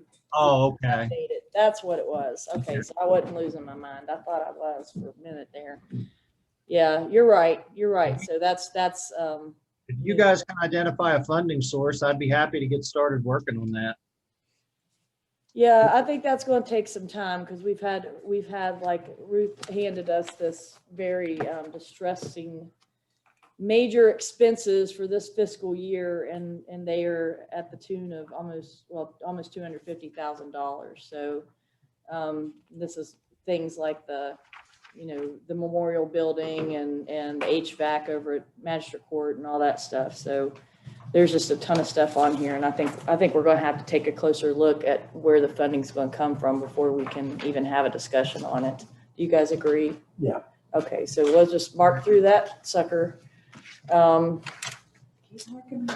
then as far as the emergency services board and all that, I think we need to forego them as well because, as you know, we have a special meeting on Tuesday where we want to bring in a consultant to help us with the 911 center. And I feel like it would be premature to do any consolidating or creating until we get those recommendations, and they may be a long time from now. So I don't want to table it. I just want to take it off. I think 8 will go And we'll get it back on when it's ripe to be heard. So next item, number 9. Day Reporting Center. I did discuss this with Sheriff Fridley yesterday and gave him a heads up that that's what this agenda item was about. He doesn't have a dog in the fight on this.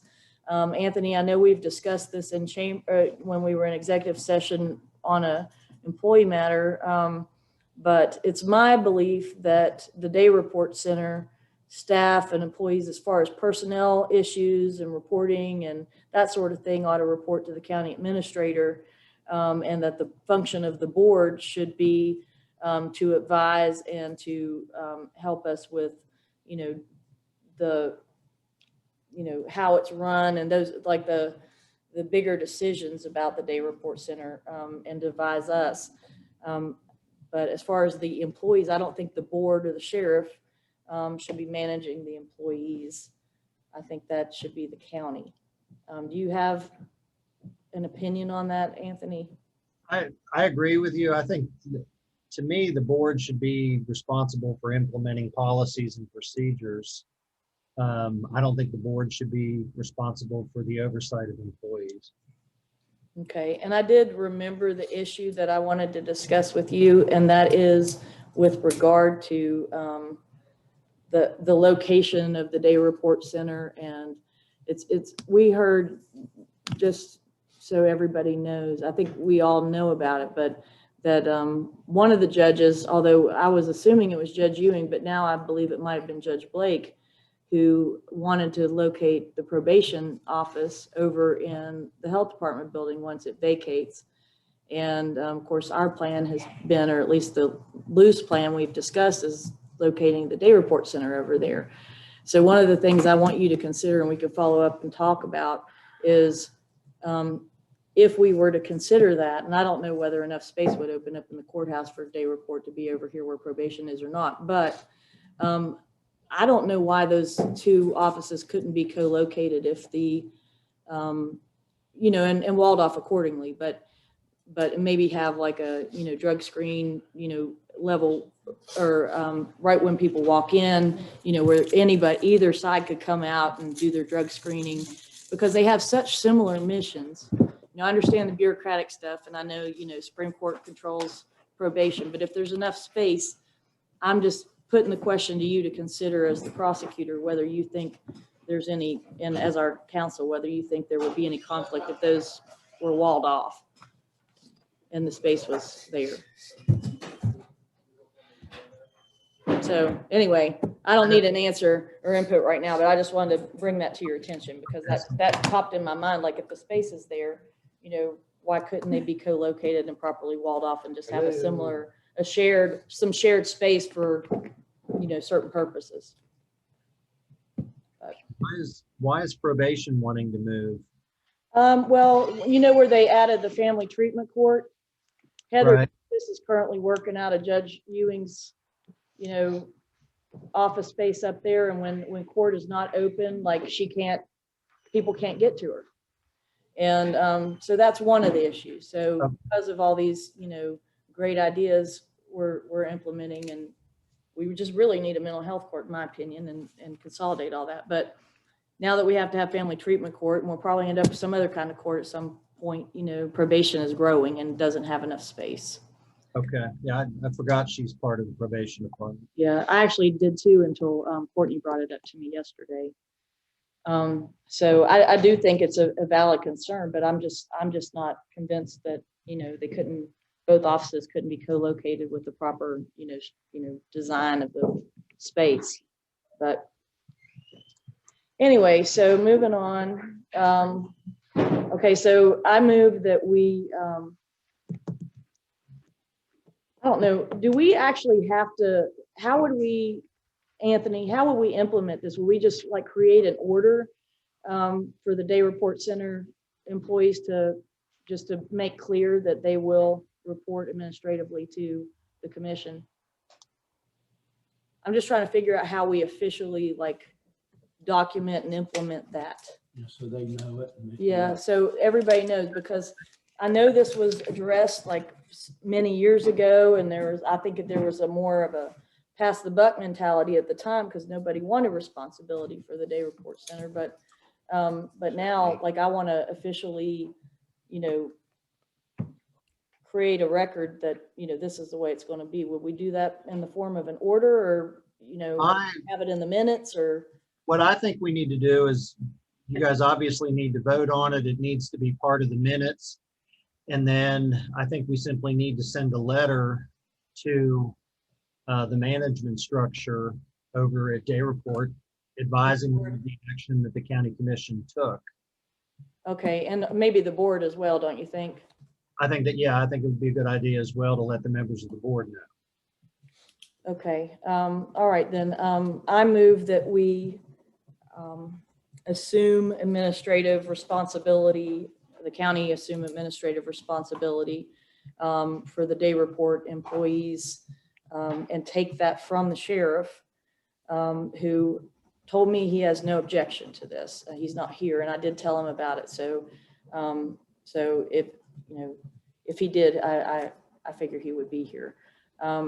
But to streamline that office, because I feel like they're county employees and they should be, as the other county employees do, report to the county administrator. Second.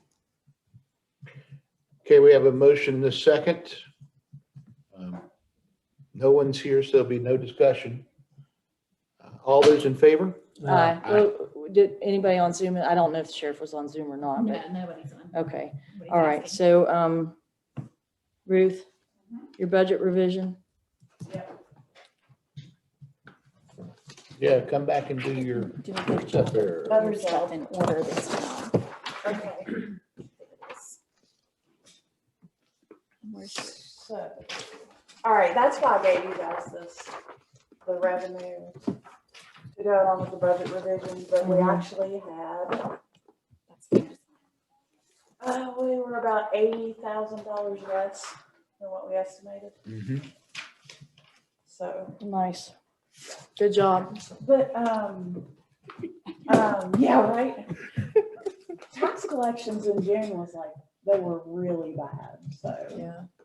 Well, oh, on the revenue, I thought it was gonna be the. Oh, hell, I wasn't trying to be a smart aleck. Smart aleck. Smart aleck. No, I was thinking, oh, you saved us $8,000. And then. Way to manage our expectations. She had like this look on her Well, face like, what are you talking about? What are you talking about? Yeah, my brain is tired. Yeah. But you actually do a killer job all the time. So, all right. So we just need to approve. It and submit it, yeah. Okay. Well, I move that we approve the first budget revision for fiscal year A second. 2022. okay, we got a motion and a second on the budget revision. All those in favor? Aye.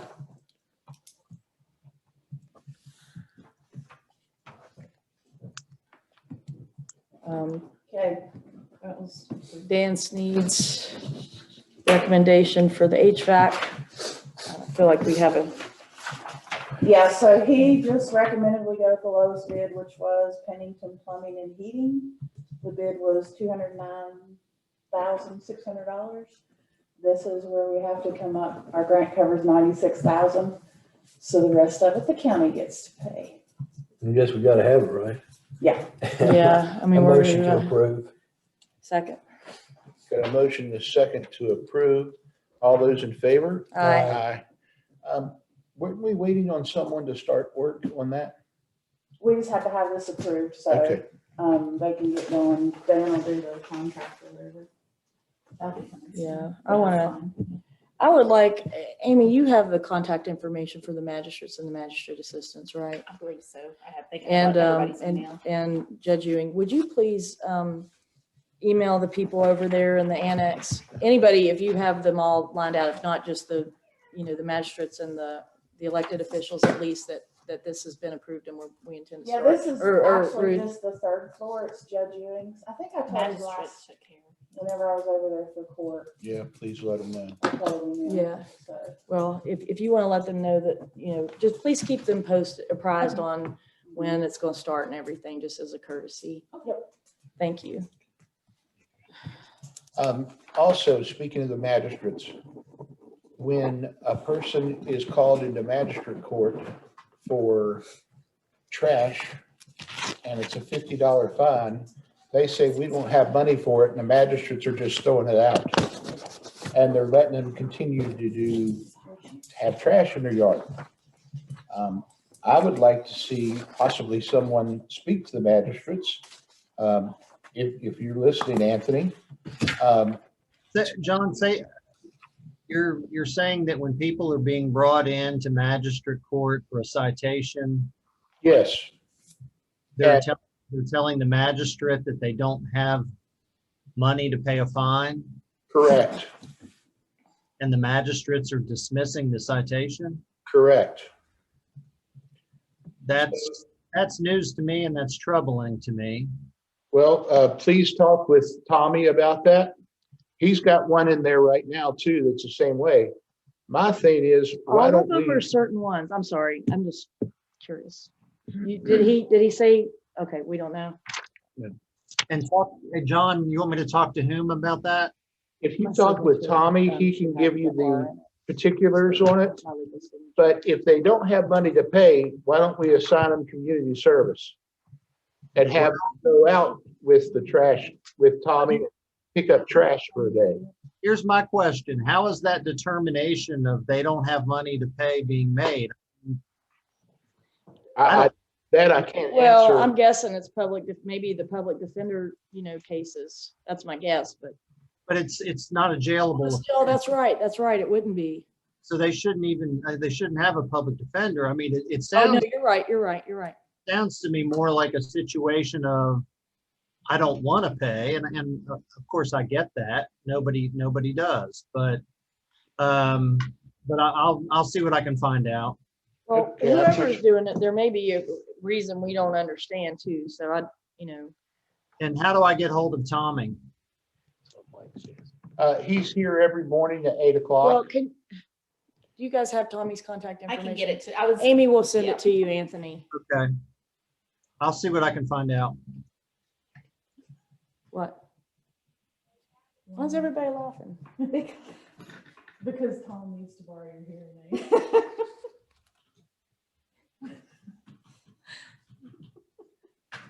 What are you up to? What are you doing? I'm just smiling. That means no good is afoot. That's my experience. Would you put the Route 19 back on the agenda again? That was a good one. He knows it was. No. Yeah, I took him up the river for that one already. He had to hear it from me for a while. Yeah, I tried to separate them. All right, so PSD appointments. Okay, so there's going to be two. One is a request from Kenneth Hayes from New Haven to reappoint Donald Cart for a term of 6 years to expire July 31st, 2027. Okay, so does anybody have any objections to reappointing Donald Cart? Anybody out in Zoom? Okay, I move that we go ahead and reappoint Mr. Cart I'll second. and thank him for his service to the county. We got a motion to second to approve Donald Cart to go back on New Haven PSD. Everyone in favor? Aye. Aye. And what's the second part of that one? The second one is a letter to Roma Lively regarding the end of his term because he does not. Live in the PSD. Right. Thanks. Let me look at I didn't see the letter yet, so let me just look at it real quick. In the future, when we do these letters to people who are serving on these boards, I'd like to be more formal instead of like Dear Donald on this. Let's say Dear Mr. Cart. Okay. I don't want to be too familiar.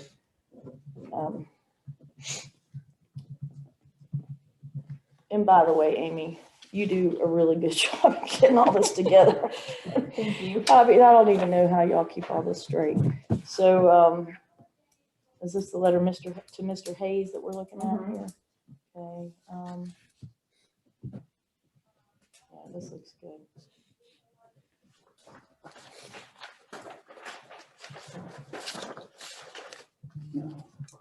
Okay.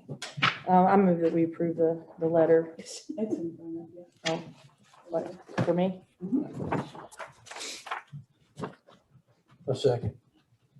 Got a motion to second on the letter going to Roma Lively, thanking him for his service. And letting him know that he's out of the area of the board now, PSD. Yeah. All those in favor? Aye. Did we do a letter to thank him for his service? I was gonna ask you before I did that, to see how this went, and then I can have it ready for. We definitely need to thank you Yeah, for your service. let's go ahead and, And I wanted to look up, I'm gonna have to go back and dig through the files because he was Mossy PSD and then maybe even Dothan. He was on a couple before. will you include in that letter that we welcome him to apply to serve on any other, in any other county position for which he's qualified to serve? Okay. Because it has nothing to do with his service or anything And else. I do believe he did send in an application to be reappointed, so we do have that on file. So we have his information already, Okay. but I'll include that in the letter. Well, do you guys have any problem with just, having, like, approving the fact of a letter now, and just having her float the verbiage to us? And Can we do that? yeah, I think we can. I think we don't have a can. problem. It's already on the agenda. Like, there's no question that he's. Can you make the motion and I'll I second? move that we send a letter to Mr. Gladly, thanking him for his service and inviting him to participate on any other, apply and participate on any other county board. And I will second. And, Got a motion in a second. All those in favor? Aye. just, okay, I'm gonna have to know what's going on. Just, what was I gonna say? I don't even remember now. It's got me distracted with the giggles over there. Okay. You ready for the next topic? Yeah, can I address this? Because I actually, I talked to a member of the Oak Hill City Council. So we're at the grant letters from Mr. David. And Oak Hill denied similar support letters because of non-compliance issues in the city of Oak Hill. And so to me, that indicates a pattern. Now, we had it and, we had non-compliance issues here. Mr. David tried to address those and remediate those with Alan Ballard right before this meeting and getting this back on the agenda. But since then, Oak Hill's had a meeting and there were non-compliance issues over there. And to me, that's a pattern. And if there's a pattern of non-compliance, I certainly do not want to put the commission and the county's reputation behind someone who is not even, because he is largely grant funded. And I'm concerned if there's non-compliance, and I'm not saying that's what's going on, but I'm concerned that if there's non-compliance with county rules, is he complying with grant requirements and things that, could get us in trouble ourselves for, going out on a limb and supporting his applications for such grants. So I'm just, it's my view that we should not grant these. I agree. Approve these. So I move that we deny grant support letters for Mr. David. A second. Got a motion and a second on the floor. All those in favor? Aye. So I couldn't would get that out you there like quick to send a enough. response to him? Yes. Yes. Tell him. Yes.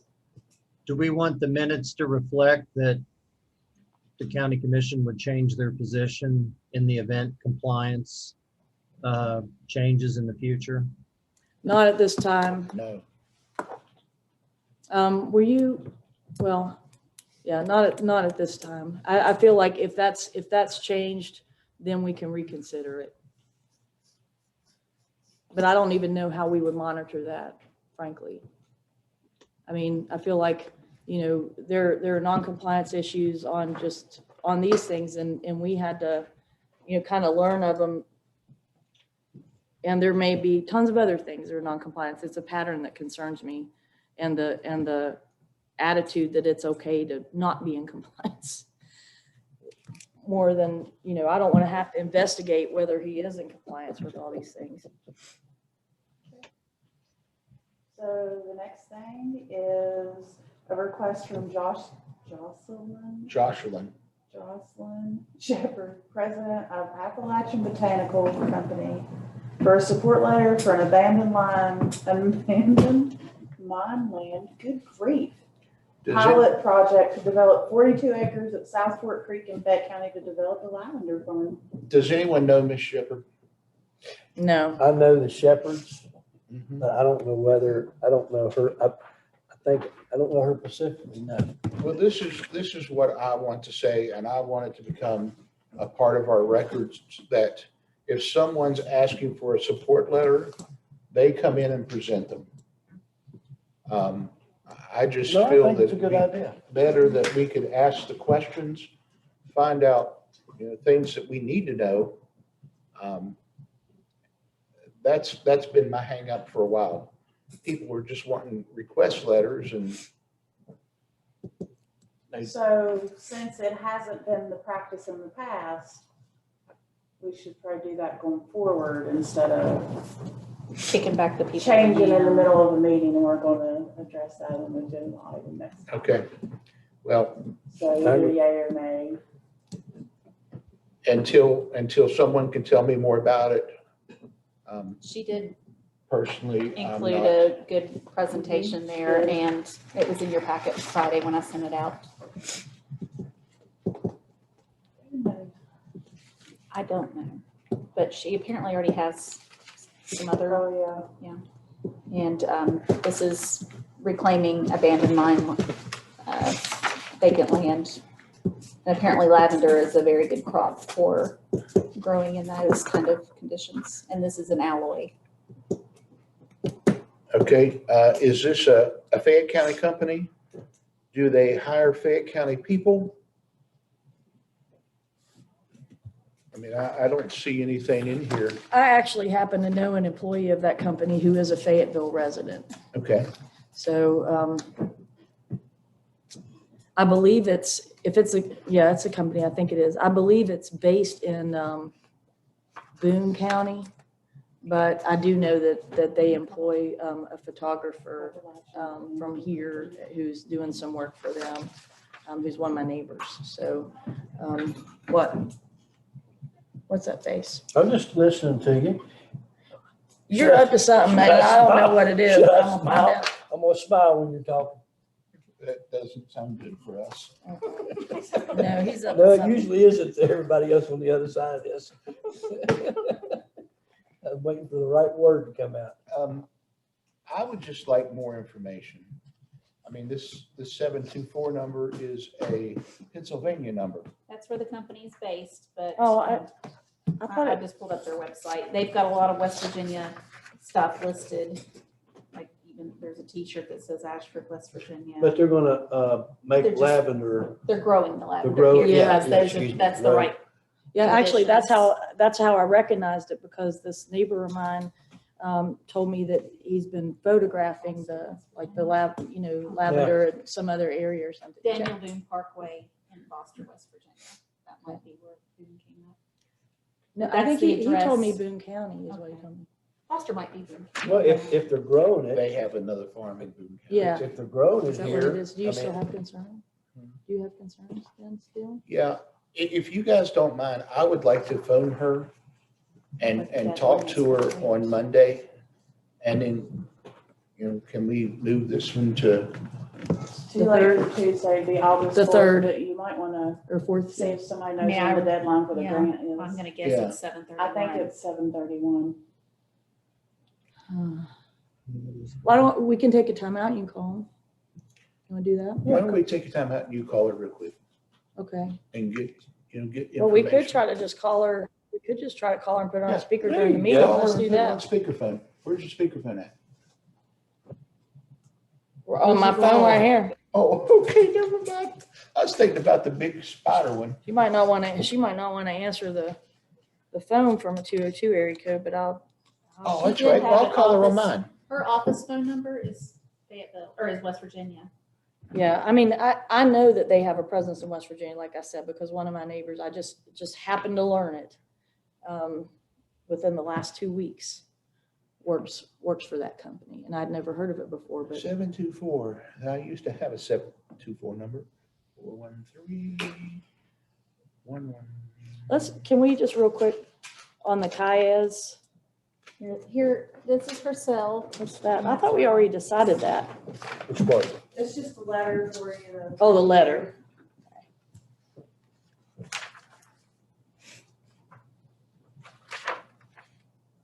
Yeah, I thought that was already sent. 114. No, we just voted on it. We just Yeah. didn't approve the letter. That's Okay, all. well, I'm gonna call this lady here.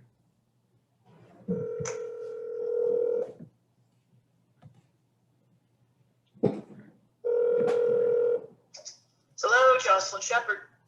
Ms. Shepherd, this is Fayette County Commission calling you. Oh, hello. From a public meeting, ma'am. Oh, hello. I'm John Brenneman, and I have a few questions. First, Sure. We thank you for sending us a letter. We would love to meet sometime. I don't know if you're ever in our area. Yes. But you have my cell number. Yes, I do. I'm the president now of the commission for the rest of this year. Yes. I have Allison Taylor and Tom Luisis are the other two commissioners. We have your letter of support, or we have your ask for the letter of support. Right. Are you in Pennsylvania? Are you located locally?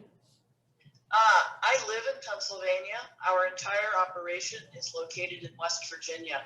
You might possibly recall, we started out in Fayetteville.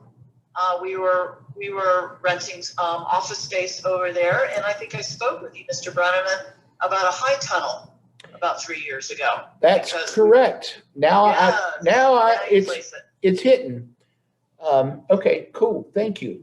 But when it came to actually finding a land that was big enough and suitable for what we needed, that's why we ended up over in Boone County. Okay, aren't you guys working on abandoned mine property? Yes, we are. We rent from Penn Virginia Operating Company, and that's what pulled us over into Fayette County. We wanted to be able to apply for AML money, and I wanted to get the land from them because they've been so great to work with. And by the time we jumped through all the hoops for eligible land, that's how we ended up over there by Gauley Bridge and Alloy. Okay. Because it's their land and it's a perfect fit for the requirements of the AML program and for what we want to do with it. Plus, it also feeds the lavender a lot better than the regular ground. It sure does. That's right. Where is South? I hate that I don't know this because I grew up down there. Where is South Fork Creek? It is. It's like I was Googling it, and it's like 1.5 miles in off of the Midland Trail there, right where it curves around to go down to Glen Ferris. Yep. Okay, I know where you're talking about then. Okay. Okay, so and I told my colleagues I just happened to learn that one of my neighbors works for you, Chad Foreman, because there was a question of whether you had any Fayette County employees or anything, and is that the case still? He is my communications manager. He Yeah. does all of our wonderful photography and videography. Yeah, that's so. I just learned it 2 weeks ago, so I figured it was still the case. But I just wanted to make sure I was accurate and got it from you, horse's mouth. So, do you have more questions? Yeah, Ms. Shepherd, there's some veterans that are in our area that would probably feel really good to get out amongst the lavender. Have you considered hiring some veterans to? And we have. Now, some of them are coming to us through referrals. Like we're working with the HRDF agency. They get West Virginia Department of Rehabilitative Services dollars to help place people in jobs. And these are people who don't usually do, for whatever reason, have trouble with conventional jobs. So DRS is a referral point. I would say the one thing we like to do is work with an organization or people who know the vets to already have an idea of who would enjoy working outside and working with the lavender, if you know what I mean, kind of a pre-screening. Okay. But we would definitely be open to that, because we already have experience hiring people with TBI, traumatic brain injury, PTSD, and other issues and disabilities. Just as a heads up, in case you didn't know, and I don't know if there would be any interest, but Raleigh County has a veterans court when veterans are having problems, and that might be useful to just reach out to the Raleigh County Prosecutor's Office and maybe even I would start with the prosecutor's office One of the chief prosecutors over there is a Fayette County resident. His name is Brian Parsons. Okay. You can tell him I sent you. Sure. But I think he actually is over Veterans Court because he's a veteran himself. So he'd be a great source. Just let him know that once it's, going, Right. he could probably, refer people there, because that's often the problem. We've got, veterans with PTSD who develop drug problems or things like that. And then, or injuries, just same as we do with coal mining and other occupations. So Thank you. That's a great idea. We have a good ongoing relationship with Devarage Behavioral Healthcare. And it's so good that they come to our building, to our location 2 to 3 days a week and do counseling on site. So we're really committed to making sure that the job doesn't get in the way of people getting the counseling services that they need. Sweet. Well, we have a VA facility in Beckley too. Okay. So that's another one worth Yeah, reaching out to. it's making sure people stay connected, right? Right. Ms. Shepherd, are you guys going to eventually, I know it takes 3 years for the lavender to mature. Are you going to be doing the oils out of the lavender? Yes. Yeah, we would harvest the lavender and take them to our distillation facility. I think our plan for the Fayette site, it does include some on-site distillation there because we want, A, it's easier for us, and B, it can be part of the educational and the vocational outreach that we want to do there. Well, once you get started, I would love to have a, just a travel by and show me what all you've got. Oh, sure. You need, you're all invited, in fact, to come over and see our farm over in Ashford, and also I'd love to have you come over to the building and see all the things that we have going on there. That'll give you such a better idea of what we can do on this reclaimed coal mine land. Okay. Any questions, Tom? Are you kin to Mike Shepherd? No, not that I know of. Okay.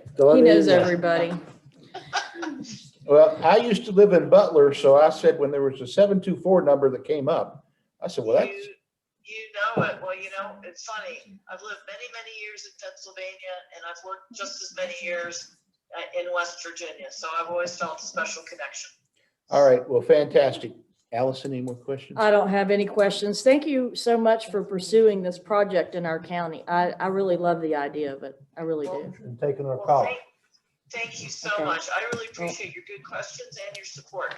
Well, I'm going to move that we approve and issue a letter of support for Ms. Shepherd project. Okay, it's been properly moved and seconded. All those in favor? Aye. Thank you, Ms. Shepherd. Wow, thank you for making my day and my weekend. All right, I'll look forward to hearing from you soon. Take care. Thank you. Okay. Bye-bye. Amy, when we do these, are you the one crafting all of, I see your hand in all of them, but are you the one originally crafting these, or do you reach out? She did? Yeah, usually the practice for support letters is the letter comes from the people because they know their grant. Yeah. Well, that question occurred to me earlier, and I wanted to ask, I wanted to make sure you were not like. Yeah, because I don't know their project. Exactly. I don't want to speak. I just want to make sure you weren't getting stuck with, trying to find language for other people's stuff. Yeah. All right. And I have had to write things in the past, but I try to not make that the practice. Okay. We want to add that from now on, when people want a support letter, we'd like to have them here.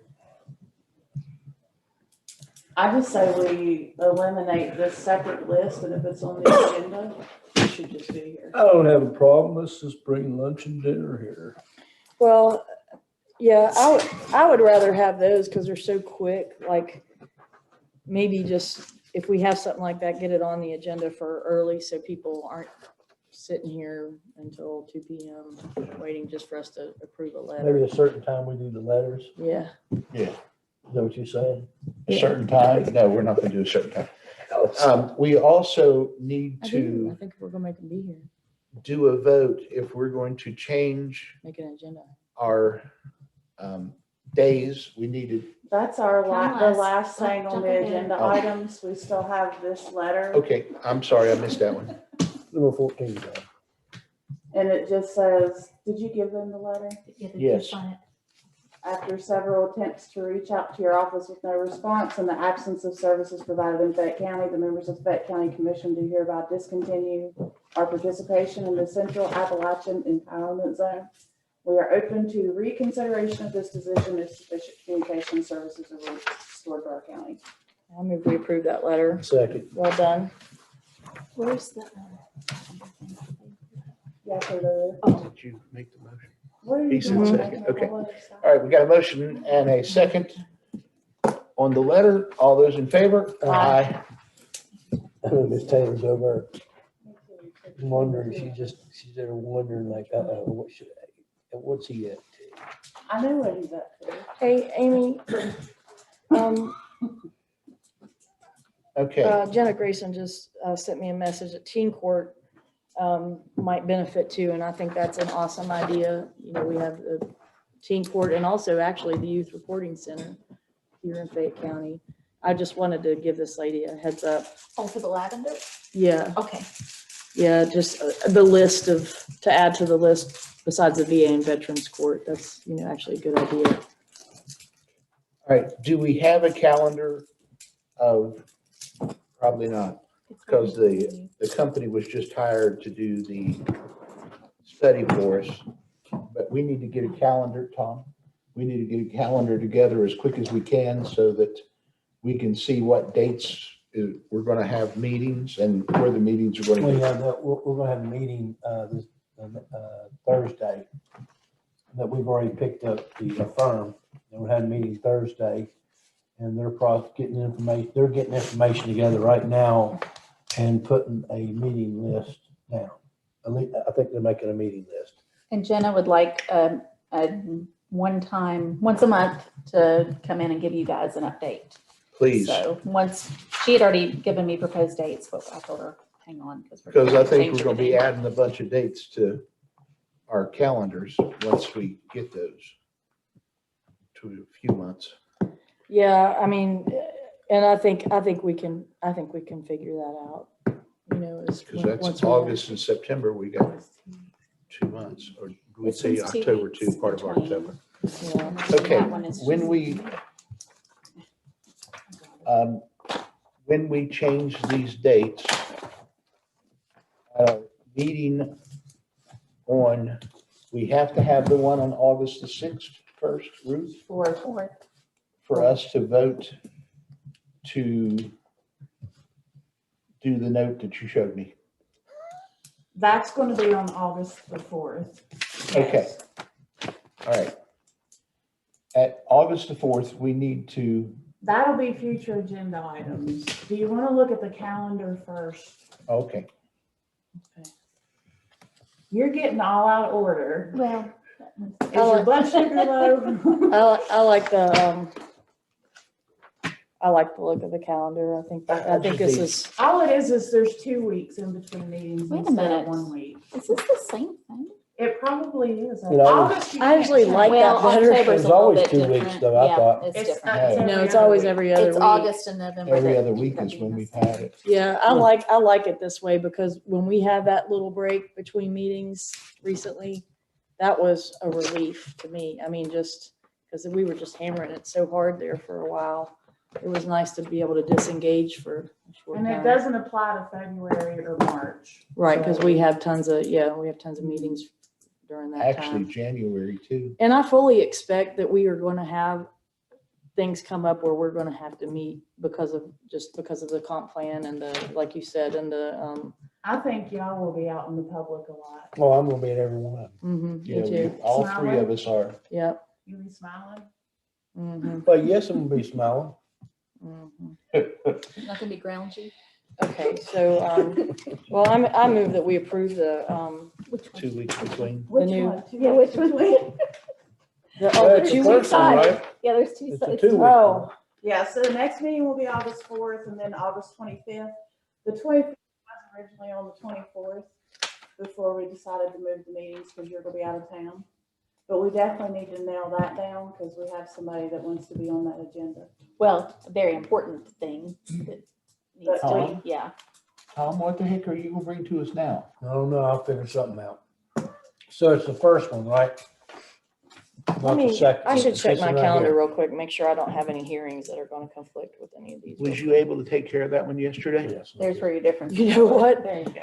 I I was know that, 15 minutes late for but that it hearing. says I'm the same. embarrassed. Like that was No. not no, good. okay. 2 I weeks see. before me, and then this is 2 meetings per I month. kept Okay. reviewing the August meeting and just that was isn't not changed, cool. Yeah. Because it would have been. Now the same. 15th, That's fine. there's a Bridge Day Commission meeting on the 15th at Of what? 1:30. Of September? Yeah, So that means September. we need to be done by 1. Yep. So just make a note, like don't schedule anything So serious Tom, I'll be quick. that'll keep Tom, us. nothing on you on the. We on always check September. that Six. with the commission chambers anyway. Seven. It was quick today, it really was. I mean, Yeah. Sharon's the only one who wanted to talk. There's Bridge Day Commission meeting on the 17th too. So, Amy, you know when those meetings are based on, just make sure on those days that we, Get done. You know, And then that- usually November and December, they don't meet. that we don't pack, well, we're going to meet Oh, because yeah? we had a big, and I'll just tell y'all, Never mind. we met Wednesday and, I should have mentioned this, but, one of the big issues, and that's what Dave was talking about, Dave Perry earlier, was apparently one of the rafting companies, I'm not gonna say on the record publicly because I don't want to ding anybody and I don't know who did what then, but abused the bus pass issued one year, and the reaction was, well, we're going to charge all of them $50 per pass as a deterrent, according to Sergeant Tawes at State Police, and so I don't like that. I don't like those kind of, let's react and let's punish everybody for something one person did. And these are our businesses. They need to cross that bridge to stay in business as a part of the Bridge Day event. So I tried to get to the bottom of it and I said, okay, well, is this a financial issue or security issue? Because depending on who you asked, it was one or the other or both. And I feel like it's neither based on the responses I got, because now one of the things, it has deterred some of the companies from getting more passes than they need because there's a max of 15 per company. But I said, well, why can't we just, limit the passes based on previous year's requests? And then if they need an exception, they can come to the Bridge Day Commission and request, if their business has gone up and they can show us, then we can approve another pass. So they're trying to, and I think it's a good idea from a security perspective to limit the passes that we're issuing, especially those gratuity passes that we're just letting everybody and their brother go down the bottom of the bridge because they work for the county or because they're a lawyer for the county like me or whatever. I've benefited from those in the past too, and I just think that that does create a major issue. And I'm asking the Bridge Day Commission to reconsider. But anyway, so what happened was they only make about $2,000 from this. So I'm like, there's got to be, if we need the money for security, which I don't think we do, then because I'm like, so it's a financial issue. And then they say, no, it's really not that. And then so it's a security issue. Well, it's really not that either. I think that any additional security costs will go down if the Bridge Day Commission addresses the passes that were given individuals. And I mean, I would need to talk to Sergeant Tawes to confirm that. But anyway, I lost this battle. I wanted to, come up with a policy that would satisfy the concerns that made sense, instead of, charging our businesses to cross the bridge. And I don't care how big their bucket is and that it's a drop in the bucket. It's the concept that I had a problem with. And I just don't like that kind of governing. But the commission, I was the only nay vote, but Mayor Crookshanks did suggest and move that we place it on a future agenda to reconsider for next year. And so that's what we did. And I contacted Becky Sullivan after the meeting, and I'll just say right here that I'm going to dog this one because I don't like that policy. I think it's a bad policy. And I, made it clear that if we can't come up with a better one, that I'm going to find a way for this commission to address the issue. I might lose again, but I just felt like, you know, it was a bad policy. But I also understood that, you know, Becky's overwhelmed, and changing a policy at this late in the game before Bridge Day is really going to be a headache. So more like how we're going to do the passes than not charging. But anyway, I just said I'm going to leave it alone this year. But that's how I know we're meeting in November, Amy. I think we're going to meet in October for Bridge Day Commission. But anyway, I just, you know, that's something that came up that I just really had a problem with. And of course, it was Rick Johnson who brought it, and everybody's like, well, Rick's the only one here. I'm sure none of the rafting companies are going to have a problem with us revising that policy, you know, so, but I agree with Rick. The concept is flawed. It's just, you know, you don't want to, they say it's not a punishment. Well, yeah, it kind of is. I feel like it is. Yeah. But anyway, so heads up, that's what's going on in the Bridge Day Commission. I'm raising Cain over there, and that's what Mr. Perry was talking about this morning. Okay, we need to vote on this to change our meeting dates because we're going from a Friday meeting to a Wednesday meeting. So would someone like to make the? Well, does everybody, which option do my colleagues like before we make a motion here? 2 weeks in between. I think you like this one. I like the 2 weeks in between too. Yeah. It'll give us more time to prepare for the meetings too. I mean, that's my big problem is it's just been so hard to get through all the materials sometimes. See, and last night I had everything except for that order for the newspaper saying the meeting was posted. And that's why I was scrambling there at the end. And yeah, that's just, I mean, I just like that better. And Amy and Ruth, if we need to modify our deadlines or whatever for people to get materials in, just make sure we include that in whatever we put out about this. I feel like we probably need to notify the press about this so the public is aware too, people who wouldn't think to check. And in November and December, we've got some major holidays in there. So just meeting once. Makes sense. Yeah. I agree. And as always, if we have a reason to meet, we will. I mean, think that's you what will. we do. Just like because the Tuesdays. comp plan will be fine. Yeah, the comp plan and then all the running we're going to be doing. Hopefully. Well, and that gives us flexibility to schedule another meeting without killing ourselves too. So I move that we approve the proposed calendar for 2021 with 2 weeks between Wednesday meetings. And I'll just say for the public, those meetings are going to be August 4th and 25th, September 15th, October 6th and 27th, November 17th, and December 15th of 2021. A second. And we will add meetings as necessary. Yes, special meetings as always, emergency meetings as needed. But yeah, we rarely end up meeting the minimum number of times a month. Okay, we have a motion and a second. All those in favor? Aye. Ooh, we was like in tune on Thank that. you, everybody, for reconsidering those dates. That was something that I Okay, now requested. let's take a look at our future commission thing. Did you, Allison, did you see what was the comments today on the screen? Who is No More Hot Dogs? Yeah, no idea. But we're getting ready to address that at the next meeting with the new agenda item. Anthony, you still on there? Anthony? If No More Hot Dogs is still on the line and would like to talk to me about that comment, I welcome your call. Otherwise, if you're gonna make comments like that, you know. Must have been a couple about me. No, it was about me.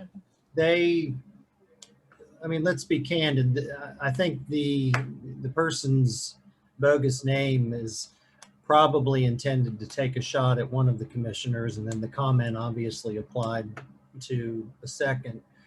I would suggest, I mean, we don't want our Zoom meetings to denigrate into a Facebook type, or worse yet, topics type discussion. But what I was going to suggest we put on the agenda to discuss is that if people are going to comment either through the video audio feed or through chat, that they be required to disclose their full first name and last name and use the video so that we can see who it is. But that's certainly up to the commission as far as whether or not they want to do that. I've been on several others that if you don't do that, you're kicked out in a minute. Well, I'm not saying we should kick people out. I'm simply saying if you want to participate in the meeting by commenting through the audio video feed or through the chat function, that should be a requirement. But that's certainly the. I like that anyway, because if before COVID and before we started doing Zoom meetings, you know, the folks would have to be in here in person. And we would know where the comments are coming from and, you know, I mean, but frankly, that's not the first gratuitous type thing, like you said, you know, just the name and, you know, we've seen other kind of comments, but if No More Hot Dogs has some concerns about me, feel free to contact me directly. And you identify yourself to our front office and you can have my personal cell phone and we can discuss it. Do we need to notice that on an agenda, Anthony, or is that just policy and procedure? I would, out of an abundance of caution, and since our policy in the past has been to simply allow anyone to attend using any screen name. I mean, we haven't placed limits. I think it would be best if we put it on the agenda, discuss it, and then the commission can vote on it. And then from that point forward, we can implement the policy. Okay, So we can put it on the board. I think Yes. it's sooner the better. The way I feel about it, if you don't have the guts to put your name on there, you shouldn't be on there anyway. So, so you're saying require them to use video, but if they don't have that option, can we say if you cannot use video, you have to be in person, attend in person? I don't know, Anthony, can we? Because we really aren't required to have Zoom meetings by law. Can we what? Can we, if somebody doesn't have video feed, can we require them, if they don't have the capability to have video, can we require them to attend in person? I think the county commission can place reasonable restrictions on accessing the commissioners during a meeting. I mean, you know, the Open Governmental Meetings Act talks about you can have a sign-up sheet. You just cannot, it says something to the effect that you can require people to sign up to speak, but you can't require that they sign up more than 15 minutes ahead of the meeting. I mean, I take from that the commission can implement reasonable restrictions. The problem is if twofold. Number one, is a practical matter. If you have something to say, the county commission isn't saying we're not going to listen to it. What the county commission is saying is that if you want to participate in the process, then you need to reveal your identity. You need to tell us what your name is. And I don't think that's an unreasonable restriction. The problem with allowing people to attend anonymously is it denigrates, it puts us in a position where it's going to denigrate. I mean, remember how Topics was? I mean, Topics doesn't exist anymore, but you know, anybody could get on there and say anything about anybody. And it was quite frankly amazing, some of the stuff that I saw on there. I didn't spend a lot of time on it, but I think the commission can make it a condition of addressing the commissioners during a public meeting that you either show up in person or you, if you're going to address the commission through Zoom, that you be required to give a full name and that you use a video feed. And in this day and age, and with the availability of smartphones, there's not going to be a lot of people out there that don't have access to a video feed. Right. Yeah, that's true. I think the time that I've had problems with video feed is just when it's a reception area. Like a lot of times you might have access to it, but the reception, I can only get voice and not video sometimes. But like you said, Allison, I mean, there's no requirement that the county commission Have Zoom meetings. have access to the meetings by Zoom. I think it's great that we do that, and I'm not suggesting that we stop it. I think it's a great way to give people access who may not have the time to drive to Fayetteville and attend in person. But the fact that we're offering Zoom access doesn't mean that we can't place restrictions on that access. Okay, well, Similar Yeah. to the 2-minute rule that we give them to speak. right. So Well, I thanks for those recommendations, Anthony. I think they're good ones. It always has bothered me that I haven't, that we don't always know where we're getting these comments. It has kind of turned into some like a little chat room. But anyway, can we make sure that's on the next agenda, please? Yes. I've got Zoom meeting protocols for participants. Would Okay. you like it differently? for Zoom land. No, that's perfect. That's perfect. And then we also. I'm sorry that someone was stupid. Well, it's just. How you gonna have them out there, just limit them? Yeah, I mean, haters are gonna hate, but if somebody has concerns about my capability to serve in this role, I want to hear what they are. And I want that person to point out anything in my performance to indicate that I'm somehow incapable of doing my job today. But anyway, yeah, I know, it's fine. I don't like it when people take pot shots at anybody. I just think it's petty and, I have some guesses on the identity of the hot dog person. All right. The next thing we need to add to that agenda is voting on transferring the Meadow bill to the Board of Education. Yes. They have agreed to take the Meadow. So that is I feel is a really great thing because we've been spending monetarily, not including labor, $14,000 to $20,000 a year down there to try to keep it up, and people keep coming and tearing it up. Has the Board of Education agreed to accept? Yes, he has. Okay.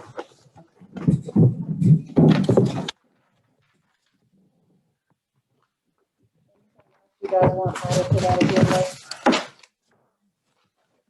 You got one? I just said, where did I put it? Or change? The 10 o'clock, Yeah, I was gonna ask you about that. that's, Anthony, are you still on? The 10 o'clock decision on dilapidated building ordinances, did you have a chance to get those together? What, I'm not following. I'm not following what you're asking me. Remember we discussed some things that you had to change on that in order for us to go after their homes? No, the only thing we need on the dilapidated building ordinance is two issues. It's my understanding there are some vacancies on the beautification committee. Yeah, one of them happens to be a fire chief. That was Tim. And then the other. Go ahead, John. I'm sorry. We need to find another fire chief. So since Commissioner Taylor has a great communications opened up with them, perhaps she can find us a fire chief that would serve. On the beautification? Beautification committee. The only other issue that needs addressed is where the funding is going to come from to pay for the demolition and disposal if we start conducting hearings and working through the committee to get dilapidated buildings torn down. Ruth had some ideas on that. Ruth, go ahead. I said, once you have people on the committees, I'm sure we'll have that part figured out. Right. Because I mean, until we have the people, we can't do anything with it anyway. Right. That's a good idea, Ruth. Yeah. So we'll work on that. We'll try to get that done by then, or maybe a suggestion from The whole a thing is fire chief. exciting. the J.R. Davis WVU Extension Office, that was one that you requested. I requested that? Yeah. No, he came in and requested it Oh, himself. he came in and requested himself. Okay. All right. And then Jenna on the comp plan. And then there's several things down here. Is there anything else that we need to add to this? Just the Zoom protocols and the boomer ball field is what I have so far. Well, Show me that screenshot again. see what? Show me that screenshot again. You showed me the screenshot. The screenshot, John. Oh, what about it? I'll Show send it it to to me. you. Okay, thank you. Okay. The one from Um, the comments, right? Yeah. Okay. Yep. I don't want to speak for the other two guys or commissioners. But when we're shown what it is for 2 weeks away, I would like to try to keep it at that, because we've added and added and added, and right now we're 2:45. And I don't know about Tom and Allison, but after I reach a certain point, my brain turns off. Some people may say it turns off before it's set down, but we just need to keep it as is unless there's an emergency that's coming in. The pumper contracts need to go on there. I know you're talking about me, John. No, I'm not talking about you. I mean, everything just. No, it's okay. I did agree. they do the levies I just, today? I Did they agree. sign the levy contract? Well, Allison? and part of today's too, I mean, the size of this, I mean, we did go through it pretty quickly, but we've got a lot stacked on there. Yeah, because we're gonna No. have meetings and stuff we're going to. the next Yeah. thing. I agree with that, unless it's like unless, you know, I feel like we should be able to make exceptions, you know, if we feel like it, but I'm wondering why, did Mr. Davis say he needed 30 minutes for this? Like, why do we have? I So don't much have his time. form in here. And that's just, again, when I first set up the entire year this year, everybody had 30 minutes because that's how it Right, it always been. right. So I can talk to him and see, and he may have marked on the form which one he wanted, and I just stapled it in the folder. Okay. Like, So I can double check with him and we can rearrange. So like this, to retroactively sign an order for annexation, that to me doesn't sound like a 30-minute item either. So I just ask that we kind of. Huh? Yeah, the discussion on Oak Hill. Yeah, I mean, 30 minutes should be an exception. More than 30 minutes should be an exception made by the three of us. Yeah. 30 minutes should be an exception made by Ruth. Because I just think that's way too much time. I mean, hearings don't last as long anywhere else. Now that was necessary. Like that PSD, I wanted to hear all that, but. So if you guys have all your stuff in advance and look at it, and if you think of any questions and send them to us, maybe we can have the questions, give the people the questions and say. Prior to. Compare that or something. Sometimes it's better though to catch them off guard. Well, that can be not so would good. That's not also very be the nice either. exception. Yeah. But I think it would eliminate a lot. Time. okay, Yes. so I'm fine with the Tom, agenda as chili. presented, but I do ask that you take a look at it with regard to the times. And make I'm gonna sure. move all of this discussion that's down here up into that 9 o'clock hour. So if that's, maybe even cut out people at 9:30. It just, but that's just depending on how many of those items. So it gives we a end up half with. an hour to Yeah. deal with them. Okay. Yeah, like your normal stuff and then the Say other stuff 9:45 will afterwards. give Oak Hill in 15 minutes. But It's if you already want all been these approved people and here- everything. Yeah, all it is needing a signature. Yeah. So if you're putting somebody on a board, Mm-hmm. do you want those people here? Or is that just gonna be a check it off and? Well, that's a good question, because if it's a reappointment, no, We don't unless need there's them. more than one application.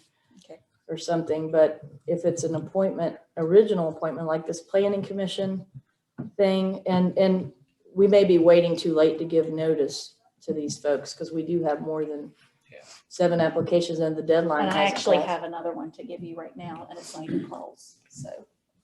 Yeah. I would also like to add an executive session on the 4th for 2 issues. I really don't want to say them out loud. Well. One of them is to do, well, both of them are to do with employee issues. Okay. So we'll just get with Anthony, after the meeting about how to notice that properly.